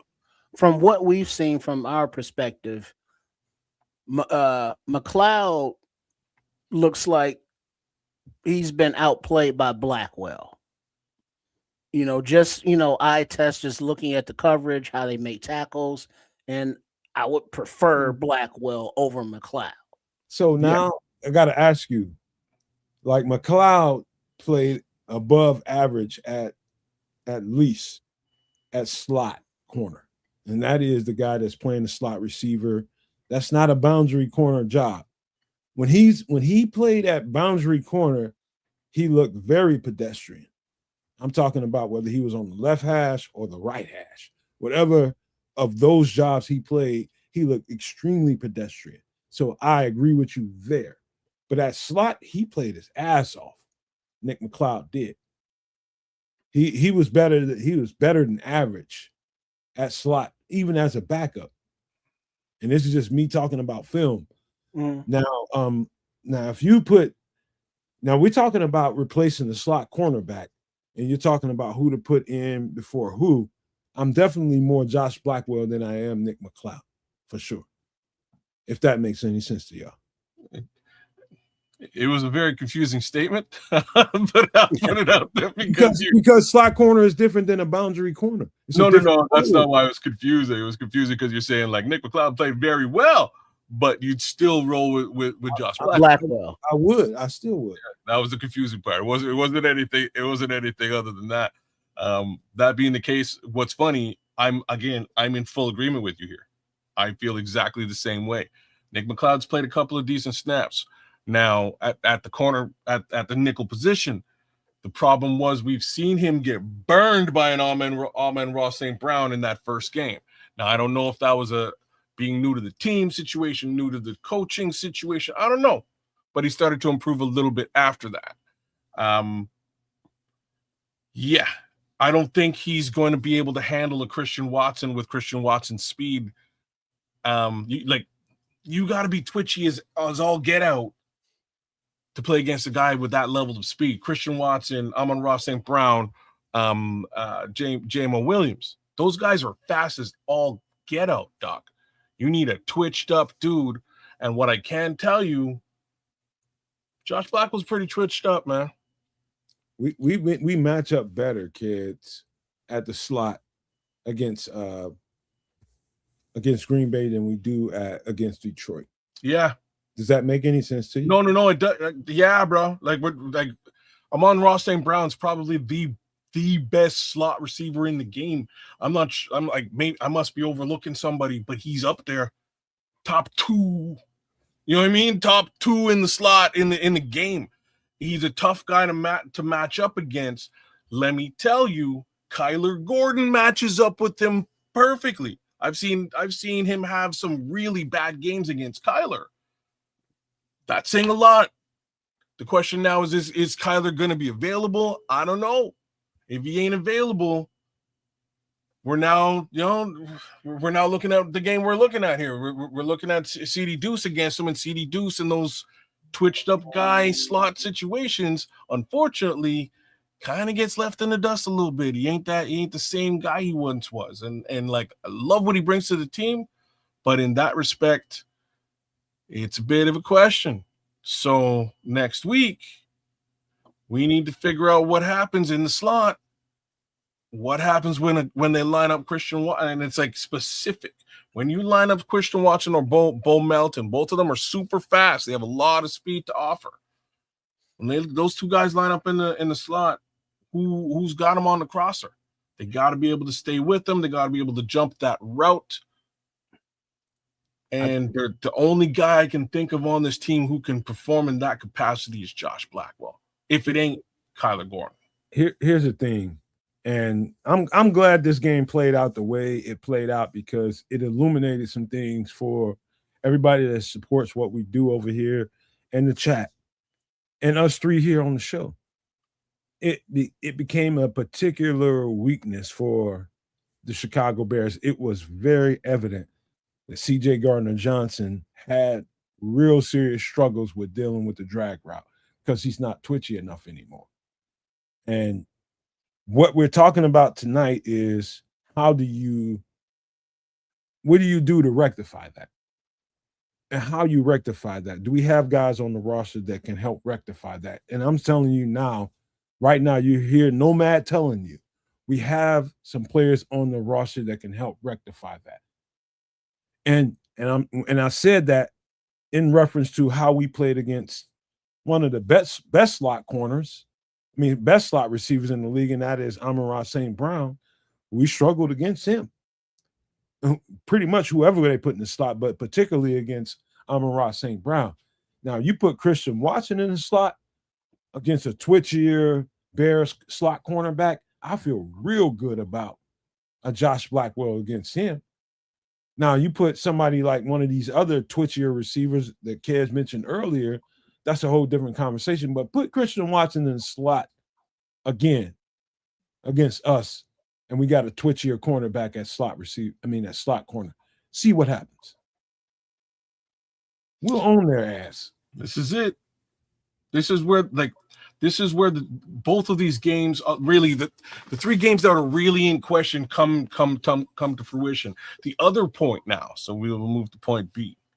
The other point now is in the linebacker core, and like the cornerback situation makes a bit more sense to me, and it's an easier discussion. I'm not so sure what we do with regards to the linebacker core. Flip-flop TJ and May. Swap them. So Maine back to Mike? Yep. In this game, just flip-flop them. I don't know, man. I'm not sure if that's the right move because I know it's the right move against these guys. I don't know. Like Maine got exposed last week against San Francisco. It was an ugly situation, much more so than there were crossers and stuff, and CJ got burnt a couple of times, but Maine got exposed, man. Maine looked terrible last week. I don't know if that had more to do with him coming back rusty or what, but I saw a lot of it today as well when it came down. Well, okay, let me rephrase. Today we saw it with TJ more so than anybody else. So maybe the swap might fix it. Well, let me say this to you, kids. And you know what? I better not say this to you because I'll put you in the catch-22. I'm going to just speak on the record about what I saw. And what I know about Jordan Love is he loves to, at the beginning of the game, hit you in the flats. He's going to hit you on the little out routes towards the sidelines, and he's going to try to loosen up the defense. And they're just trying to set up the running game up the middle. And when they can't get the running game up the middle, what they try to do is hit you in the middle of the field on the seam routes with the tight ends, hit you with the little running back angle routes or option routes. They'll try to attack you in the middle of the field. And what you want against that quarterback is a guy that's rangy. So this is when you need, basically, Eberflus grabbed Tremaine Edmonds to beat the Green Bay Packers. Control the middle of the field against Jordan Love. That's how you beat the Green Bay Packers. That might sound like total ridiculousness, but I'm telling you, that's how you beat the Green Bay Packers. You keep them from attacking the middle of the field, and you need long, fast guys to do that. That's why I say flip-flop TJ and Maine for this game at least, and you get a dub. Control the middle of the field. Okay. I'm interested. I personally would, man, and I'm going to say some crazy shit, man. I almost feel better with DeMarco Jackson. I almost feel better with Noah Sewell as well. Nothing wrong with that. Well, you can give up that last one. I know he's hurt, and there's no chance of in that happening. I'm saying stuff that I'm very surprised that I'm saying right now, but I'm saying it nonetheless. Mainly because I One's an undrafted free agent, or sorry, one's a third-round pick that I never thought was going to materialize to anything, and the other one came out of nowhere. Both these guys are playing really good football right now, and I don't know. I'm not sure if we took a step back, putting Tremaine back on the field. Kid, you ain't wrong. I subconsciously believe we're a better football team against the run, at least. I'm talking about against the run, but that's a narrow-minded view of why you should start a linebacker. It's because he's better against the run. That's extremely narrow-minded. Trust me, it went through Dennis Allen's head because he sees the tape, he sees the games just like everybody else sees them, and you can feel a different presence that DeMarco Jackson brought to the table. He's one of Dennis Allen's guys from New Orleans, and so he's got a compulsion to put DeMarco Jackson on the field. I've seen him several times today when I thought I wouldn't see him. But he put DeMarco Jackson on the field several times. He made a couple plays. Now, you're talking about replacing Tremaine Edmonds or TJ Edwards with DeMarco Jackson. Understand what you're saying. Oh, I do. You're giving up some pass protection, some defense in the passing game versus what he can do in the run game. And he's probably, him and TJ are neck and neck. Maybe DeMarco Jackson's a little bit better this year than TJ in defending the run. And so he gives us something. And Dennis Allen wants to get him on the field every chance he can get. Just know that. Well, we'll have to see. It'll be an interesting game, y'all. That much I can promise you. It's well, but here's the thing though. We're looking at how this Bears team will match up against this Packers team in the playoffs. First of all, wasn't nobody having the playoffs on their bingo card for the first year under Ben Johnson. There are warts on both sides of the ball, but we see the flashes more so on offense as well, while knowing that the majority of the free agency money and the veteran leadership is on defense. And so when the defense isn't up to task, as they are very bendy but not breaky kind of thing, it looks like it's just unsustainable. But going into the playoffs, you look at the teams around, and maybe the Rams are kind of balanced on both sides. Maybe Seattle's a little bit heavier on defense, but the Broncos are kind of balanced. The Bears aren't balanced like that, and the offense isn't consistent enough to carry a team, and the defense isn't good enough to carry a team. So together, maybe, playing both at their better best, they can win games, but without consistency on either side of the ball, it's going to be a very short postseason run. Oh, you're saying a lot. And again, I'm in agreement with you. That's exactly how I've seen this team this entire season. That's been my view of this team. Mr. Mayhem, I actually called 11-6, which is crazy, but that was my prediction for this season as an upside. A couple games went in one direction that I didn't think they'd go, and then a couple other games went in the other direction, which helped us get to 11-6. So I'm happy it resulted in a playoff berth. That's what I was hoping for. Expectations were still lower, but here we are in going into this playoff. But Trips, I gotta agree with you, man. I'd like to see. I would like to see an NFC championship berth. That's tough sledding. You know what I mean? Like that's a tough. That's a task that this team is going to have to rise to the occasion to get to. We'll see. All the teams that you're mentioning here, they either They either have monster running backs that we have to sort of worry about. I'm just looking in the chat here with regards to that run game. We've done a better job stopping the run than expected, as in compared to last year when we were just completely porous.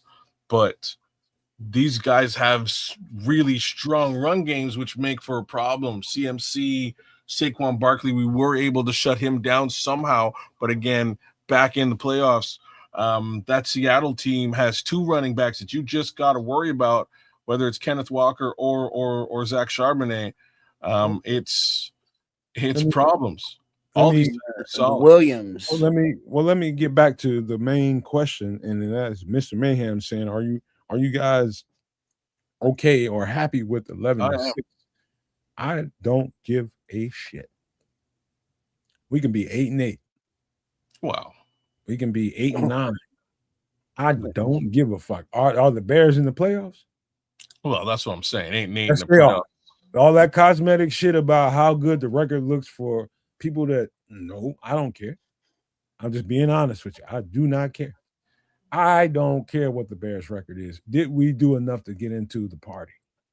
Do we have access? Do we have that illuminated number that the regular eyes can't see? So you need a fluorescent light lamp to see that number on your hand. So when you get in that party, you think you're getting the party, but if you don't have that number stamped on your hand, you ain't going fucking nowhere. We have the number on our hands to get in the party, and any fucking thing can happen after that. No, it's a bit like I'm not surprised that that's how you see it. I see it a little bit differently because it's more like you get the number stamped on your hand, and like, can you also get into the VIP in the back? Can you maybe hang out with the headlining act and kick it? Are you like at that level? We're gonna get in all those spots because we're gonna bully our way to it. It's like you in, but you want to be in. You in general admission. You know what I mean? Like this is sort of what I'm saying, and why I'm giving you that analogy is because of this. And we saw a lot of this season. We saw what we got to see was whether this team can come out and actually play 4 quarters as an offense. And we just saw that last week. We saw 4 quarters of offensive football where they just kept up with one of the most offensive teams and one of the best offenses in the NFL. We were able to hang with them. Did we lose the game? Yeah, we lost it in the 4th quarter, but we were able to hang. So we've seen that. We've seen this defense shut teams down. Has it happened over the last couple of weeks? No. We've sort of been able to see all of the, we've seen the run game push 200 yards. We've seen every little facet of this team. We just have examples of every facet of this team doing what it needs to do to be leaders in this NFL, to be dangerous. The problem is consistency now. Can we bring all of that shit together for 5 games? 5 games. 5? Might be 4. Playoffs? Well, 4, isn't it? 4. I'm talking the Super Bowl 2, no? Isn't that 5? No, it's 4. Think it's 5. That's 4. Whatever it is. 4. Because it's the wild card, then it's the next round, then Super Bowl. NFC Super Bowl. 4 games. 4 more games. If we can put all those facets together for 4 more games, we can maybe come away with the chip. Well, but that's the thing, though. That's what's the mercurial part about this team. Somebody just said that no way that was it Mr. Mayhem? No way that the Bears will win a Super Bowl with this defense because, as the saying goes, defense wins championships. But guess what? If you have an offense that has the weapons that we have that can put up points, we saw them put up points. Now, granted, that San Fran defense isn't, let's say, the quality of some of the playoff teams, but if the offense can score enough to carry a defense, you can win that way. I mean, it may not be how historically you want to, but if you can just outscore the other team, you can win. The defense, can get a stop here or there or not at all. But as long as you can score, you're good. But we need an offense that starts and plays an entire game and not just 4 quarters. second half or crunch time. Trips, the funny thing about this whole entire conversation is I can tell you what we're doing. We're looking at the results of this game. We're looking at the poorest results from the defense, not giving a whole lot of onus to how terribly the offense performed on for most of the game. 3/4 of the game, they performed terribly. And so that's a fact. Let's slide that to the side for a second. When we talk now, we're talking about what we can do in the playoffs. What's different about playoffs and what we've seen so far in 18 games than what we can look forward to against the Green Bay Packers? I'll tell you. The offense, like Tripp said, can give us an advantage. Let's just say they got up 4 tubs on us. I mean, not 4 tubs, but two tutties on us. Give us 2 tutties early in the game. Now you give your defense a chance to play in a different way. Now you just open up the Pandora's box. Now you just gave Dennis Allen an opportunity to really, really press his foot on the gas instead of being on the defense and trying to making sure that the offense doesn't do this to you, making sure the offense doesn't do that to you, and that kind of thing. Now you can really put your foot on the gas because you have an advantage. That gives guys a chance to really rush the passer. Inside guys, outside guys, blitzes you can call. That gives the defense an enormous opportunity to really dictate what the game is going to give you. I don't know if that even made sense to you, but if the offense gives you an advantage, I mean, if let's just say the Bears offense puts up 14 quick points or 14 points, now the opposing team, while there's time to go and they're not pressured to score now, they're pressured to score. So the defense is playing from a different perspective. As of playing catch, now they're going forward and forcing the issue. And now it's like, oh, yeah, we know that you want to run in your game plan, but we're going to take that away. And we have a lead. So now you have to force the issue a little bit more than you're comfortable with, which leads into mistakes, which this defense feeds on. So playing with a lead is a lot different than playing from behind. You can be more aggressive. You can force the issue. You can force more turnovers. You can force more 3 and outs because the other team is now feeling the pressure more so than they are. Here's another. I didn't mean to speak to everybody like they're an imbecile, but no, you didn't. And there's another layer to what you're saying, and the other layer is that when you have the other team playing from behind, they're also less likely to run the football. They're much more likely and inclined to throw the football, which is also to our advantage, considering that we have 2 of the most intercepting MFs in the league right now running around in our secondary. We're not doing a lot of getting home, but it gives us a lot more opportunity to get home if you're playing from behind and putting the ball in the sky, right? Just another layer to what both of you guys are saying, and I agree. This is what we need to see more from this team: is early rhythm, early offense, and more points early in a football game to really give that, just to take the onus off the defensive shoulders. And unfortunately, that's not how it's been for a while. So and another layer to that will help the offense without the offense having to really do much. Don't get pre-snap penalties. That stat that was in today's game, this Bears offense leads the NFL in pre-snap penalties. Yeah. So you're constantly backing up before you even get to go forward is not good. And then the drops as well. We are critical of Caleb Williams when he throws an inaccurate ball, but when the ball gets there and the receivers don't catch it, that's not helpful to the offense or the team.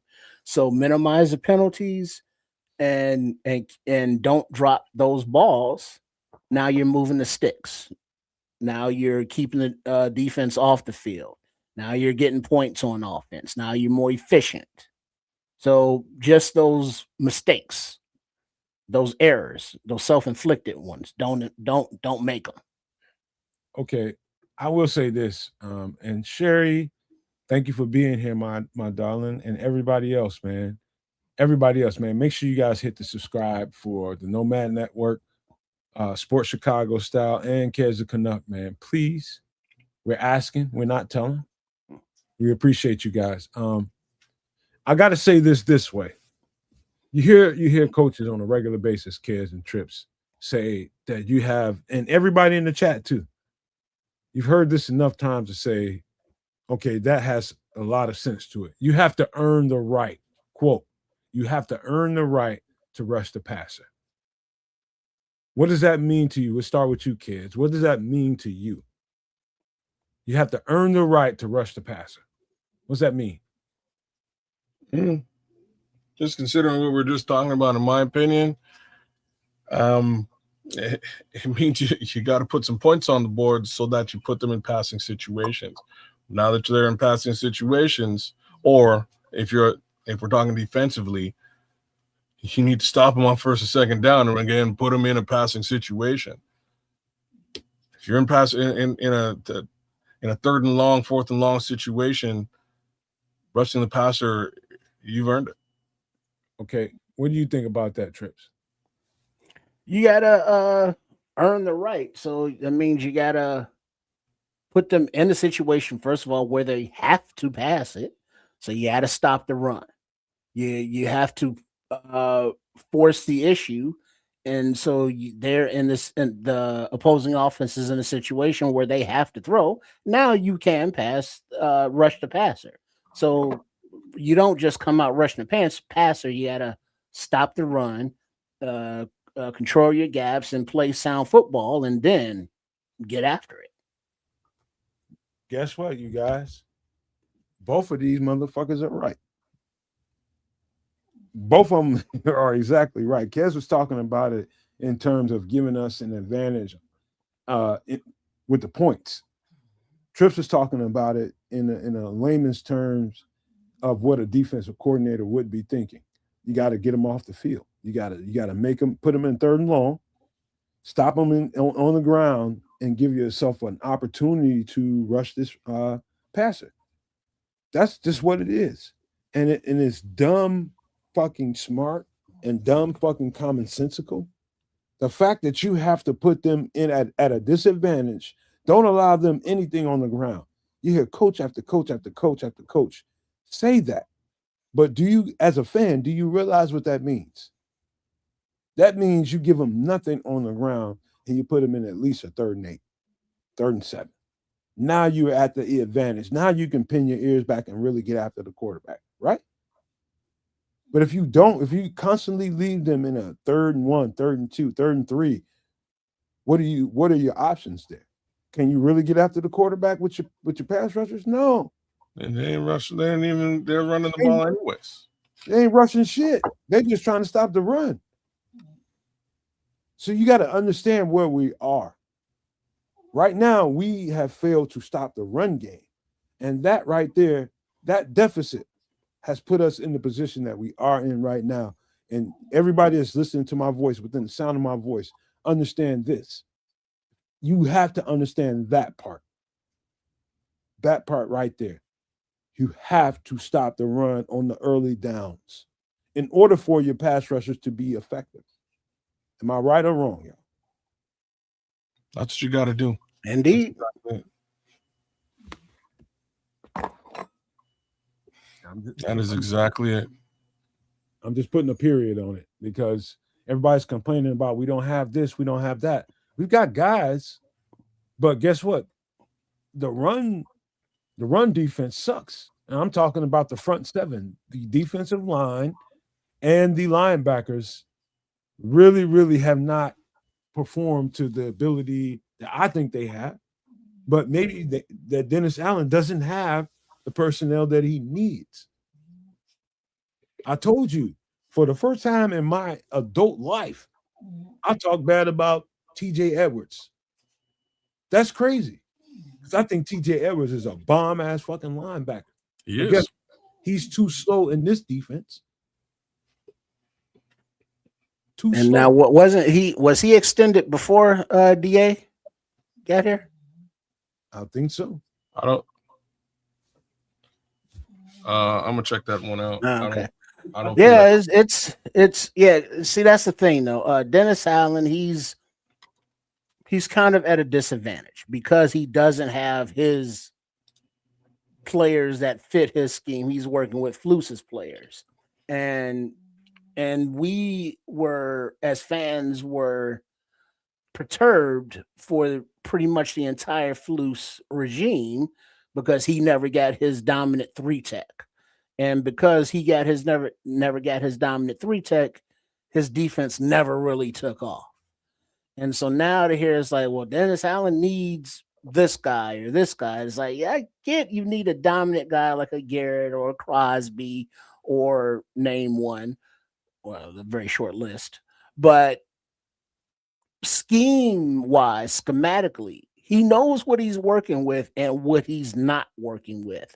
So we need to see him put these players that we have with their warts and all in the best position to succeed. And that means some kind of creative, confusing game plan that will, make Jordan Love go, what am I looking at? I'm not sure, given the opportunity for sacks and turnovers. What did the Green Bay Packers do pre this game against the Detroit Lions? Neutered us at where they think we're lacking at, and that's stopping the run. What did they do? They grabbed Jonathan Ford, who they thought was a great support for what we want to do to stop them. They neutered us. They neutered us. Just telling you right now, they knew what they were doing when they grabbed him. They didn't need him.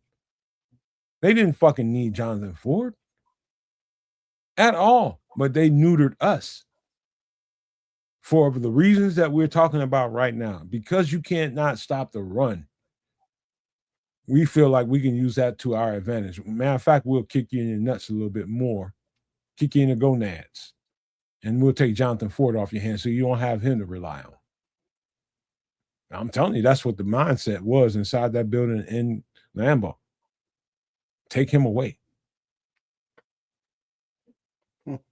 That might sound harsh, but that's well, I don't know, because even when he was here, it wasn't like he was a wall against the run.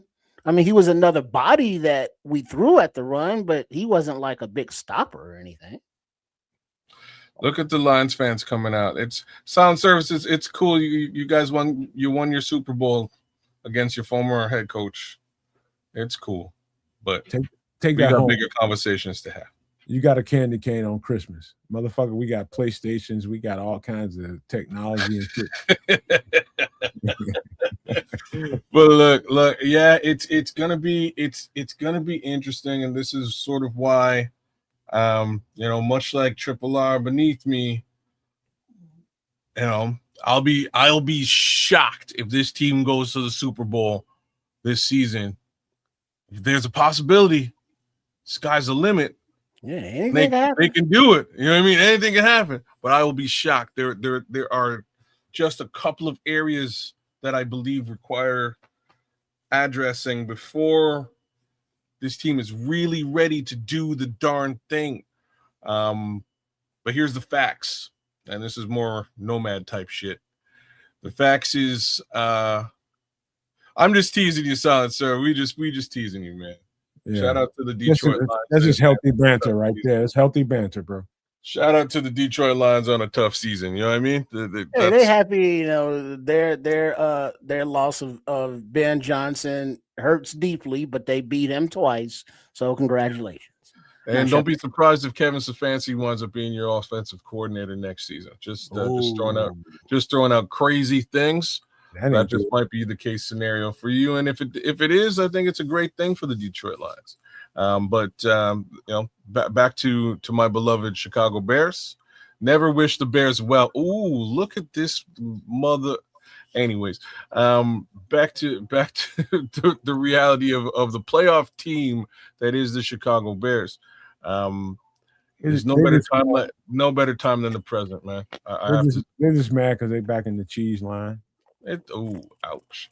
That's all. That's it.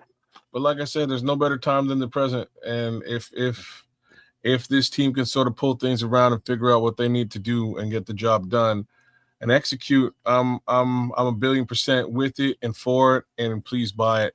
But all I can say is next year, I think this team is going to be that much more dangerous. I do believe, in my opinion, that if I was the GM, I would give up 2 first-rounders for one of those superstar pass rushers. Hey, kids, before you go there, let me say this, and this is a credit to all three of us. If you watch this channel, and if you watch us versus all the other channels out there, in reference to the Bears, I don't give a shit what team you're talking about. Anything football-wise, one thing I know we can do is give you a defined detail about what the matchup could be and what could be the handicap or the help in reference to whatever the matchup is. And this matchup is the Green Bay Packers.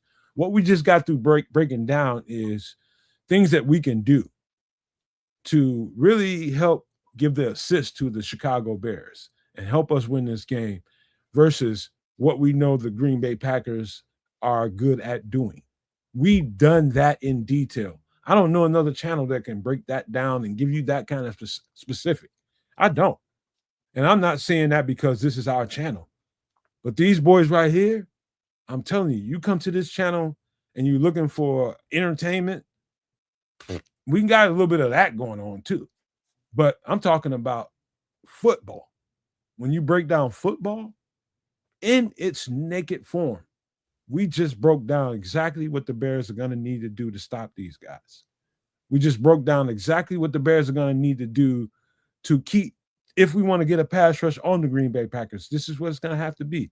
The Detroit Lions knew that all we got to do is get that ball out in 2 to 3 seconds, and they're going to have problems. And we did the entire game, did we not? Yep. And so you think the Green Bay Packers are going to come in here with a different mindset? No. Well, what we're going to have to do is put in another slot corner to really screw up what the Green Bay Packers want to do. And in fact, I'll say this, and it might sound insane to everybody. We might have to just go ahead and play Tyreek Stevenson over Jalen Johnson. I saw enough today, and I don't think Jalen Johnson is where he needs to be. If Jalen is feeling like the way he was looking, I mean, you got to. I understand you make a lot of money, you need to play and you want to play, but you're a detriment to the team right if now. You out there running like kids covering a slot guy.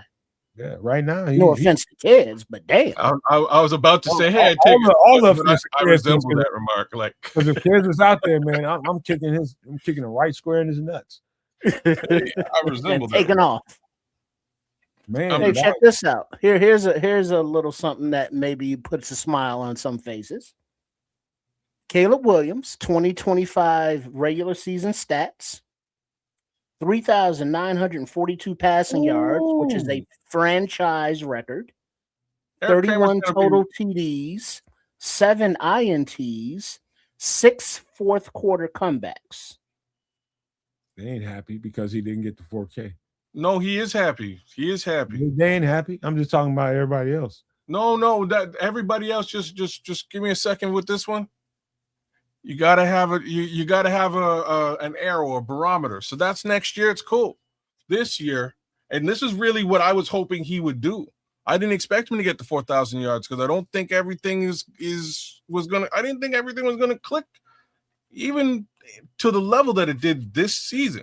But what I was hoping was he would break Eric Kramer's record. He's now the leading passer in Chicago Bears history. That's a big effing deal. Next season, he'll get the remaining yardage and break the 4,000-yard situation once he figures out those couple of things I was talking about earlier on, and he starts to nail those regular, like the problem with Caleb Williams right now, and John Elway was talking about it the other day with Shannon Sharp, and I was like, yep, like Shannon Sharp was like, he reminds me of you, Caleb Williams. He reminds me of a young John Elway. And John Elway was like, yeah, I can see where you're coming from. Except And there's really one exception, because if y'all remember John Elway, any of y'all had the opportunity to watch him play, they actually kind of do play a very similar brand of football. John Elway was one of the most mobile MFs back in the day. He really was. Before Steve Young, before Randall Cunningham, John Elway was running all over the place, getting it done with his legs as well as with his arm. But the difference between John Elway, there's two differences. The difference between John Elway, number one, and Caleb Williams is those little regular mid-range easy shots. He's 100%ing that in a game. Like, he's not leaving there without getting that done. I'm not saying that's necessarily all Caleb. It's, the receivers themselves take part in some of those drops, but that's got to be cleaned up next year, and I think it will be. The other space is he has to play in the pocket. Caleb has a tendency to sort of get the F out of the pocket. You know what I mean? He likes to be on the run more frequently than I think he actually ever has to. And that's my little, those are two of my little issues with Caleb, or those are two issues that John Elway had brought up with Caleb. I think he gets there relatively easily, just sticking in the pocket a little bit longer and nailing the open receiver.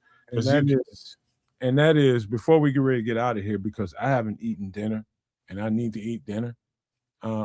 John Elway was talking about learning to step into the pocket.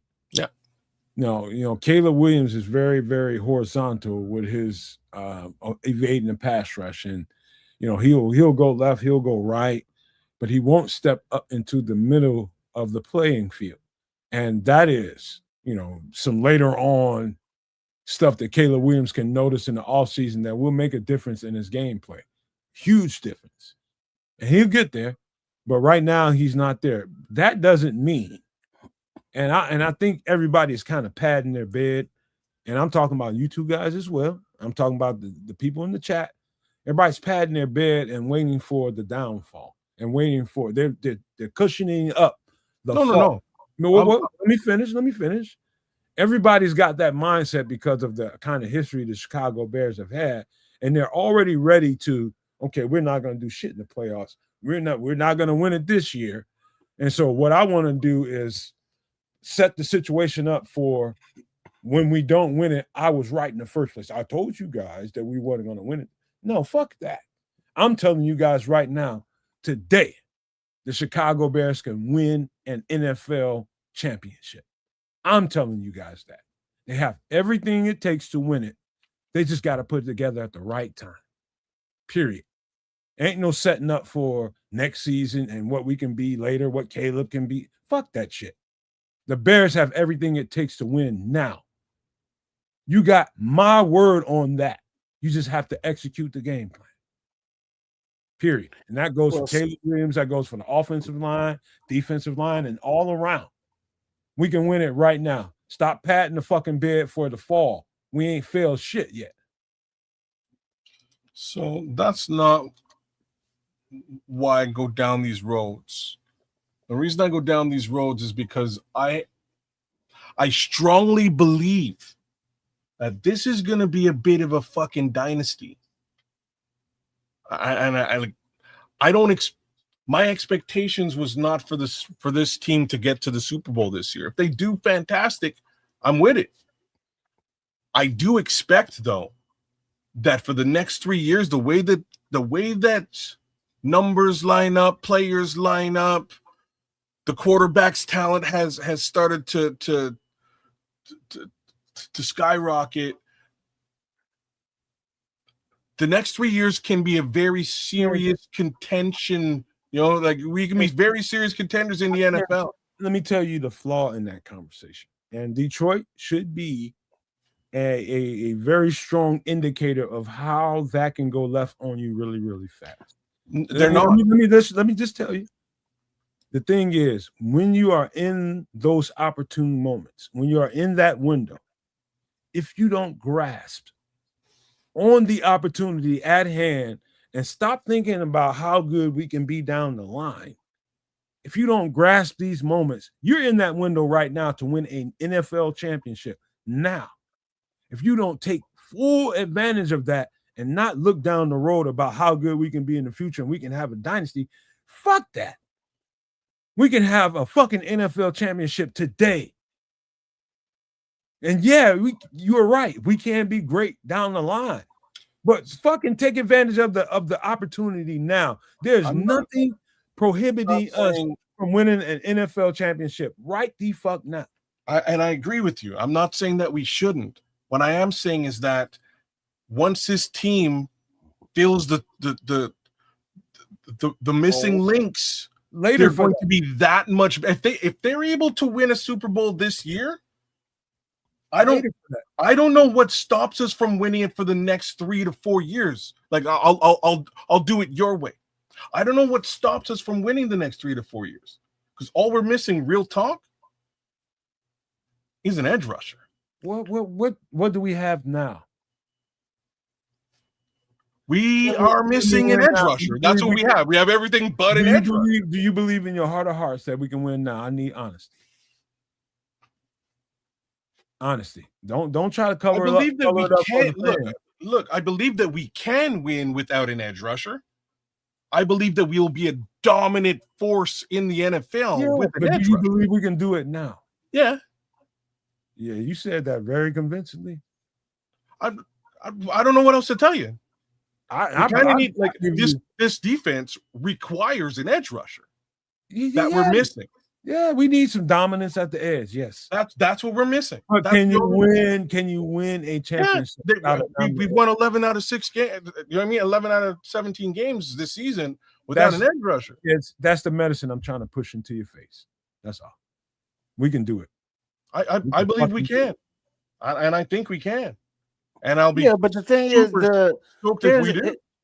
you don't want to take these opportunities for granted, because you never know with injuries or what happens going forward. So you want to maximize the opportunity once you're here. Don't know when you're going to get back. Right. But if you are planning, to take the North and never give it back, that means you're planning for a sustained, championship run. You want to go from being the underdogs and the Cinderella story to be champions long enough where people hate you and hate your fucking guts and want you to lose. We've seen that with the Jordan dynasty. We saw it happen with Tom Brady. We saw it with Mahomes, where it's like in the beginning, it's like, yay, let me get on that bandwagon. Yay. Then it's like, man, they won again. Fuck those guys. And so we want to get to that point, but we have to get to that first step, which is here and now, which is getting there. And we are in the dance, so anything could happen with any time at all.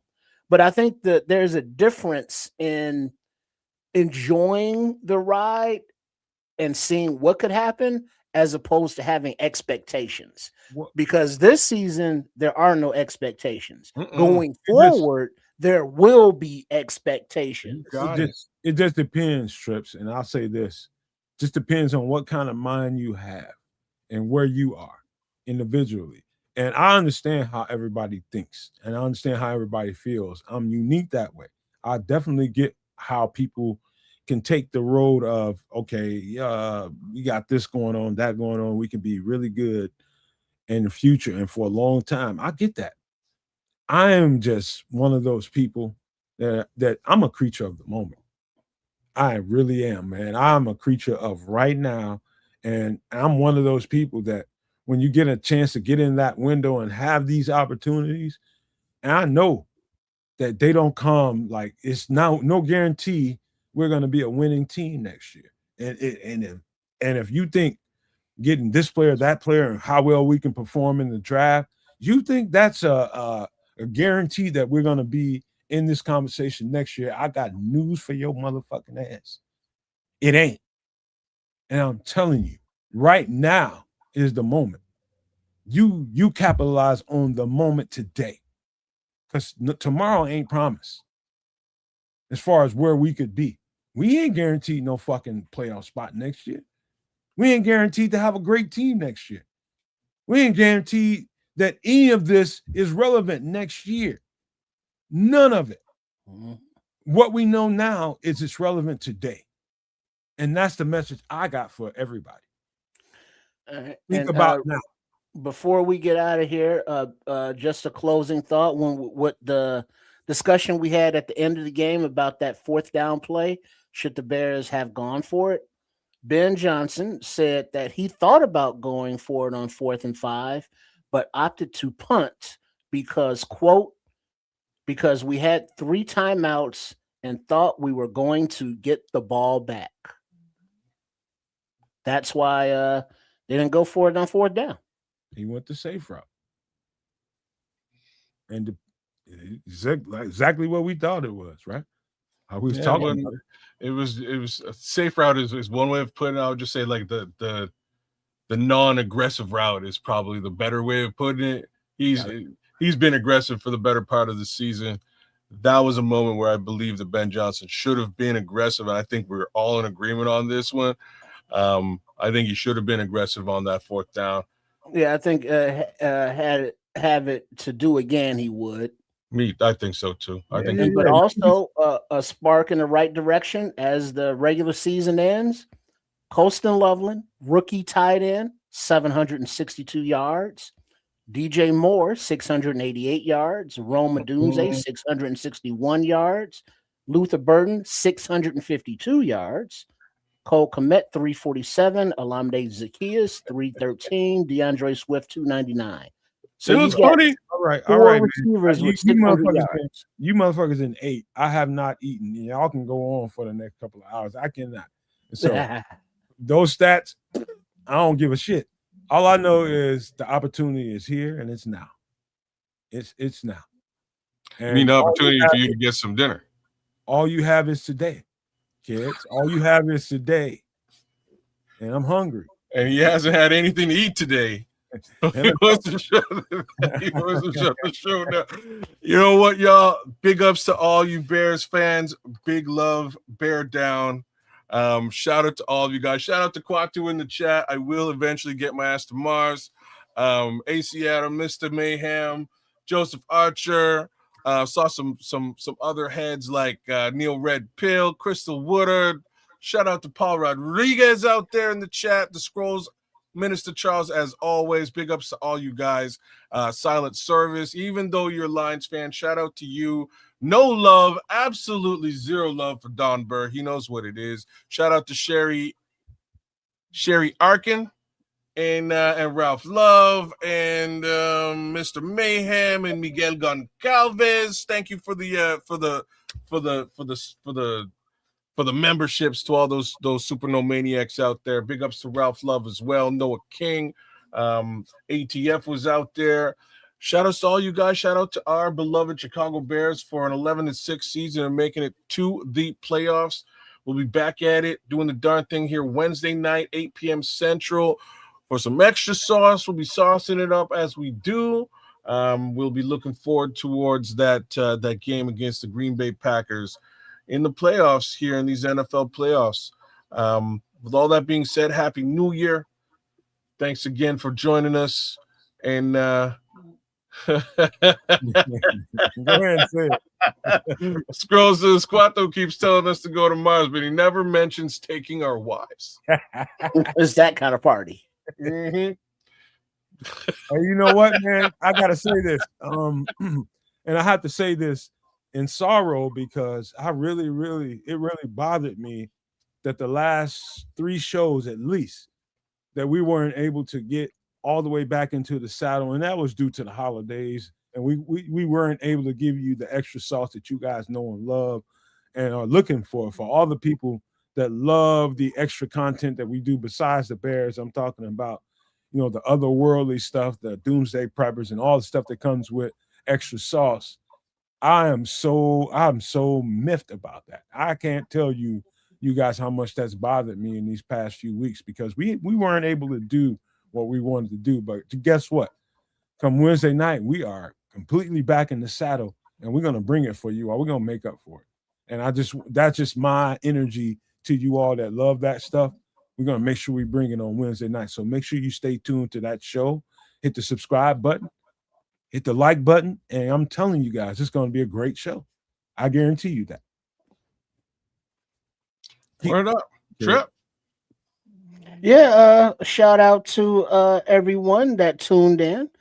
And please and thank you. Make sure you are subscribed. And a shout out to Coach Tripping, Chef Trips, and Trip all from the representing for the Sports Chicago style banner under that umbrella, that family, if you will. Hey, ladies, what's going on, girl? We forgot to do this. Forgot to do this. Chilly out there. Let me get under one of those. Make sure we didn't do this because I wanted to have a conversation. But make sure you subscribe to Kids in this channel because we love them too, man. Our brother. Kids are Canucks. Yes, So indeed. it was a disappointing game because of the loss. But guess what? The season is not over like the rest of the league. So we'll have this team hopefully continue to get healthy, as the illness bug was. There's the baby kids. Get those baby kids Zerberts. I get those Zerberts. As the illness, the flu or whatever, the sickness, bacteria going through the locker room is still going. You see players still, being out because of it. So hopefully they can heal up and get ready for next week. Have the offensive game plans ready, the defensive game plans ready, have the adjustments ready to go, and guys as healthy as they can be. Young Trips, make sure you plant some potatoes this year. Yeah, it's been a productive harvest this year. 18 games, the pre and the post games. So that's 18 is 36. That's 36 kids. That's that math. So those are the pre and post games that we've done on Sports Chicago style this year. So a shout out to Young Trips, a shout out to the whole crew, and a shout out to everybody who supports. Y'all know what I came here to do to close this off, but I do want to say this, and I want to say this in the right way so that we never bring politics into what we talk about, because it's absolutely divisive in this day and time. I don't give a shit what you believe, really. But I do know this. We must, as a people, say no to things within our governments. And I'm talking about, I don't give a shit whether you live in Canada or Kansas is at, whether you live here in the United States. You have to put divisions to the side for a principle. For a principle. And that is to make sure nobody turns into this horrible piece of shit, because he has no restrictions. I ain't calling out no names because it's not necessary. What I'm saying is, in this world, we have to pay attention to the principle. It is not letting people run loose with reckless abandon and really being protective of us citizens. Making sure that we come first before everything else, because guess what? Billionaires they've never understood what it felt like to be any one of us. Any billionaire across the globe has never experienced what you, kids, Triple R, and I have had to deal with in life. We're so accustomed to it that we're in repeat mode every fucking single day of the year. We don't get a chance to go enjoy islands. We don't get a chance to go enjoy freaking the Hamptons and living on houseboats and living on yachts and having the luxuries of life. Guess what? We might luck up if we have 2 fucking weeks of our year of your life. If you're lucky, you might get 2 weeks in a year of your life to go enjoy those things. These people get to fucking do that every day. Every fucking day. And because you want to be on one side or the other, you are willing to pass on that, okay, keep doing your thing, you rich motherfucker. I like you being rich. I like being a working fucking moron. At some point, people all around the world have to, and I'll repeat, have to say, this is where it stops. The buck stops with us. Guess what? You cannot have that privilege. You cannot have that privilege. We're going to stop you right fucking here. That's too much.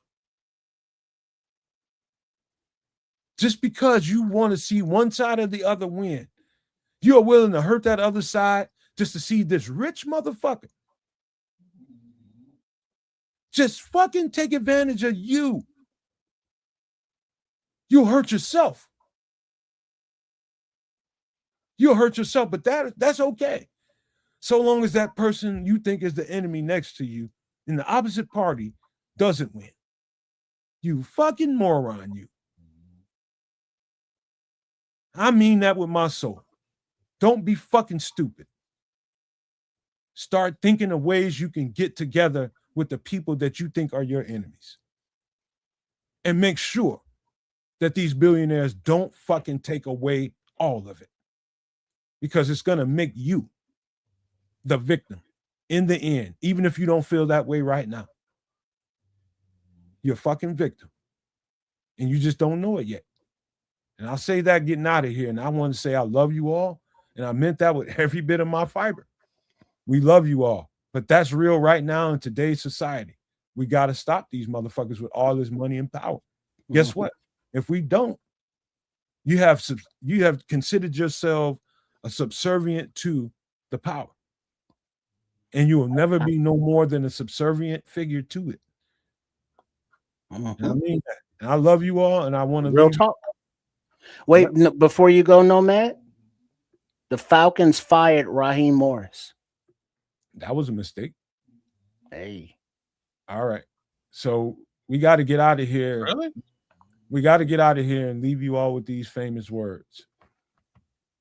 Love, peace, and hair grease, y'all.